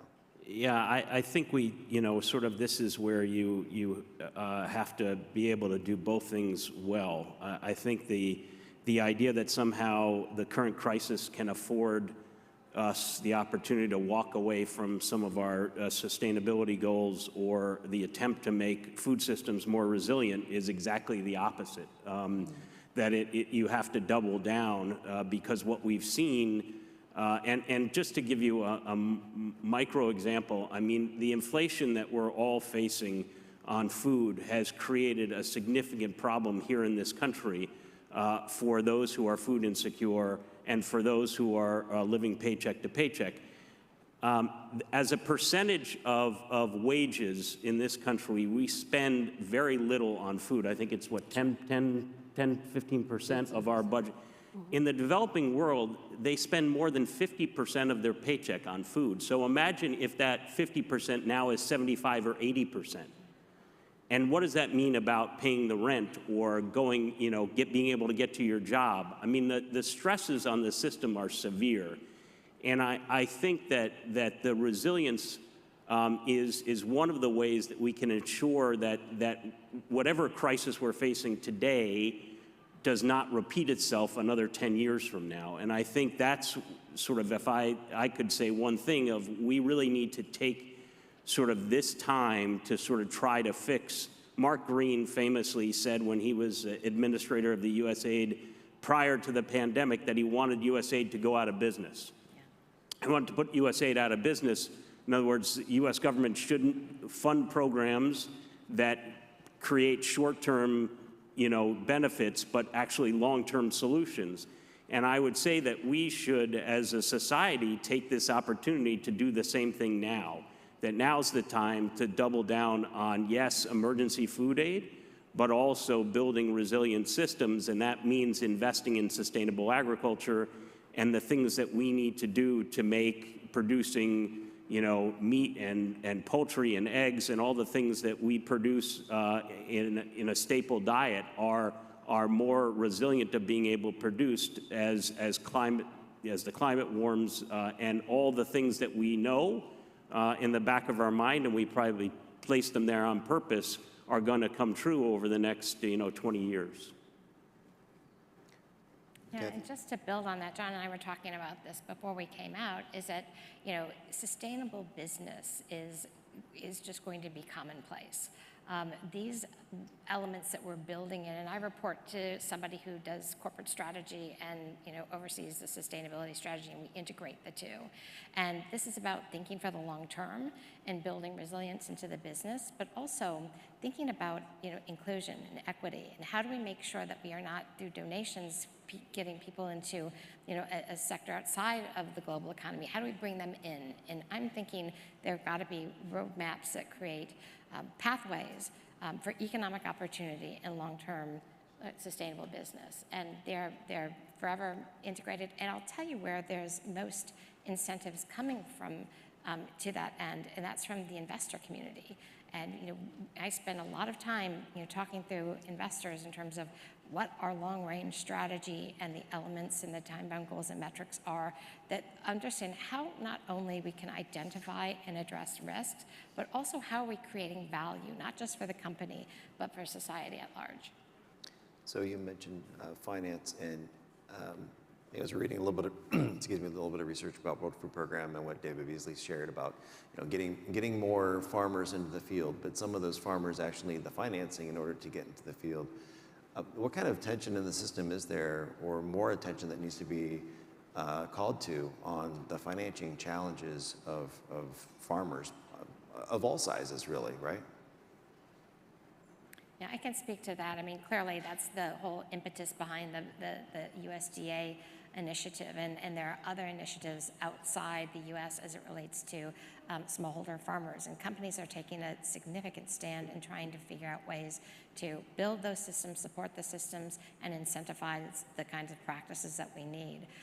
There are lots of challenges, but we're also seeing every day, whether it be through the World Economic Forum or the discussions at the UN General Assembly, what are those mechanisms for investment, and where is this assistance coming from? There are facilities from Rabobank and JP Morgan. They really see that the economy is shifting, and they want to be on the front foot to incentivize that, so that they can be a part of that growth. And it's integral, and it's opportunity, but we have to think very carefully about identifying in pathways to get all farmers. And we've been talking with minority farmers here in the United States who, outside this opportunity with the USDA, might not have access to training, might not have access to this finance. So that collective effort is really important in that regard. Well, I would say that we bring work with smallholder farmers to the ground. There are over 3 billion smallholder farmers in the world. We work with them on preserving crop loss, creating routes to market, technical expertise in expanding and leveraging their growing seasons, any number of inputs to help smallholder farmers. As you say, no farmer wants to grow food and starve. It's a reality. Also bringing micro insurance products to the farming community. We have recently paid out 65,000 farmers who took out micro insurance and paid out over $2.5 million as a way to protect their crops when we have these unexpected climate events. So I think frontline, there are many things that we can do and have been doing to support these critical players in the food system. We just have a few minutes left. Barry, you were going to say something. I was just going to say a few things. On the global scale, we're working very closely with multilateral development organizations like the IFC. On the domestic scale, we're also working with the Development Finance Corporation to do deals globally to actually create these safety nets that we don't necessarily have outside of the United States, like crop insurance, like irrigation systems and the like. And then domestically, working very closely on crop insurance as well from organizations like USDA for rural communities that not only touch minority communities, but also touch food deserts in, for example, Appalachia. I think those are critical because it demonstrates that, food insecurity not only stops at our borders, it actually transcends them. And as a result of that, food security is national security in our perspective. Thanks for that. Hugh Welsh, who was the president of DSM, couldn't be here to moderate the panel, but because he's ill. But one of the things that I know that we talked a little bit about during the preparatory for this discussion was really what else can be done and how do you really assess progress? There's been a number of commitments that have been made just in the last couple of months. Many commitments probably yet to come. So as we're closing and winding down this panel, how do you understand how you're moving in the right direction? And also, what is the call to action, if you will, for all of us to be more involved in paying attention to this issue? Gabriella, you want to go first?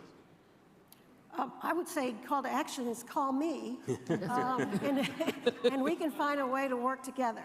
I think progress is when we see these partnerships forming, when people understand the messages and want to do something. And I want the phones to be ringing off the hook, and we talk about partnership, and we talk about priorities, because we all have a role to play here. And I think if everyone hears that clarion call, we'll be moving forward, and we have hope that this will happen. As John mentioned, we've gone a long way to reducing insecurity across the world. 2016, we see an uptake. But through innovation, we sponsor an innovation accelerator, we can get this job done. And I look forward to seeing those numbers reverse. I echo that. My call to action is really for the private sector to come up with transformational investments. They don't have to be brand new. They need to be scalable and sustainable. And we do talk about that often in the walls of the White House. Well, I talk about it often in the walls of the White House. Whether everyone is listening is definitely at the core of our decision making, not only how we work with other countries, but also at the heart of how we make decisions on particular sectors. So if you have great ideas, I'm open and open to listen. Thank you. And this is just a point about this doesn't happen overnight. Yeah. This is a journey, and it's going to take time, and there needs to be a level of patience and courage. I think global change isn't for sissies, and I think we just need to, kind of band together, work hard, accept some, faults, but have our eye on where we're trying to transform to. So, a lot of grit.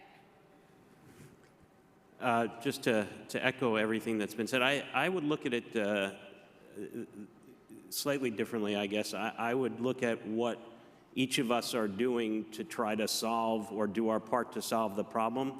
And for McDonald's, we have 40,000 restaurants around the world in 40,000 communities that are operated largely by small business owners because we're franchised. They know their community, they know the needs of their community better than anybody anywhere. And so how do we give them the freedom to contribute and make a difference in their community? And then, so getting your own house in order, understanding what you can unleash among your organization.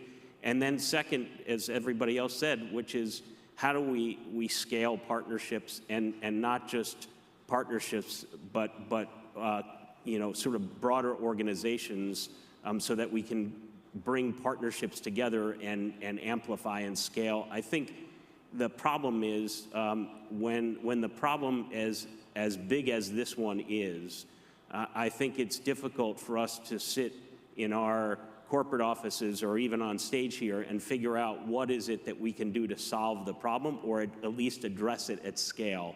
And I think that's where everyone on this stage has a role to play in that, and the conversations that were had at the White House a couple of months ago, even the voters in Colorado just approved a tax to pay for school lunches for every child in Colorado. There's different models to how to solve the problem, but we have to sort of focus. We have to be more intentional about our efforts to solve the problem. Well, Gabriella, Farah, Kathy, John, thanks very much for spending time with us. I know there have been and will be longer convenings on this issue, and hope all of you take this as a call to action, whether it's you as a person or as part of your organization, to take a look at in the next year. So thanks very much, and we'll go to the next panel. Thanks. Thank you. Thank you. Thank you. Thanks.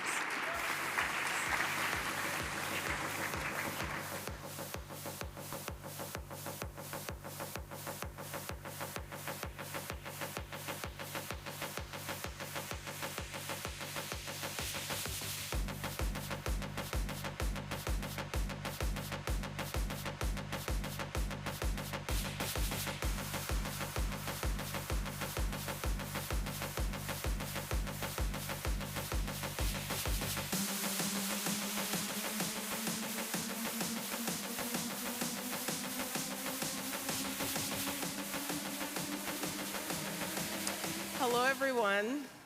Good afternoon, and welcome to our annual Business Solves Conference. My name is Shanique Street, and I'm the Senior Director of Corporate Relations and Strategic Partnerships at the Chamber Foundation. Here, I manage the Economic Empowerment Issue Network. I've had the great honor of working at the foundation for a little over 2 years, and I welcome all of you here today. Today, we're here to present the Best Economic Opportunity and Empowerment Program. Good afternoon, I'm Rick Martella. Was thinking about my involvement with the foundation and the center in terms of their existence, and the answer is all of it and most of it, respectively. So I've been involved as a member, a board member, a chairman, and certainly always an advocate. And over that time, I've thought about and I've experienced the real power of what goes on here in the business community, doing well by doing good. And for me, there's really 4 ingredients to that. The first is need. And unfortunately, that doesn't seem to go away. As a matter of fact, it seems sometimes like it grows. The second thing is an idea. The third thing is a compelling story, whether we're telling that story in our organizations, our companies, or to others to collaborate. And the last thing is the people to action that idea. And I think that's most of the people in this room. There couldn't be a better forum for this, and I want to thank everybody here and your organizations for your talent, your time, your treasure in making a difference in our communities. So let me introduce today's finalists for the Best Economic Opportunity and Empowerment Program. They are Citi, To the Market, IBM, and Chevron. So let's take a look.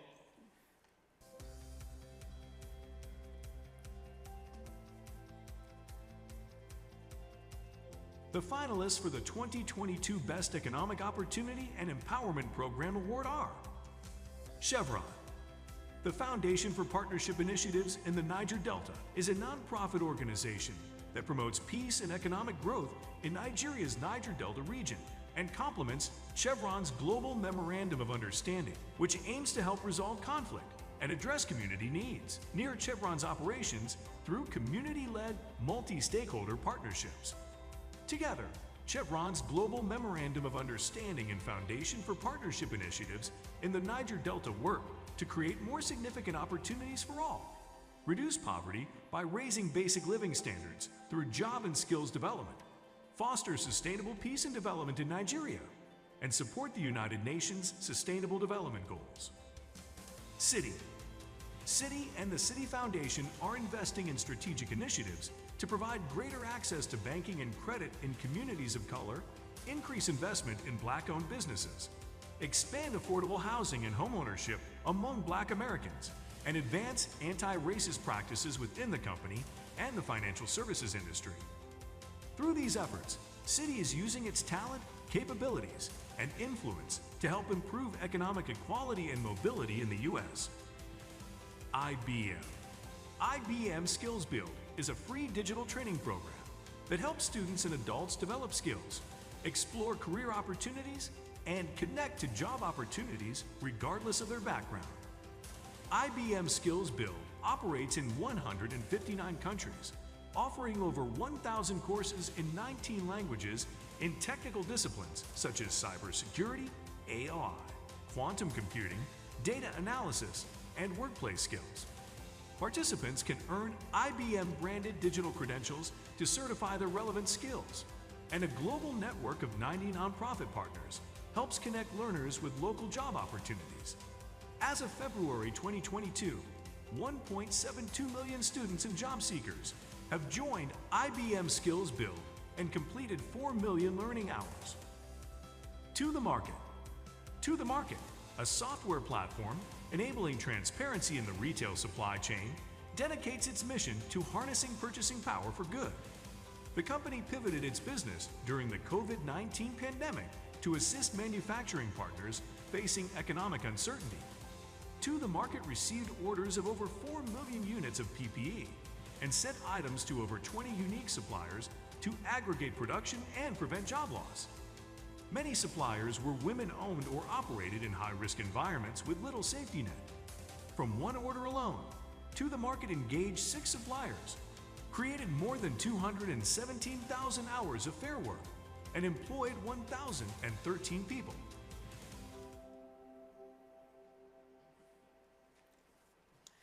Thank you so much to all of our finalists. And now the winner. The award for Best Economic Opportunity and Empowerment Program goes to Citi.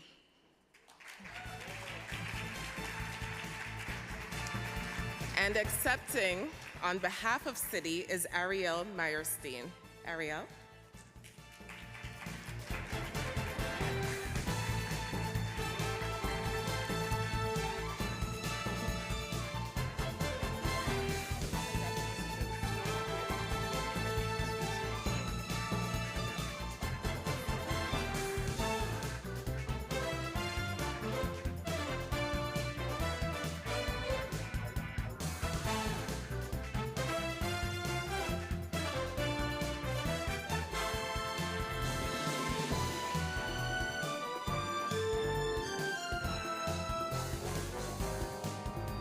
Thank you, everyone.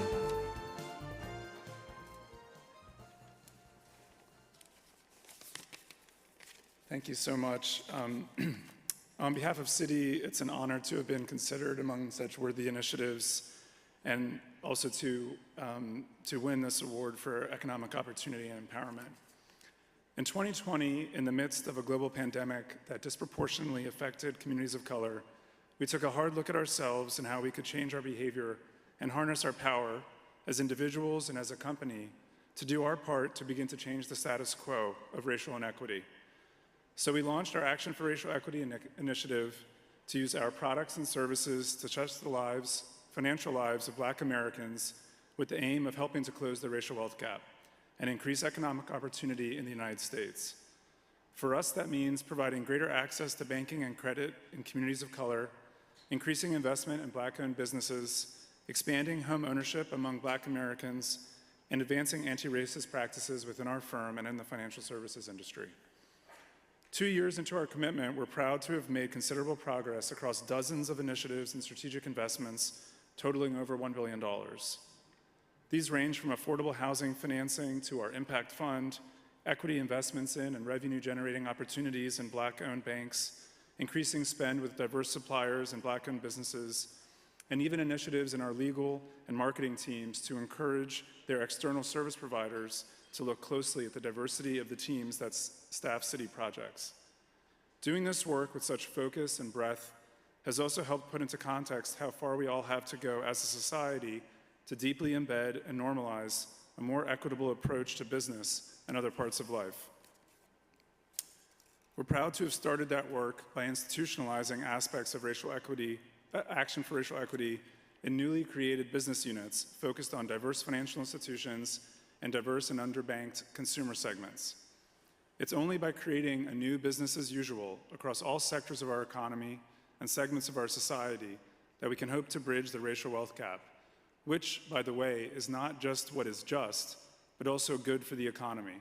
City research has shown that if we were only to bridge these gaps now, we could add $5 trillion to US GDP over the next 5 years.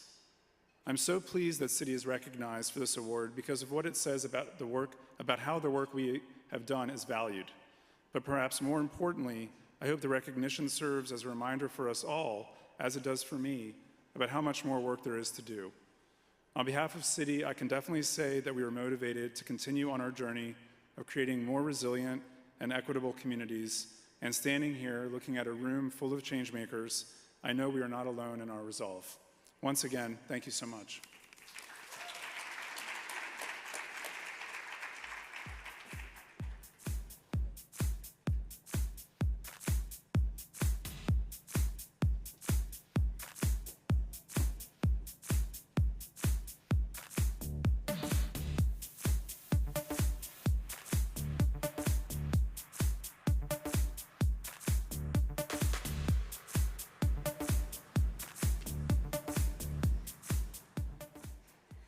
Hello, good afternoon, and congratulations, City. That's wonderful.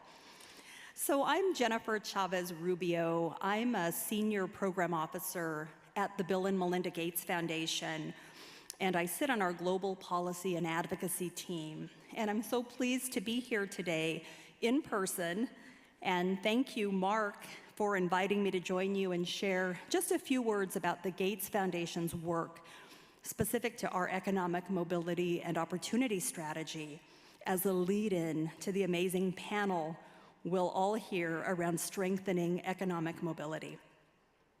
So I have the privilege of leading a portfolio that's focused on private sector engagement around the key issues the Gates Foundation works on, whether it's pandemic preparedness, global health, education, gender equality, or climate. We all recognize that these issues, some of the greatest of our generation, cannot be solved by one funder, one company, one NGO, or one government alone. They do require cross-sector partnerships and innovation, which is why I'm so pleased to be a part of this convening today. We are very proud to be partnering with the Chamber Foundation and Mark in particular in the coming year to support diverse small business leaders in key geographies as they strengthen their skills and build their businesses for improved economic growth. I'm really looking forward to getting that work off the ground in the next year.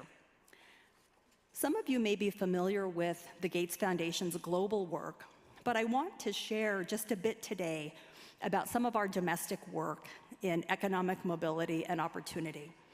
It's a new strategy that we launched this year, and really want to share just a little bit about it today. So, to share just a bit of context for this new strategy, mobility from poverty is decreasing in the US. 90% of children born in 1940 earned more than their parents did. But for children born in the 1980s, that figure has dropped to just 50%. But regardless of education level, most people aspire to live a full life by finding good jobs, working hard, and pursuing opportunities to achieve economic security. Unfortunately, too many people struggle to achieve economic success due to low-wage jobs and bureaucratic processes that make it difficult to access public benefits and tax credits they are eligible to receive. Of those people struggling to achieve economic security, research shows that women and Black, Latino, and other persons of color are impacted disproportionately by societal barriers, including sexism and racism, in comparison to other groups. The Gates Foundation envisions an economic system that works for everyone and where no one is unfairly left behind. Earlier this year, we expanded our work in economic mobility with a commitment to invest an additional $460 million over the next 4 years on this issue in the US. And we're particularly focused on helping the 47 million people in the US ages 16 to 64 who face the highest barriers to opportunity and who have the greatest need. Those who make less than $27,180 a year individually, or $55,500 for a family of 4. So to do this, we are working with local and state governments and with policymakers. We're also working with small and medium-sized businesses. We're working in the community and with advocacy organizations, along with other funders and researchers, to help our economic systems perform better, to help our focused population achieve long-term economic security. So this work is happening across 3 priority areas. One of them is about making lives better now by working with organizations on the ground that are addressing the day-to-day needs of individuals and families living in poverty, including simplifying the application process for public benefits so people eligible to receive the benefits can access them and get other critical services like food, health care, and nutrition. Yes. The next focus area as part of this new strategy is around creating and sharing user-friendly tools and insights with local government, businesses, and other organizations that shape opportunities for our focus population. These tools will help local leaders identify barriers to economic mobility and effective interventions so that millions more people can gain an economic foothold. And then the last area of the new strategy is around bringing together partners across sectors to strengthen the collaboration among those working to increase economic opportunity in their communities. Building partnerships will increase access to funding, enhance understanding of the problems and the solutions, and advance shared goals that build momentum around the work happening in our other priority areas. So with this 3-pronged strategy, we really are excited about what we can do into the next 4 years with this new investment. And this notion of coming together in collaboration is one that I know all of us believe in. So I'm excited to learn from some amazing organizations doing this work. And I'm ready to turn it to our panel, who will share lots with us. Thank you so much.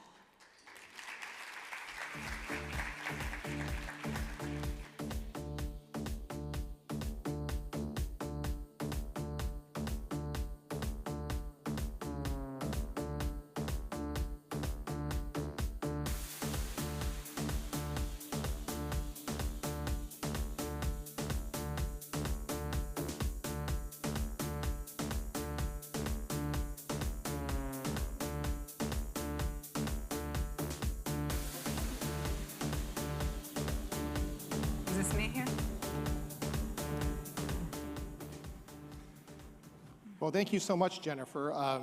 She mentioned that we're partnering with the Gates Foundation here at the U.S. Chamber Foundation. I wasn't going to make that announcement today, but I'm so glad she did because it's such an exciting program. It builds off our Coalition to Back Black Businesses that we launched a few years ago with American Express. Now we're launching a new program with the Gates Foundation around supporting minority-owned businesses and engaging them at the local level with our local chambers. There'll be grant opportunities, leadership development opportunities, real networking opportunities to get those minority-owned businesses really plugged into that local business community. More to come. It's just like fresh off the press. So we're here to talk about economic mobility writ large, and it's such a big issue. So I want to introduce our panel, and then we're going to dive in. So we have Balaji Ganapathy. He is the Chief Social Responsibility Officer at Tata Consultancy Services. We have Amy Nakamoto, who's the General Manager of Social Impact at Discovery Education. Both of their companies have been long-term partners of ours, and they truly do amazing work, both here and around the world. So economic mobility, Amy, is a broad issue. So we have to start, and let's start with education. Yeah, so Mark had asked me in preparing for this, what is the role of education in economic mobility? And we only have 38 minutes, so we're not going to pack all that into today because it's a big topic. The way that we think about it at Discovery Education, and just a quick, super quick, Discovery Education is a digital-first education company. We work with school districts all over this country and then all over the world. So we are reaching about 45 million students globally with digital-first approaches to transforming what the classroom looks like. So in terms of economic mobility, we think about our partnership work, which is working with outside companies to infuse in that transformation of teaching and learning. What does the future of work look like? Who is in that future of work? What are those jobs? Who are the people? We know that we have, and it's been said all day today, sort of the massive gaps and lack of diversity and lack of representation. That's been there, right? We've had those problems that we've been tackling for many years. I think what we're seeing in education is how do we address those things? And now how do we address learning coming out of a pandemic? I think if you've seen any headline over the past 2 weeks, you've seen the NAEP scores that were released last week, where we're looking at 49 of 50 states sliding backwards in critical things like reading and math. So at Discovery Education, we're trying to figure out how do you create awareness for pathways that are addressing workforce development, both at the younger ages. How do you connect those pathways to career experiences? That's kind of where we're going next. And then how do you map those experiences to the workforce and the jobs of the future? But now we've got to go also back to how do you supporting teachers at the very young ages and talk about basic math and literacy so that instead of 1 in 4 students in 8th grade being ready to prepare themselves for math instruction or computational thinking, as we've done with TCS for years, we need to get those numbers up. So we're looking at economic mobility as the complete K-12 pathway to post-secondary, and it's a huge job. We had launched 4 years ago. There were a lot of companies talking about this in individual silos. We decided to step back and say, as an education company, what can we do with a lot of companies together that addresses some of this work? So we launched what's called the STEM Careers Coalition, and some of those great partners are in the room today. DuPont, I think Stanley Black & Decker is here, and Caterpillar, and I know I'm missing a bunch of others. Boeing, our award winner from earlier, said, what can we do as the collective sort of Fortune 500, Fortune 1000 together to say, this is what the future of work looks like. So I can talk more about that as we go through today, but that was our first step in creating awareness on pathways via education. And another pathway is through technology.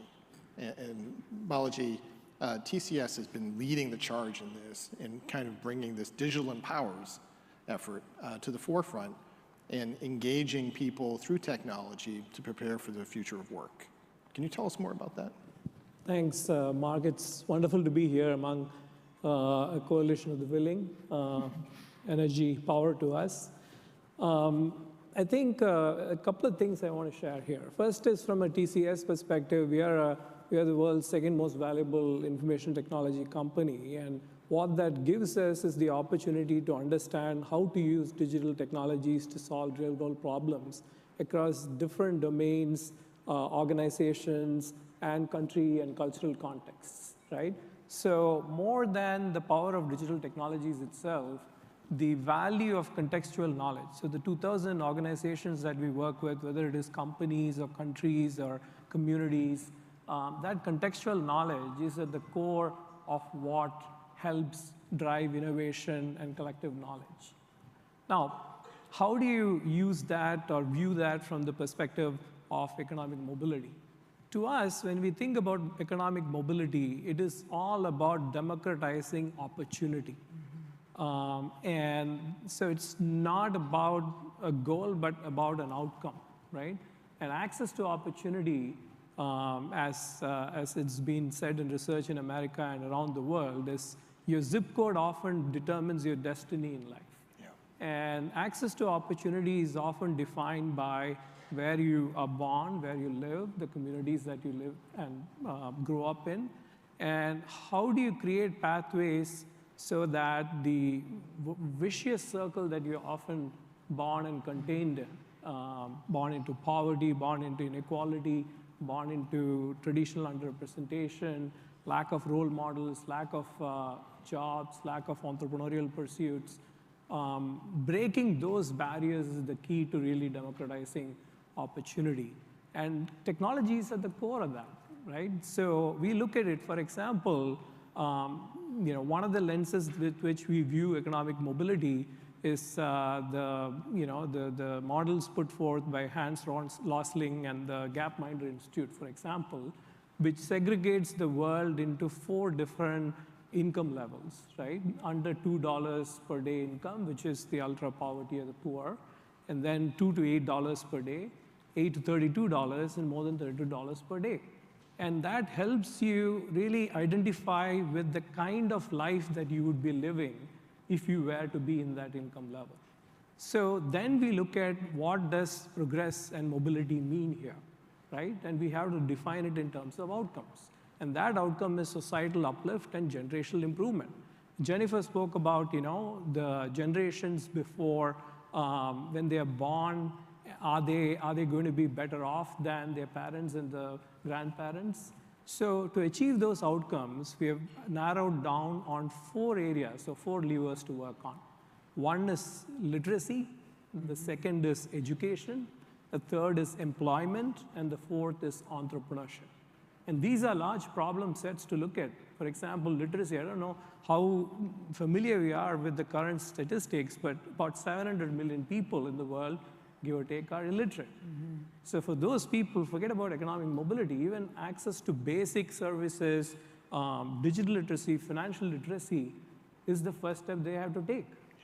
Take the case of education. You have about 800 to 900 million young people who are in K-12 education systems worldwide.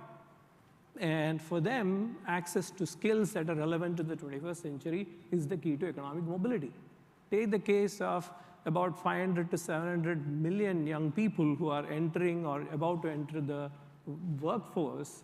For them, access to jobs, access to self-employment opportunities is the key to economic mobility. So that's the lens with which we are viewing. And as a large organization that's investing our human capital, our intellectual capital, our technology capital, and financial capital to address this, we want to come up with partnered solutions that can address each of these 4 accelerators or levers. Well, let's stay with technology as a great equalizer, Amy. Yeah. How does Discovery Education offer that? Well, I was actually just going to stay with that word access, because I think the key to economic mobility is access. It's access to experiences, it's access to resources, it's access to learning. And I think the way we think about it as an education company is that's table stakes. If you don't, I had this sort of not that original working theory at the beginning of the pandemic that school districts, when they were shut down all over the place, that they needed 4 things to really just survive. They needed technology, they needed a level of internet connectivity, they needed some level of content and curriculum, and they needed an educator. all four of those things were not stable in any of our communities, right? So there were lots of folks that showed up and helped on the devices and connectivity front, and then school districts were sort of like on their own.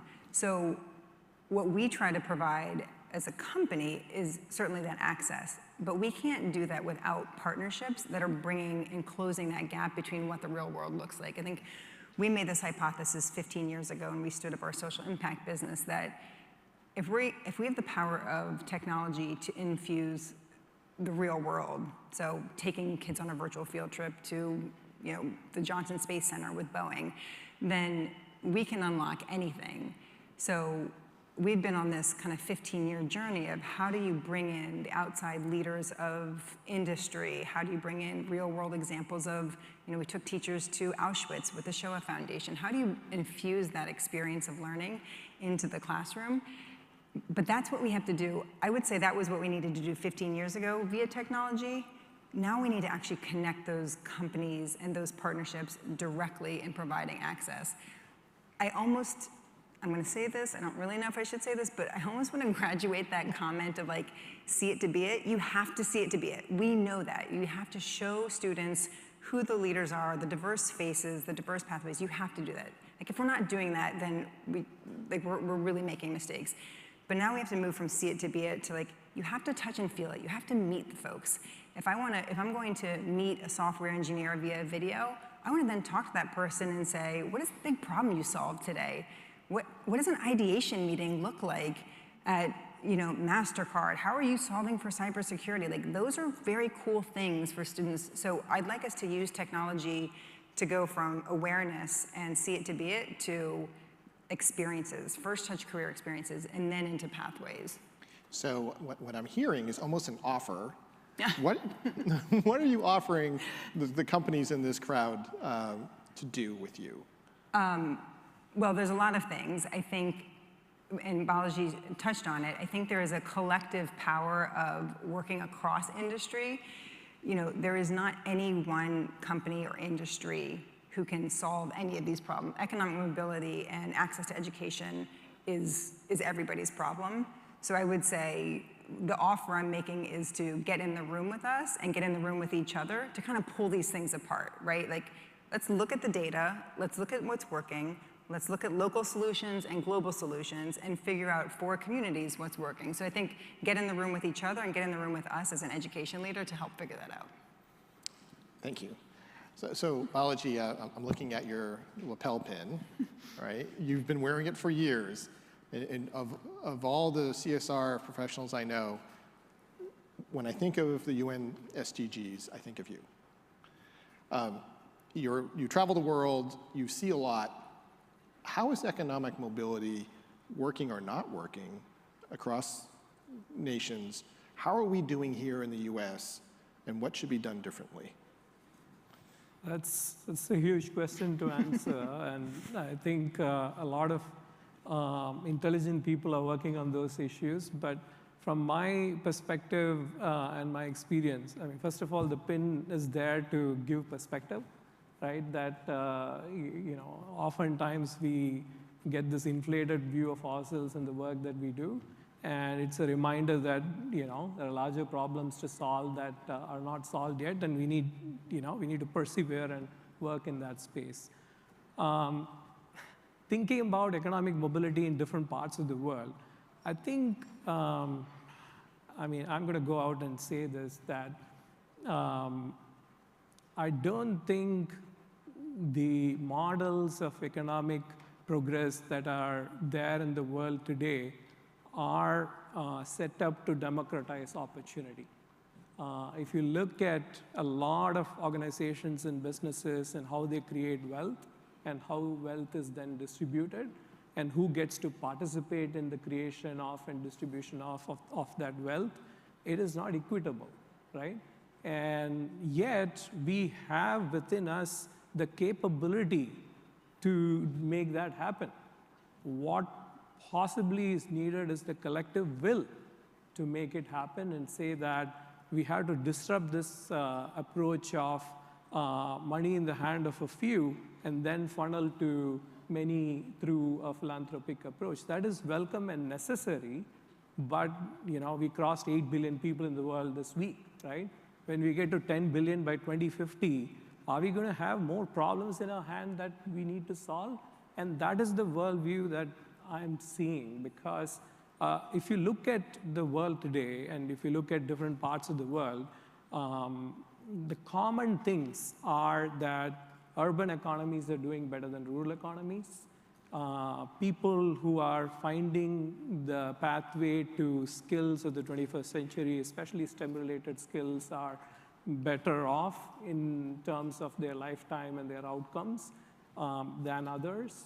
And that holds most of the places around the world. But if you look at the education systems or the healthcare systems or the social safety net systems around the world, they are still grappling with the problem of the rural economy and how to cater to people who are not either having access or we don't even know what kind of needs exist. And since, Amy, you've been talking about education, I can tell you, digital, you can bring digital into the solution, but take, for example, what happened when we worked with a set of schools in Cape Town in South Africa, and another set of schools in the northeast part of India in a small state called Manipur, okay? Real world example. So here we are, well-intentioned, working with the government to identify where the need is and going and working with the school system. You go to the school in South Africa, in Cape Town, and realize that for several hours in a day, there is no electricity. So, I mean, we can be well-intentioned and take all of our digital resources, but they're not going to be able to consume it. So we took lessons from that and thought about how to create unplugged versions of programs so that we are not ignoring those who are in need. And that's where I was talking about the collective will. We have to have the will to go and address where the need is high and the resources are the least, right? The same case with the schools in Manipur. So we work with the government, we work with the local administration, identified, did the surveys, what is existing and what is not. And they told us that students are familiar to a good extent with English and the national language, Hindi. So we go there and realize, first of all, that the 100 teachers who are supposed to be part of those schools, there are only about 70 teachers who are actually there, even though 100 are on the rolls. And that the students are just not able to understand either Hindi or English. Now, we worked our way around it by investing in local resources and creating language-based solutions that cater to their needs. But these are the real-world challenges that you're going to face when we are well-intentioned and want to address this issue in different parts of the world. Yeah.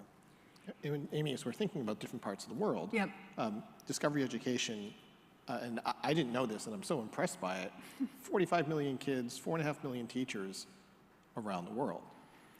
Yeah, so I'm going to come back to that only because I want to kind of pull a thread a little bit of what Balaji was saying around and I'll come back to that within this answer, around what does that globalization look like and how do you solve for that those hyper-local examples, but then where your question started was, how do you give context to something as big as the SDGs, and how do you get students with the basics that students in schools need to just do learning, table stakes learning, how do you then start to get students to wrap their heads around what is the global responsibility that we all have? And I think there is this amazing thing we have with this generation of students right now who are super hungry and are agents of change themselves. And I do think that collective will, unlocking, like working alongside with young people and working alongside with communities versus kind of a top-down approach, which I think we've seen in philanthropy and we've seen in partnership, is a way to start to bring in lessons of the global challenges. One of the things that we've been wrestling with is, at Discovery Education, how do we talk about sustainability in schools? It's not a term that educators it's not rolling off their tongue, and that term is not rolling off students' tongue, but climate action is. right? Like clean water. Those are things that students see, they want to wrestle with, they want to solve for. So we've been kind of at the edges, and we're kind of diving in the deep end in 23 on what does sustainability education look like for middle school students across the globe, not just in this country, but across the globe. And that is where we need the collective will. We need companies who are solving the world's challenges to make it hyper-contextual and hyper-local for young people. Which goes to where your question was. Education is one of these, it's a global industry that is completely hyper-local. So as an education company who reaches all these places across the globe, it looks different everywhere based on exactly what Balaji was saying, that we have a countrywide partnership with Egypt. They came to us 10 years ago and they said, we need to rewrite our entire science curriculum from what we would call K-12 here. And it was because they had the highest dropout rate in sort of that middle school to high school. So we did not do any curriculum writing at all. We spent 5 years with Egyptian educators unsticking their brain of what rote learning looks like. We got them moving, we introduced project-based learning, we introduced small groups, we introduced technology in sort of bite-sized chunks to rethink what education looks like in the entire country of Egypt. And then we started layering in what does instruction look like, and then we started laying in resources. That's long-term change. So the only other thing I was gonna kind of say with all of this around economic mobility, it's so not a short-term game, that everybody here is in this space of impact for a reason, but you can't dive in and out, especially with education. And if we're truly gonna take students who are, and Jennifer's comments were kind of staggering, if we're gonna take students from moving from socioeconomic classes, then we've gotta really stick with them throughout that entire space. So we're making progress. We are making progress. There's a huge job ahead. How do we measure it? Whether it's in Egypt or South Africa or India or even here in the US. Is there a good way to measure it? I think it's possible to measure. Usually the measurement tools and the methods that we use is inside out, right? We talk about reach and outcomes and impact from the perspective of what your programs are doing. But I think lately I'm seeing a very positive trend from our community of professionals where you're defining success and measurement from the perspective of where the communities are and where they could potentially be, right? So that's really powerful because we stop looking at people in communities from a point of deficit and start looking at them as having agency and having potential. So for example, I spoke about literacy, right? Our literacy as a service program that TCS has used our technology to create. It's a 55-hour program that creates functional literacy among adults. It's renowned as one of the best technology-led solutions for literacy in the world. I can say that and feel proud about it. But what does success look like there, right? For somebody who's illiterate, what it means is at the end of that experience, are they able to get access to creating a universal ID? Are they able to create a bank account? Are they able to get access to state-provided healthcare? Do they have life insurance? And to me, that's tangible measure of success.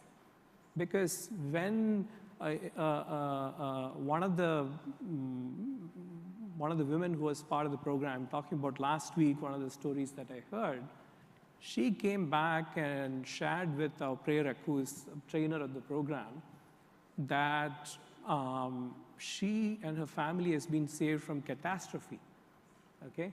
So we asked what happened, what went about. And her husband, who was the main breadwinner of the family, who's a farmer, he was suddenly taken ill and bedridden and had to be hospitalized. They spent 2 lakhs, which is the equivalent of about $2,500 in US terms, but that's their entire life savings. And had she not signed up for the state-provided health insurance program, their family would have nothing left. So this is actually resources that are available that they don't have awareness about, that they are entitled to. And now, by gaining access to that, they have at least control of their destiny, right? It is not determined by a calamity or an odd event in life. So that kind of outcome defines success at an individual level. Or take, for example, one of the points I wanted to stress on is the role of entrepreneurship in economic mobility, right? We often talk about the urban-rural divide. And I think it is important that we think about it not from the perspective of urbanizing rural economies, but ruralizing rural economies. So how can you help non-consumers become consumers and help the community grow on its own? So there, one of our programs is called Bridge IT, where we work with rural marginalized youth who are often considered as untouchables from a caste perspective in India, and work with them for a 5-year period, okay?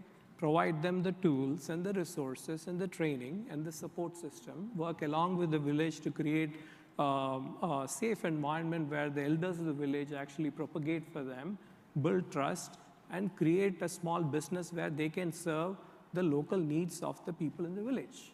So this is running in about 2,000 villages in India currently. What does success look like? The villagers get access to citizen services. During the pandemic, these entrepreneurs were the only ones who were able to provide financial services to the people in the village. The average income of the entrepreneur is 4 times the average income of a household in the village.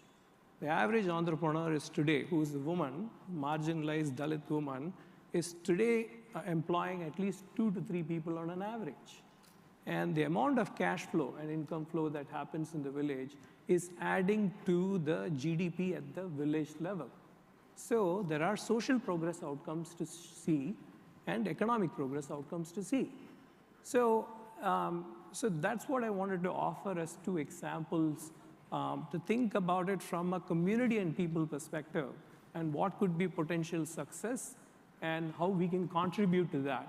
Yeah. We play a part, but so many people in the room here and organizations can play a part in these sort of models, as long as we consider people and communities at the center of this ecosystem, not insert ourselves as the center of that ecosystem.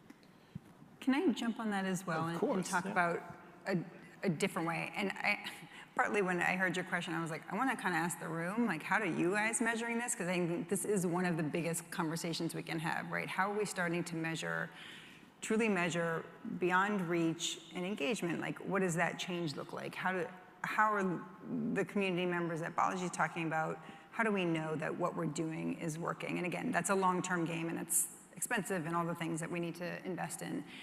But I also want to start to think about what are the, for lack of sounding super nerdy, like what are the KPIs that look at how we start to get there? So if we're talking about workforce development, one of the things that I'm going to call kind of drum beats is something we've been paying attention to at Discover Education. So we made a promise to our STEM Careers Coalition partners 4 years ago that we would connect companies with school leaders and school districts differently than we've been able to do in the past. That not only is it thought leadership, but we really want companies to hear directly from educators, what do I need to do as a teacher to prepare my young people to be in your jobs in that industry? And then we similarly wanted companies to hear from educators, you know, like, these are the challenges that I have from 7 a.m. to 3 p.m. and beyond.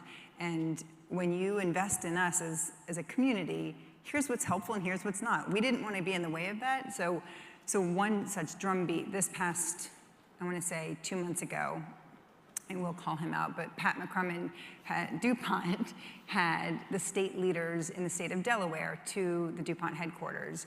And it was this really momentous moment where industry was talking with educators, and it was an equal playing field. Just saying, like, here's what we're doing, here's what we're doing, here's what's working, here's what's not working, here's what's next. 2 months later, we repeated that. We had the government affairs team from Boeing talking with the state leaders at Oklahoma Just Monday, we had in Elko, Nevada, a very rural county in the northeastern corner of Nevada, we had Nevada Gold Mines with the state superintendent talking, just again, talking with each other about how do we look at the numbers of graduation rates, how do we look at preparedness. So those are 3 drumbeats. Yeah. If we can measure drumbeats of all the ways that we're connecting companies directly with the people who are talking with and working with teachers every day, then let's say this time in 2023, we have 24 drumbeats. And then we're starting to build this place where we're breaking down those barriers of like, here's what one industry needs, here's what educators need, and here's what students and communities need.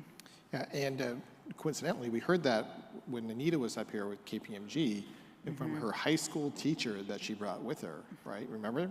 He said that. And the teachers are saying this, you know, let us come to your company, not just the students, but the teachers and the administrators as well, so we can learn and see what it's like for you every day and what you need, and vice versa. Let's invite you into our schools so you can learn and see what we need and make that partnership. And the Chamber Foundation's Center for Educational Workforce has been at that for a while too, and you've got great companies like Discovery Education who are putting the pieces together, and I think that's where we're going to go next, is around partnerships, right? We cannot do this alone. It has got to be the private sector, the public sector, nonprofits, all in. Balaji, what are some of the best partnerships that you've seen to help advance economic mobility? And that's an opportune question, especially in a forum like this. I think the best partnerships are ones where people share your common sense of purpose in terms of what the intended outcomes are, and then are able to really rally around their respective roles, right? This is easier said than done. I mean, we have had our dance over the years, and it took time for even an established organization like Chamber and for TCS to come together around common goals, right? So the intentions are always good, and you want to have certain outcomes, but I think it requires patience and perseverance and openness to understand that there could be unconventional partnerships that can be formed. Take, for example, our student-facing program, GoIT, which is today in 43 countries around the world, delivered in about 13 different languages, aimed at girls and underrepresented minorities. Each of them are shifting from being consumers of technology to creators and innovators. They are identifying local problems, and they are able to come up with solutions and use technology to solve those problems. Now, here, the fundamental construct is content, context, and connection. These 3 are the elements of the success of a partnership or a model like this, right? So who can bring in content? TCS can bring in some of the industry content, but who is going to help with pedagogical input so that it is aligned to curriculum, aligned to the learning needs of people, right? Context, how do you apply that in the real world? We work with about 160 of our clients on this effort.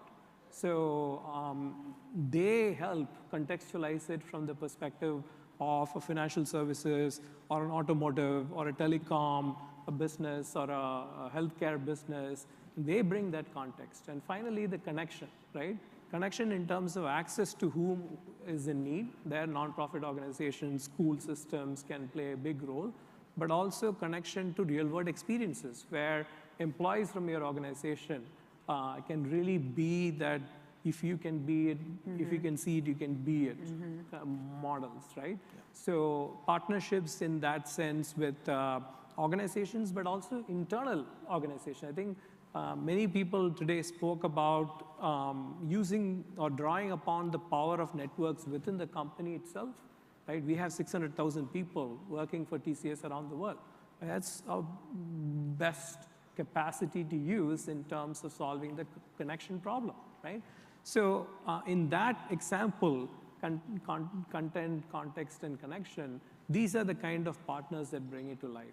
And it could be added on top of that. You could have thought leadership forum partners like yours, policy organizations, so that it's not just one and done, but school systems are then able to advocate and say that, hey, what worked for me here in rural Arkansas can be adopted statewide, which is what we are doing with Garner Hutchinson in Arkansas and the computer science education department there, right? And many places around the country. So policymakers, you add all of these layers on top, and it becomes a very rich experience in terms of partnerships and outcomes. So, but always, revolving around what is the intended outcome and how can we support that. So I will try not to repeat all the great things that Balaji just said. I will say what we've learned in partnerships, and my advice, I guess, would be figure out what your non-negotiables are, whether that's your corporate mission or the expectations internally or your alignment to your ESGs. But then also have a really hard conversation about what's flexible, meaning if you're going to partner with community organizations or some of the partnerships we've had, our best partnerships are sort of like, we trust you because you are the education expert. You know teachers, you know curriculum, you know marketing to teachers, you know all those things, and we know, let's say, health equity. We know that space. So like, how do we bring what the partners bring to the table, what we all bring to the table, and let the experts do what the experts do really well, with the central sort of mission and trust of the outcomes for young people. The other thing in partnership, I would say, is that there is urgency now, and I'll just speak on behalf of education, that we haven't seen before. So, again, 15 years ago when Discovery Education launched the social impact side of the business, it was this kind of greenfield, like, what can we do? Like, this is amazing. We now have the opportunity to bring companies into the classroom that authentically and genuinely is connecting with young people. Like, what can we do? It was ideating, it was creative, but now we're sort of like, what can we do? Like, what do we need to do next? Because there's more urgency. So I think the critical thing in partnerships is to not get in our own way, because when we're talking about economic mobility, there are students and communities that do not experience, don't have access, and they don't really have time for us to spend 9 months kind of working through our own stuff to get to the partnership. I think we need to figure out how do we get to the what faster. Yeah, and I think that's one of the points that we cannot forget. It's know what you're good at and know what you're not. What is the superpower and where do you need help? Earlier in the panel, I talked about the coalition to back Black businesses that we started with American Express. And Richard Brown, who was at American Express when we started, he's here. And he had the foresight to challenge us as the U.S. Chamber, right, the largest business federation in the world, to say, you need help to do this program. And that challenge led us to partner with the 4 national Black business organizations across the United States, the U.S. Black Chamber, the National Black Chamber, Walker's Legacy, and the National Business League, to tell us what we didn't know. Like, how can we help these Black entrepreneurs? And the program has grown, not just in terms of the amount of grants that we've given out, but the amount of applications that we're getting. In this cycle for this year, we got almost 40,000 applications for this program. Wow. Now, we only have a fraction of funds to help them. So then we thought to ourselves, what else aren't we good at? And that is how to help the other 35,000 of them. And we just partnered with Ernst & Young, EY, because they have all these services that they'll offer for free. So now all of a sudden these Black entrepreneurs all across the United States have access to these EY services to help them grow their business. And that's economic mobility, right? So we're almost out of time. Last thoughts. Someone said to me, make sure your panelists always leave the one thing that the audience has to remember about what you said. So, Balaji, we'll start with you. What's the one thing this audience has to remember? I think stay true to your purpose of democratizing opportunity and understand from your perspective what that means for whom you're trying to serve. And I think the rest will, you can figure the rest of it out. But if you're very clear that democratizing opportunity is the path to economic mobility, and what is your role to play in that, you will definitely have success for whom you're trying to serve. So last week I was at an event with, I was sitting next to the Utah Teacher of the Year. He was a 6th grade teacher at a Title I elementary school in Utah. And I said, I am going next week to talk about economic mobility and education. And I said, what should I say to this group of business leaders? And he said, kids know that there's a wealth of people out there that care about them and that are working hard for them, but they can't see them. Like, and he works really hard to bring these creative, like, lawyers in the classroom to help them do public speaking and all these fun things. And he said, like, let this group know that kids know they're out there, but they want to see them. And so that's what I would say, sort of dive in. We've been talking about that. I think making sure that kids can see economic mobility by seeing all of your companies is probably the best thing we can do. Yeah. And with that, Amy, Balaji, thank you. Thank you. Thank you. Thanks, Thank you. everyone.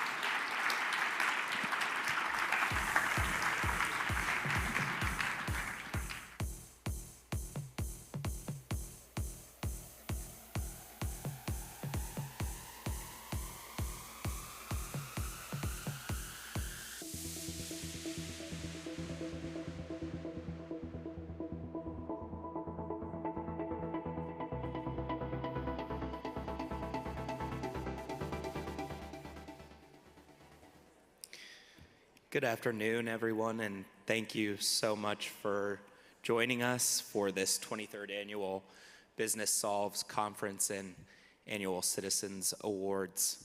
I'm Peter Fadul, and I lead the Sustainability and Circular Economy program here at the Chamber Foundation. I am honored to be joining you to present the award for Best Sustainability Award, alongside a longtime partner of the foundation, Pat McCrummon from DuPont.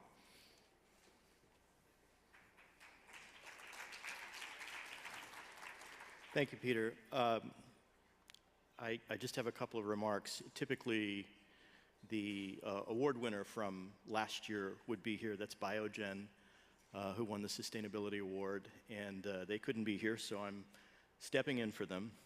What I'm struck by is just the number of times you hear collective action, scale, impact today, and you'll hear more tomorrow as well.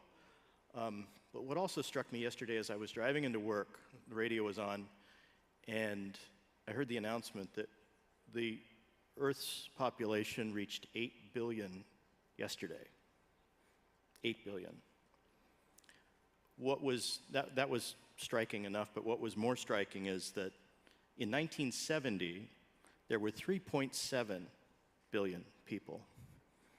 So if you imagine how that iterates, we have a lot to do.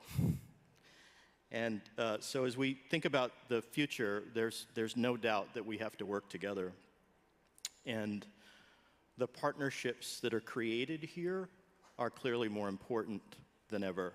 So that's why I look forward to this conference every year, the opportunity to connect, to collaborate, and ultimately work together, similarly to what you just heard, in a variety of areas that are going to be really important for our future.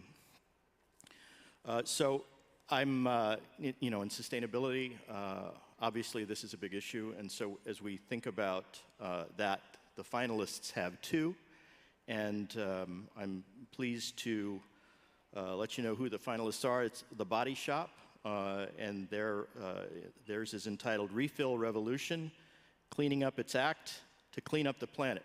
That's their words, not mine. Microsoft for Circularity at Scale, and Norfolk Southern for Reimagining Fuel Efficiency. So with that, we'll go to the videos.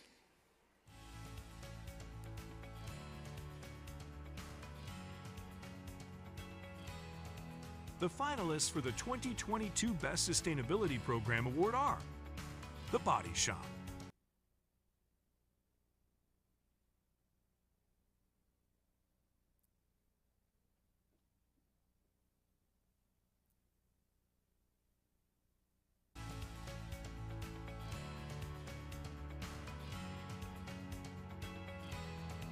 the finalists for the 2022 Best Sustainability Program Award are The Body Shop.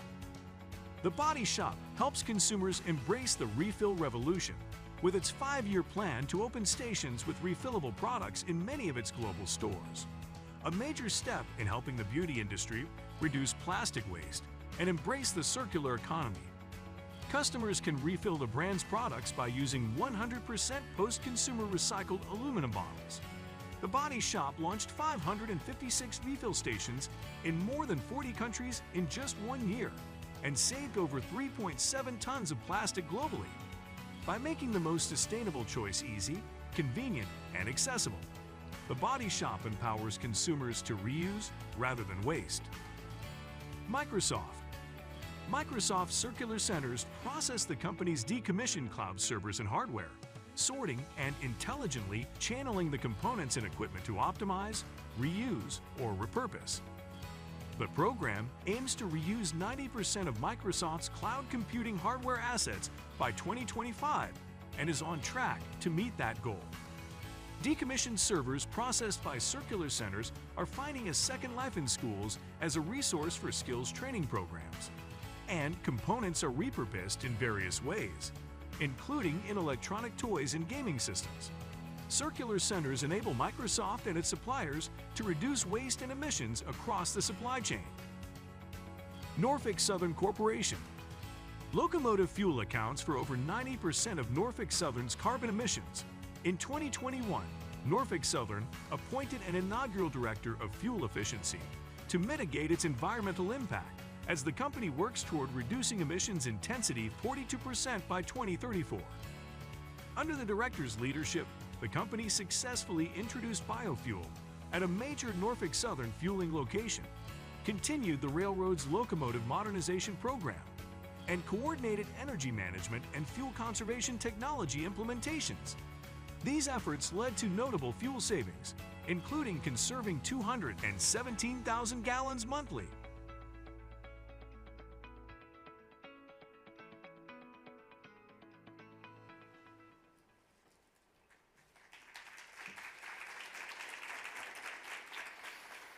Thank you so much to our finalists. We're always amazed by the impact that these companies are making in this category. And this year's no different. I know that our judges must have had a tough time deciding. But without further ado, here we go with the award. And the Best Sustainability Program winner for 2022 goes to Microsoft. And accepting on behalf of Microsoft is Allison Knox.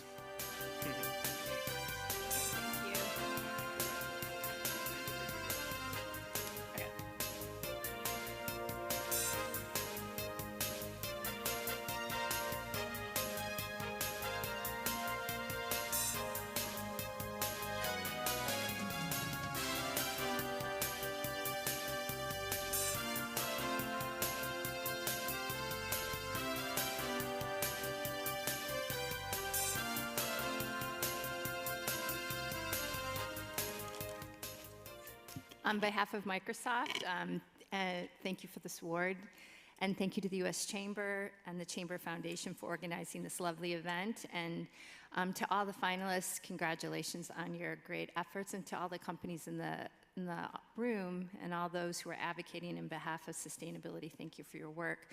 My name is Allison Knox, and I'm the Senior Director for Education and Workforce Policy Programs, and I'm based here in Washington, D.C.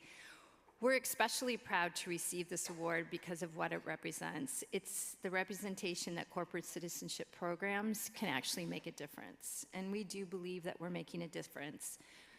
As the film mentioned, we've committed to being carbon negative, zero waste, and water positive by 2030. And by 2050, to remove the environment from all the carbon the company has emitted either directly or by electrical consumption since it was founded in 1975.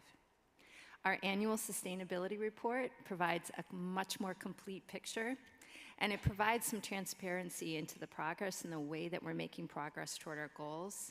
And it also provides information about the various programs we have underway throughout the world. This particular award recognizes our circular centers. They are facilities, like you saw in the film, located in our data center campuses that enable circularity at scale. And this is for our cloud computing hardware. Our goal is to reuse 90% of our cloud hardware by 2025 And with these centers, we're on track to meet the goal. Thank you again to everyone for this recognition.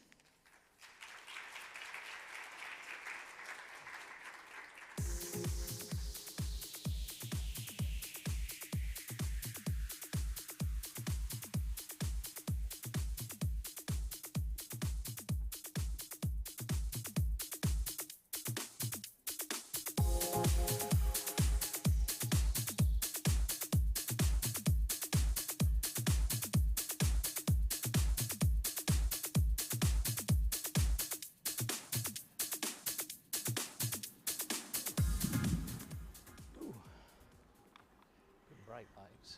All right. Thanks, everyone, for joining us as we talk about investing in climate action. I'm Jamie Helmer. I'm the Director of Fuel Efficiency with Norfolk Southern. And joining me today, we have Hicks Winner. And Hicks is the Senior Director of Government Affairs and Advocacy with Dow. And Hiba Mooney. And Hiba's joined us from Hewlett-Packard Enterprise. And she heads up the climate and environmental strategy. So let's hear more about what those titles mean. So Hicks, tell us a little bit about your role and what that means within your company. Yeah, good afternoon. Thanks for having us. And on behalf of Dow, I certainly wanted to thank the Chamber, who's been a long-term partner of ours. Dow turned 125 years old this year, and for a big chunk of that time, we've been partners with the Chamber, both nationally, internationally, and through their state federation. So really just kudos to you all for putting this on, and hopefully you're having a wonderful experience here in D.C. So yes, I'm part of our Government Affairs advocacy team here in D.C. I spend a decent chunk of my time around energy and climate issues. So for Dow, we're on this third decade of sustainability journeys. We've got some top-line targets that I guess I'll run through real quick so we can get into the conversation. One that we call protecting the climate. So that actually has to do with our absolute emissions reductions. So it's about 5 million tons by 2030, which is a 15% reduction from our 2020 emissions profile.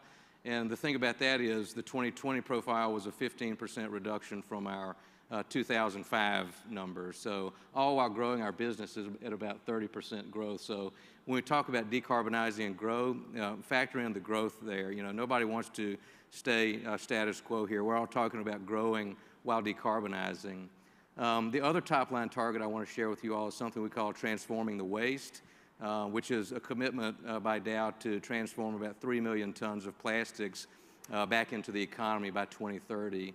And our third and final big top-line bucket is what we call closing the loop. So for our packaging space, that's making sure that by 2035, 100% of our packaging materials are recyclable and or reusable back in the economy. So that's me and sort of a top line of what Dow is doing on our sustainability journey currently. That's great. What a great story and a great future. Hiba, how about you? Sure. So at Hewlett-Packard Enterprise, we're a global edge-to-cloud company. So that means that we are helping our customers harness their data, store their data, and manage their data wherever they are in the world. So compute, high-performance compute, networking, storage devices, we manufacture and sell them across the globe. And so for us, decarbonization has been at the root of what we've done for, many years now, since we were HP Co. We became Hewlett-Packard Enterprise in 2015, and we did not shy away from that leadership in sustainability. We set our first round of science-based emissions reduction targets with the Science-Based Target Initiative back in 2016, and just this summer, we accelerated our commitment to be a net zero enterprise by 2040. So we accelerated it 10 years from 2050. And it was really important for us to do that to be competitive on the market. And our targets, ambitious as they are, by 2030, we'll have a 70% reduction in our scope 1 and scope 2, so those scopes that are within our control, and 42% within our scope 3. But by 2040, we're looking at a full 90% reduction across all scopes. So that's going to make, that's a business imperative to us to deal with decarbonization, but it is also going to take an entire business transformation to get to that 90% by 2040. Absolutely. And such companies with legacies and so much to overcome with goals like that. So let's ground ourselves in what's going on in the current world. How do things like weather events or supply chain issues figure into all of this? Hibba, do you want to talk? Yeah, so we're no stranger to climate-related events affecting our business. Back in 2017, Hurricane Harvey that sat on top of Texas dropped about 3 feet of rain on one of our largest global data centers. And so where we were assembling our servers and our storage devices, we had employees displaced, our products displaced. We moved our entire facility, it's about a 134-acre facility, had to move. And so we essentially, determined in that moment that we were going to locate ourselves in regions that were not being impacted by extreme weather. And where we could, we would help the communities in which extreme weather was a big factor. And so this was displacing our employees. This was moving remote before moving remote was even considered an option. And so building that entire infrastructure around a weather-related event and climate change was kind of a new thing for us. But since then, we've seen shipment delays within our logistics organization based on hurricanes and different weather events. So we acted on that. We released our risks and our climate-related risks, our financial risks publicly through the Task Force for Climate-Related Financial Disclosure reporting that we did in 2018. And we're responding within our own business continuity programs. So climate change is considered a risk within the development and management of our own business continuity. And then we evaluated with our suppliers across the globe as well, understanding what they are doing to respond to the greatest impacts of climate change and how that's going to affect our business. That's amazing. It sounds like you're thinking in terms of resiliency throughout your network, your supply chain. Mm-hmm. Great. Hicks, what about on your side? Gosh, she captured it so well.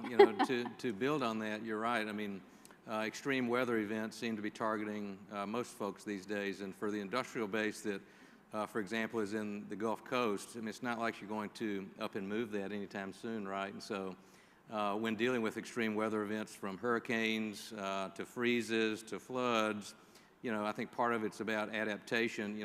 How are you going to stay there? How does the infrastructure look? How do you harden that? But Hibba brought up a good point about supply chains, and we've gotten a lot of attention on that through COVID, right? And it's how do you make sure your supply chains are ready, active, mobile, and really accountable to move services and goods around in a time where extreme weather is almost to be expected. And so certainly that is a big concern of Dow, something we work on constantly, and so it's part of, I think, the world moving forward, at least for us, especially in the industrial corridor along the Gulf Coast. That's great. So both of you have mentioned the risk associated with the modern world, with the supply chains disruptions, with the weather events. But let's turn it around and talk about the opportunities, and tell me what opportunities you see in terms of the sustainability efforts. So I talked a little bit about, giving us a competitive advantage on the market. This is something that our customers are really keyed in on. What are our decarbonization plans for the future, and how are we going to help our customers get there, whether it's through the products that we provide them or in the solutions that we have for them. And so we're looking at this from a customer-centric standpoint. We see an opportunity to be a leader in the market, to bring solutions to the market. We see it as an opportunity to bring partners along with us. So for us, a lot of the successes that we've had in the decarbonization space, especially with our suppliers, has been through these partnerships with our tech sector peers and beyond, through the industry groups that we work with as well. So, there's this incredible groundswell of not only companies, but the employees within those companies really caring about the environment in which they're working in which they're living in.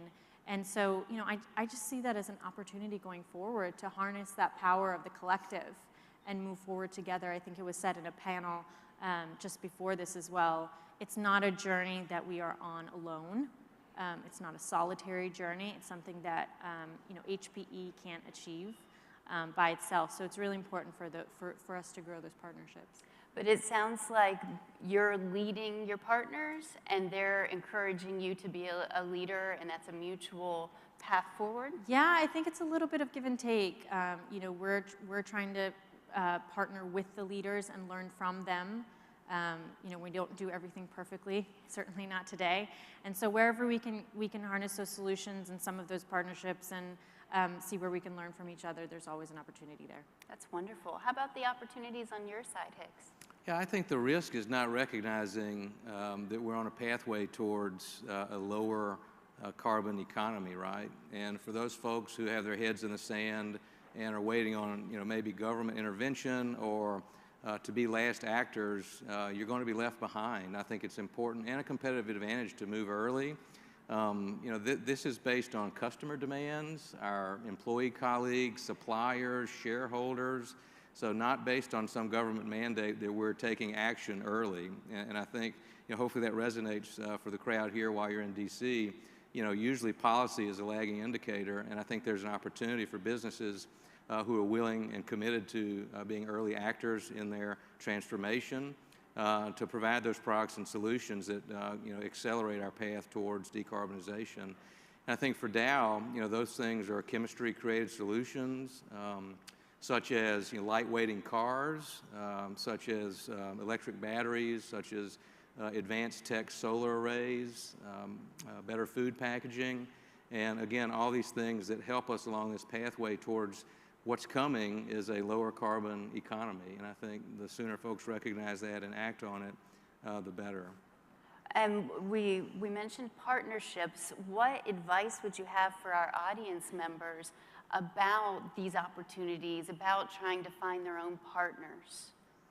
Do you want to go first, Hicks? Yeah, I'm happy to go first, and I want to share this with the group. So I mentioned we're on the third decade of our, you know, sustainability journey over here at Dow, and one thing that we've had along this pathway is an external group of independent advisors. We call it our SEEK, so it stands for Sustainability Environment Advisory Council.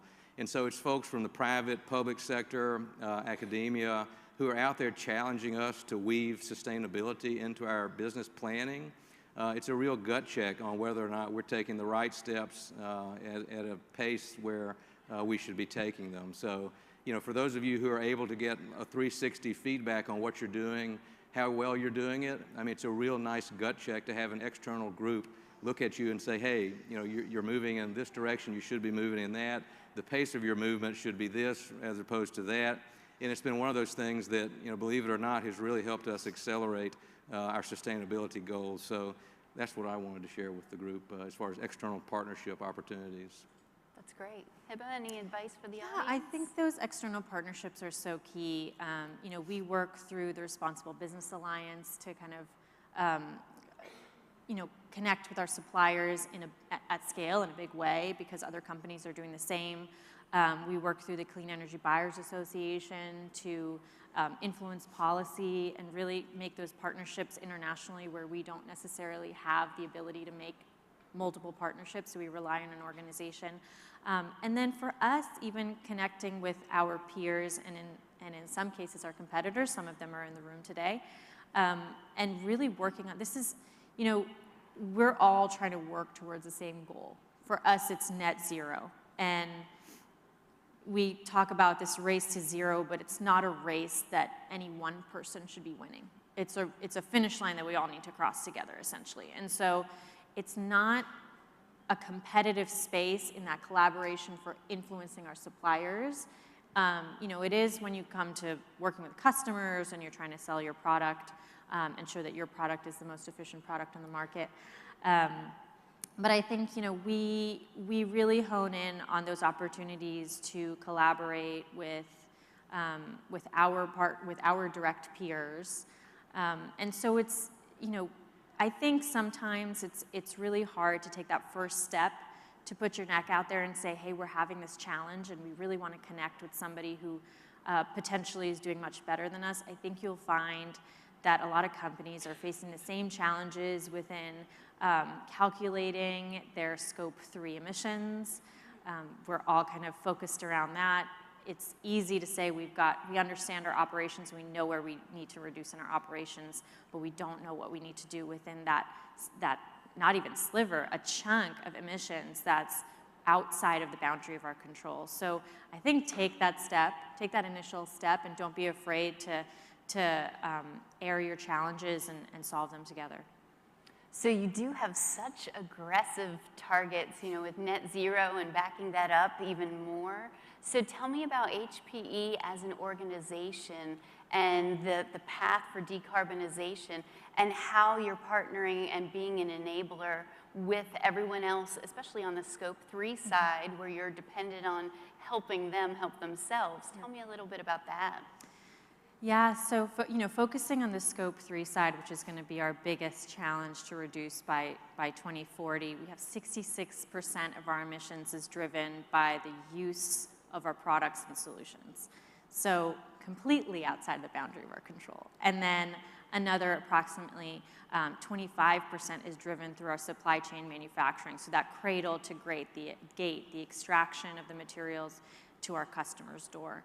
And so it really is, again, I'm going to keep using this word, and you're going to hate it, but partnerships with our suppliers, with our customers. One, to harness the data that they're collecting, and two, to really encourage them to start collecting that data.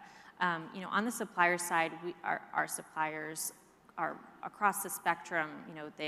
We have very mature suppliers who are large companies who have set net zero targets, who are aligned with us. We have smaller suppliers that haven't set those net zero targets. They haven't set targets at all at this point. And so since 2016, we've had an engagement target with our suppliers, 80% of our suppliers to set science-based targets, and this is focused on our manufacturing suppliers, by 2030. So they have to be science-based targets that they set, and they need to progress to them by 2030, which feeds our absolute reduction target as well. And so we offer capability building, we offer one-on-one engagements, we offer our partners that we work with to inform us, to do our gut checks and our verification. We offer those to our suppliers as well, and we're building software platforms that allow our suppliers to look at their information and their emissions and model their own science-based targets. So we're really trying to work within our own supply chain, and then on the customer side, it's really giving our customers more information when we deliver a solution on how that product is used, whether it's at their location or at a colo facility. And for them to understand, how they can best use the product. So whether they're operating it at peak demand or not. And so, we're trying to encourage and influence our customers to move to renewable energy, which means that they're running our products on renewable energy. And then our own target for 100% renewable energy by 2030. So we've got a lot of things that we're driving in the next 10 to 20 years that we have to keep track of. But it really comes down to meeting everyone where they are on their journey towards maturity and decarbonization, and then taking them along with us. Now, you said something very casually, and I don't want to skip by it before we turn to manufacturing, but you mentioned data and how important the data is. Have you had to create new data systems? Have you asked your suppliers or these partners to provide data? Tell me about the data side of things. So I think yes and yes. So we developed a software platform actually with our peers and with a company called Aptera for our suppliers' manufacturing emissions. And essentially, we collect all of our suppliers' data through CDP, and then we model, based on all of their emissions and their historic emissions, we model a science-based target for them. And so really, they don't have to do any work. They have to go into the platform and see what their target's going to look like. What they need to do is then take it to their leadership and say, hey, we need to set a target. Our customers are asking for this. And so it's really developing, again, that two-way street. We also allow our suppliers to see how they're performing against our requirements and then against their peers. So adding a little bit of that competitive edge, competitive advantage within the actual data that we're providing to them. So again, keeping it very transparent, keeping this two-way street for data, but data is really going to drive our successes here, understanding what our baselines are, because if we keep modeling the same way, right, definition of insanity, you're doing the same thing the same way, we're never going to get to that reduction by 2040. That's great. So now let's talk about Dow and manufacturing and all the processes that you've had to put in place for decarbonization. Tell us a little bit about that. Yeah, happy to do it. And for the industrial manufacturers in the room, this might be a lesson that you've heard already. I picked up on the renewable energy that Hiba mentioned, and so I'm happy to say that Dow is in, I think, the top 10, if not top 20, corporate users, corporate users of renewable energy across the globe. So I think it's 900 plus megawatts where we are now. So, for all those applications that we can now provide renewable electricity for, we're doing that at every chance we get. So that's a great story to tell as well. But look, we're an energy intensive manufacturer, right? So we take a product, heat it up a lot that has traditionally been based on fossil fuel use, so natural gas, coal, et cetera, and crack it and then put it back together as the customer specifications require. And so, along this journey, we've looked for those opportunities to gain efficiencies. A lot of that for decades has been, using some of your waste heat processes and driving it back into the plants. It's also been about fuel switching lately, and hydrogen has become a word that you hear a lot about, not only here in D.C., but out in the States, certainly the manufacturing hubs. And so that's a potential fuel switching that we're looking at, which will, again, decrease our carbon emissions profile substantially. And then I think for those streams of emissions that are left over after that, another buzzword these days, you guys have heard it, is carbon capture, utilization, and storage.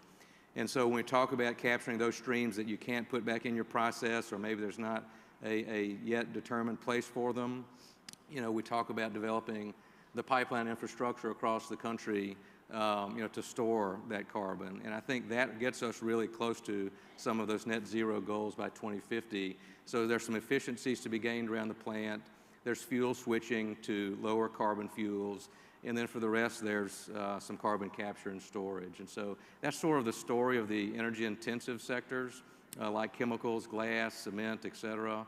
And so we're happy to be in that journey and again, making the investments every time we can. So now you mentioned renewables. So did you have that conversation with the utilities that said we need more renewables, or did they come to you and make an offering? How did that conversation go? A little of both? I think it's a little of both.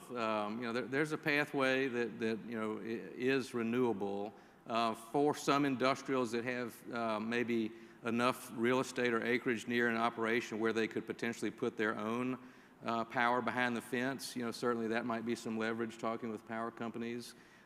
Look, we also produce power on our sites and sell it back into the grid. So there's a symbiotic relationship with the utilities and transmissions that exist out there. So it's important that those stakeholders are all, at the table talking.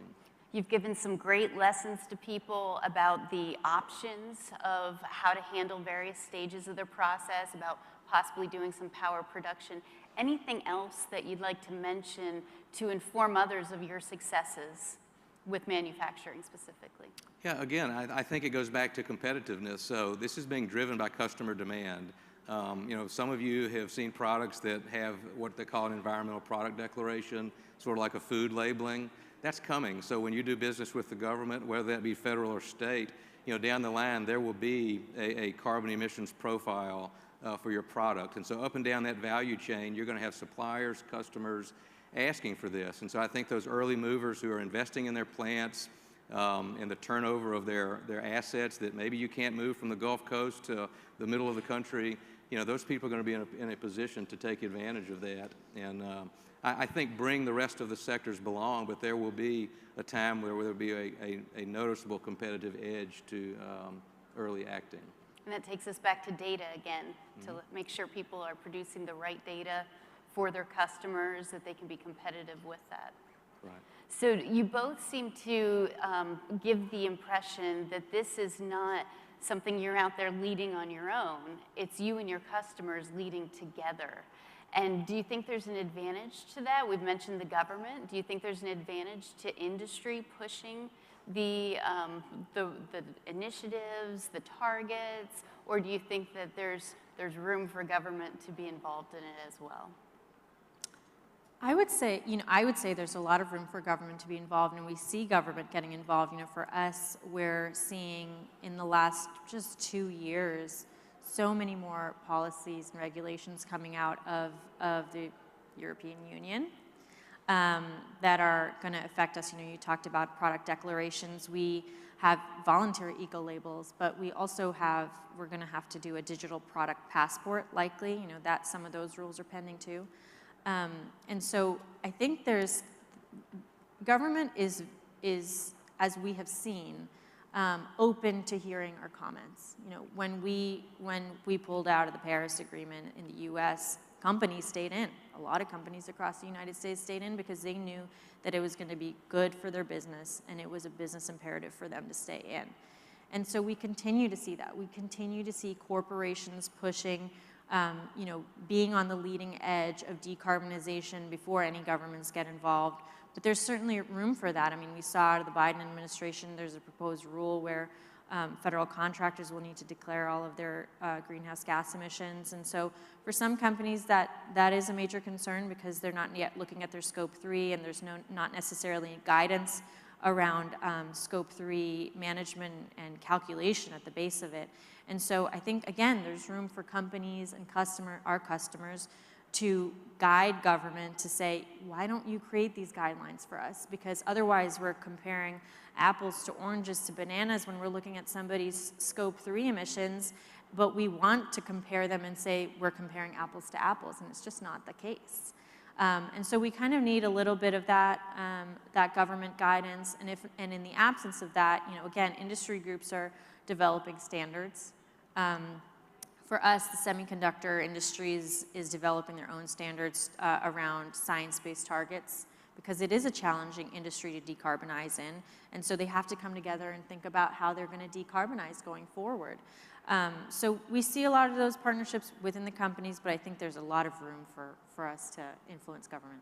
Great. How about you, Hicks? Yeah, I think all of what Hiba just said, and I want to reinforce a couple of points. For international operators, there are jurisdictions around the globe that might be a decade or so ahead of us in terms of regulations around GHG emissions, et cetera. So, those companies who have had to work within those regimes take a page from their playbook, right? Again, I go back to the fact that we're going into a lower carbon economy, and there's no way around it whether the government acts or not. So I would take a page from the playbook of folks who've already been there, take some lessons learned, bring that back to maybe our federal government here. And again, I think there's plenty of room for business leadership in this as well. It's where we work our way around, what regulation looks like, what works, what doesn't around the globe, and for certain sectors. So, yeah, all of what Hiba said. It sounds like you're extending your message for a good practice of look ahead, don't wait, don't be the laggard, but come out in front of whatever the standards are, even globally. Is there anything that the audience might not be aware of on a global scale? You mentioned that there might be a decade ahead in some areas. Anything that you would like to mention that you see coming or that you think is a best practice globally that maybe here we don't talk about as much? Gosh, the first thing that comes to mind is carbon pricing. I can't think of a more efficient and effective way to drive decarbonization, and places like the EU have had it for a while now. We're having these CBAM discussions, which is a border adjustment. So for those of you sending products, into the EU that have a carbon profile, you'll be subjected to this.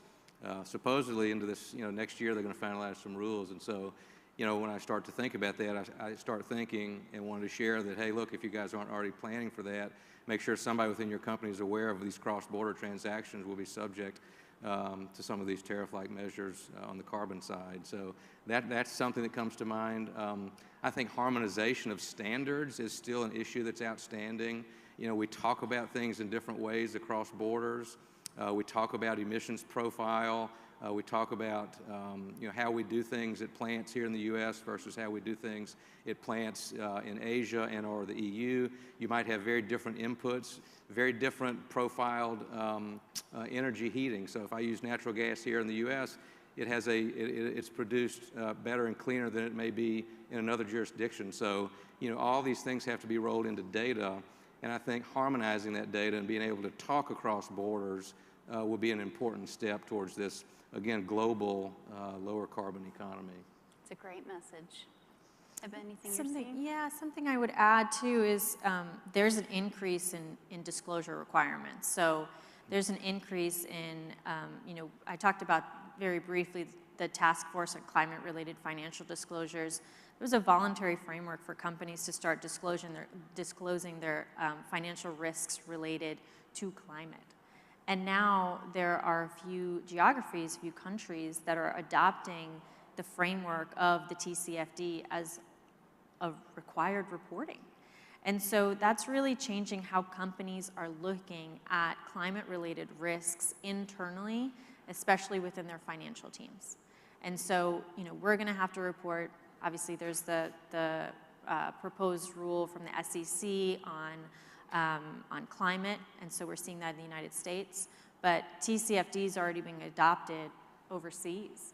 And so we already have to look at climate-related risks and opportunities that you brought up right at the beginning. So what are those opportunities that we can harness out of those risks? And how is that going to drive us to 2030, 2040, 2050, and beyond? And so we're looking at, we are doing scenario analysis on climate across our company. So it's really driving companies to look at climate in a very different way from this belongs to the corporate sustainability or functional sustainability team. This belongs to finance. This belongs to accounting. This belongs to the business unit. So really spreading that wealth around. That's great. So tell me, both of you have been very positive, obviously very successful with what you do. But what about the challenges? What are you seeing as the challenges in your role, the obstacles in your future? Let's talk a little bit about the things that are roadblocks for you. I would say data. Data is a big roadblock for us, whether it's access to or integrity of data and what you're getting. We rely on some verification bodies for our suppliers to understand whether their data integrity is fairly high, but verification in itself and some of the processes behind verification aren't always the ones that you can count on. You look at process verification, but where are you actually getting those numbers and what are driving those? So that's one of our biggest challenges, especially as we look to how we're going to reduce from that baseline, right, going forward. The other challenges, I think, generally are related to investment by leadership. So, sustainability and decarbonization, those are big topics for us at HPE. But we also are up against other risks. In the last 2 years, we've had supply chain shortages. We've needed to get our product to market. And so sustainability can sometimes start to just click down those rungs of the ladder a little bit and not necessarily get the leadership view that you want them to get and the visibility that you want sustainability topics to get, especially decarbonization. So, making sure that that's always at the forefront of those conversations with leadership and showing the actual business value that decarbonization is bringing. You talked about customers, competitive advantage, and customer demand. That's a huge driver for us. And so, those are some of the challenges that we're looking at right now, and then bringing those customers and suppliers along with us as we kind of tackle those challenges. It brings me some comfort that you didn't say semiconductors. How about on the Dow on the manufacturing side, chemicals? Tell me about your challenges. Yeah, well, since we're in D.C. and since I do government affairs, I'm going to cheat here and say it's the patchwork of regulatory schemes across not only the globe but here nationally. How to harmonize that, how to make investment decisions based on jurisdictions that may be driving you faster towards decarbonization. And I think those are all factors that have to go into our decision making. And it sure would be nice if we could get on the same page across jurisdictions and borders and be talking about things to address in a consolidated and very clear way. And I still find that challenging, even from jurisdictions here on this continent and others. So I think that's what I'm going to highlight. Is that the advocacy piece of your role, where you're informing and pushing for some standards and common? Yeah, I like I'll cheat more on that too. Yes, I will highlight government affairs things. Yes. So. Well, let's end on a positive note, not about our challenges and our roadblocks, but tell me what inspires you. Tell me what's been rewarding for you, the good parts of your journey, or the journey to come, something you're looking forward to. You know, I'll say some of the companies in this room will agree as well, and the investment that has been added to climate tech. So Hicks, you mentioned carbon capture, sequestration, and storage, but direct air capture, technology, engineered solutions to remove carbon from the atmosphere. I spent a week, a couple weeks ago, kind of listening to some of the startups and their aspirations going forward to create scalable technologies that are durable, where you're storing carbon upwards of 1,000 years. I love that we have now a carbon reduction and carbon removal pillar, of the First Movers Coalition under the US Department of State. And so it's really encouraging to see the amount of investment that is being infused into that startup industry. And just the people who I've talked to who are so passionate about decarbonization, and even internally seeing our employees come up with their innovative solutions. We have executive compensation tied to our climate reduction targets. And so again, back to, this is not a sustainability team problem. This is a company problem. This is a global problem. And so that inspires me. That makes me wake up and have hope in the morning, because there are a lot of challenges in what we do. Don't get me wrong, in all of the light that I've shared here. And so, you know, I'm really encouraged by that. So it's not just Salesforce futurists that have that positivity. It's small businesses, it's decarbonization teams. Yeah. Yeah. How about you, Hicks? What brings you joy in all of this? It's technology for sure. I mean, there's so much disruption out there that's going to happen, and it's just amazing. And a couple of things that I'd like to highlight for the group that we have going on. We have a cool partnership with Waste Management to really build out this recycling ecosystem. We don't have the best recycling rates here in the U.S., so there's a lot of room and opportunity there. Waste Management is doing some really cool things to expand what you can put in that blue box. And so I think, you know, as that accelerates and gets out there further into neighborhoods, there will be some really cool things that come from what we considered, you know, valueless waste, you know, not only a decade or two ago. The other thing for me, and selfishly again, going back to what I handle as far as my government affairs role, is technology around small modular nuclear. I'm telling you, look, there's some really cool stuff out there. We've partnered with a group called X Energy. If you're an energy-intensive, you know, industrial manufacturer, there's a way to reduce your profile out there, and it's coming within the next decade. We've committed to putting the technology on a yet-to-be-determined site of ours in the Gulf of Mexico area. And you're talking about taking your carbon emissions footprint to darn near zero.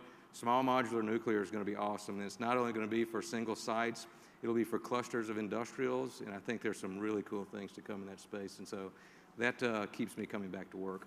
You know, I liked at the very beginning when you were telling us about your goals. You mentioned the packaging and recycling and all of that, and then you tied it in at the end with how that excites you with the technology to come in that area. So that bodes well for the future. We hope so. Well, I'd like to thank my very knowledgeable panel, Hiba and Hicks. Thanks for joining us today and informing everyone about your decarbonization efforts and successes. And we appreciate everything you've brought to us. Thanks for having us. Thanks for that.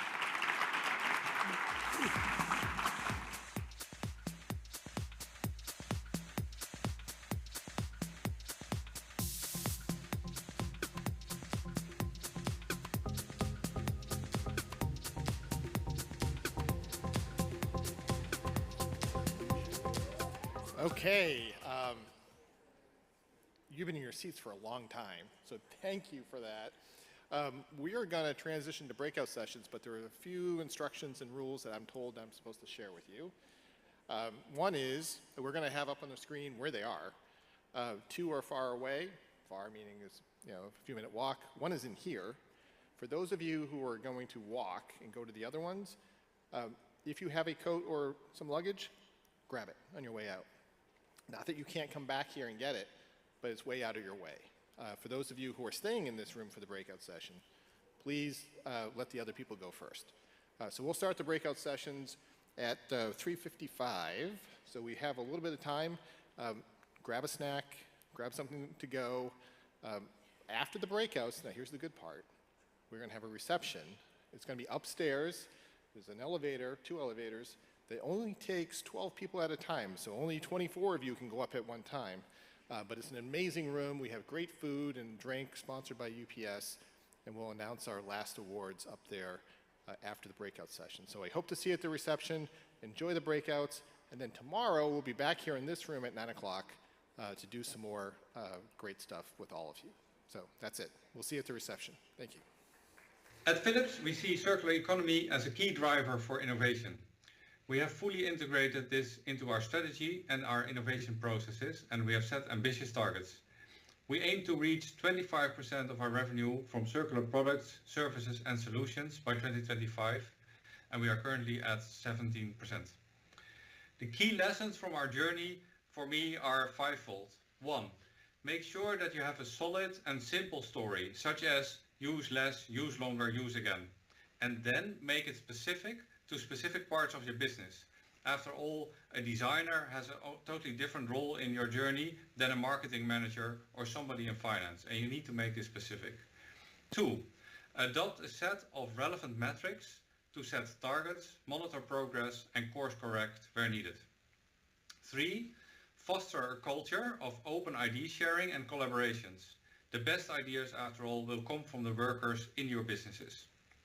4, embed the best practices that you get out of all these pilots as standard requirements in your key processes, like circular design requirements.